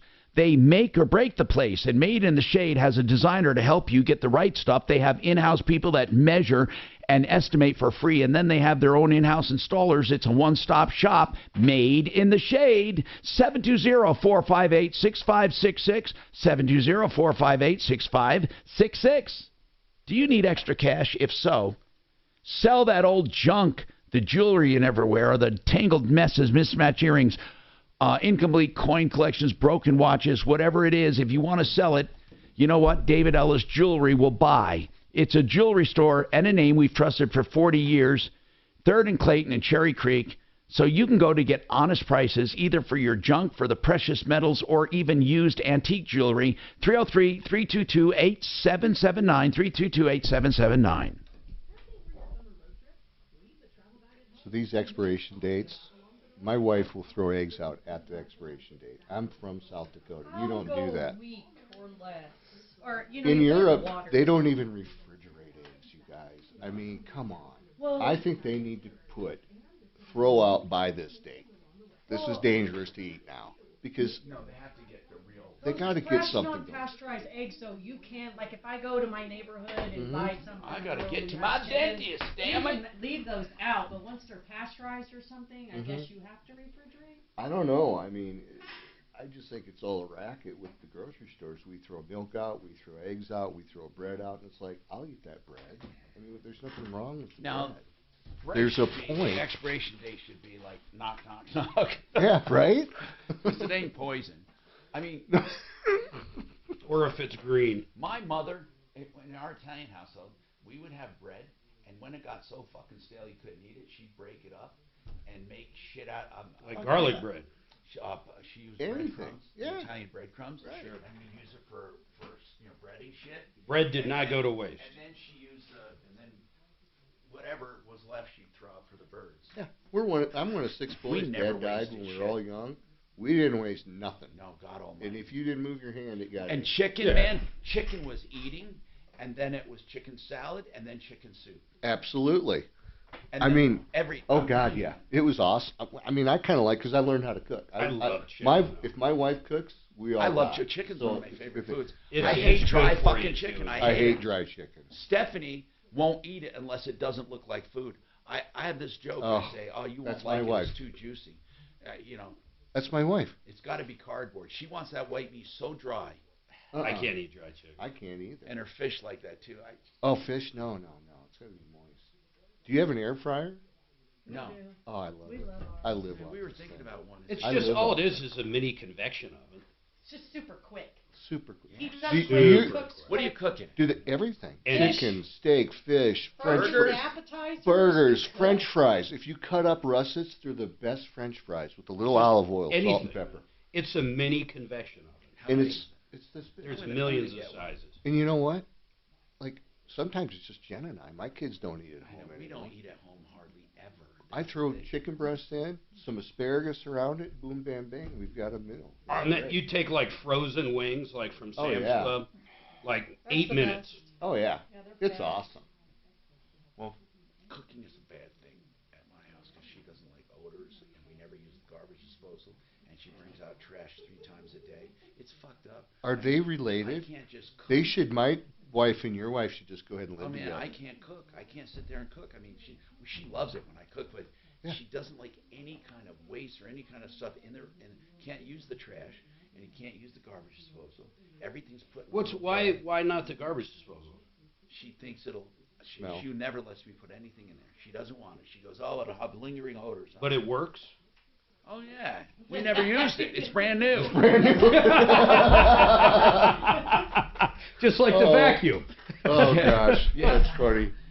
He used to say when he'd hide money in the house, he'd put it under the vacuum. Never get found, huh? Or in the pots and pans. Yeah. Got 12 seconds. Oh, we have 12 seconds. All right, I wanted to say one thing, that I'm tired of being called, and I am. I am a fair weather fan. People say, "Oh yeah, you're watching the Nuggets now." Sure, they're winning, and I like the playoffs. Is there anything wrong with being a fair weather fan, for God's sake? Not at all. I am a fair weather fan. When people win, I like watching them. When they don't, I don't. Just like when a restaurant has great food, I like going and eating. And when they don't, I don't. So what am I, a fair weather eater? I guess I am. And I'm a fair weather fan. But good luck to the Nuggets. I love watching them, at least now. I'm Tom Martino. Don't forget 303-713. Oh, excuse me, 303 Martino. You can call 24/7. Leave your message, and we'll get back to you. 303 Martino. And don't forget referralist.com for help, information, and referrals. And save all your problems for me. Also, probidenergy.com was our guest. Call him. Seinfeld does that one great on. It's not on fair weather fans. It's on fans in general. He's like, really, the team changes all the time. People come, people go. All you're really doing is loving the uniforms. Yeah. You have no damn. It has nothing to do with the team. It's got to do with the uniforms. That's funny. Mark, don't forget the snacks. Oh yeah. Come on, anytime. Oh, yeah. I You'll appreciate be it. It was really regular. fun. Nice It's to good meet meeting you. you. Yeah, no, you guys too. You'll be a regular. We'll see. Yeah, I appreciate it. We do that, yeah. Yeah, when you know I'm around, so I'll come down and do it. Yeah. We like it. Well, Good to meet you, you. Mark. Thank you, man. Have a good trip. I hope you make it. Oh, we make it go well. Yeah. So Aren't we'll you get you guys, scheduled soon. aren't you guys taking off? Well, not for a few weeks, but it's to Washington D.C. and it's for an outdoor concert, Kelly. I'm cool. afraid those fires and all the air quality is going to cancel Oh, it. God, you think? It's a few weeks Outdoors. out, so we don't have our flight booked yet because we're doing it on the pass, so we can only book the day before. But it's just like, God, is that going to get canceled? Ugh. Anyway. Kind of weird. Have a good one. Do you need me to stop the stream? I'll ask Mark. I'm sure he Okay. will have you stop it.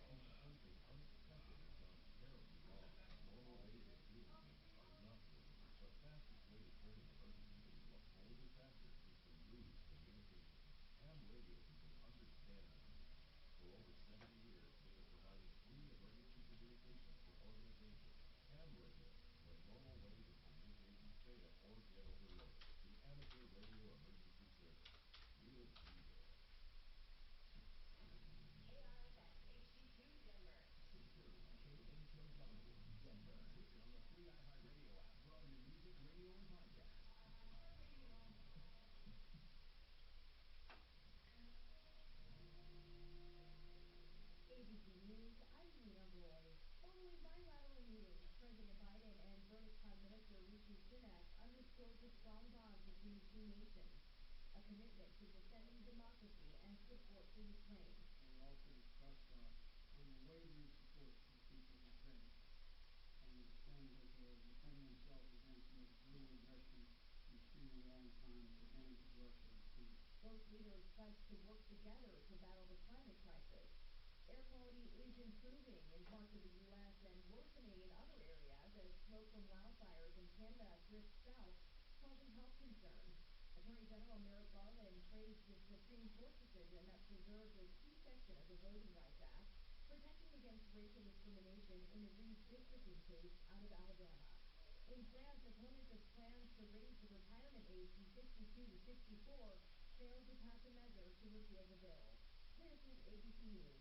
The prime suspect in the 2005 disappearance of Natalie Holloway in Aruba is in the U.S. to face criminal charges.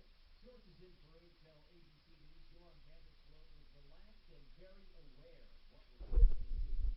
He is being extradited to the U.S. to face charges of extortion and wire fraud in connection with the 2005 disappearance of Alabama teenager Natalie Holloway.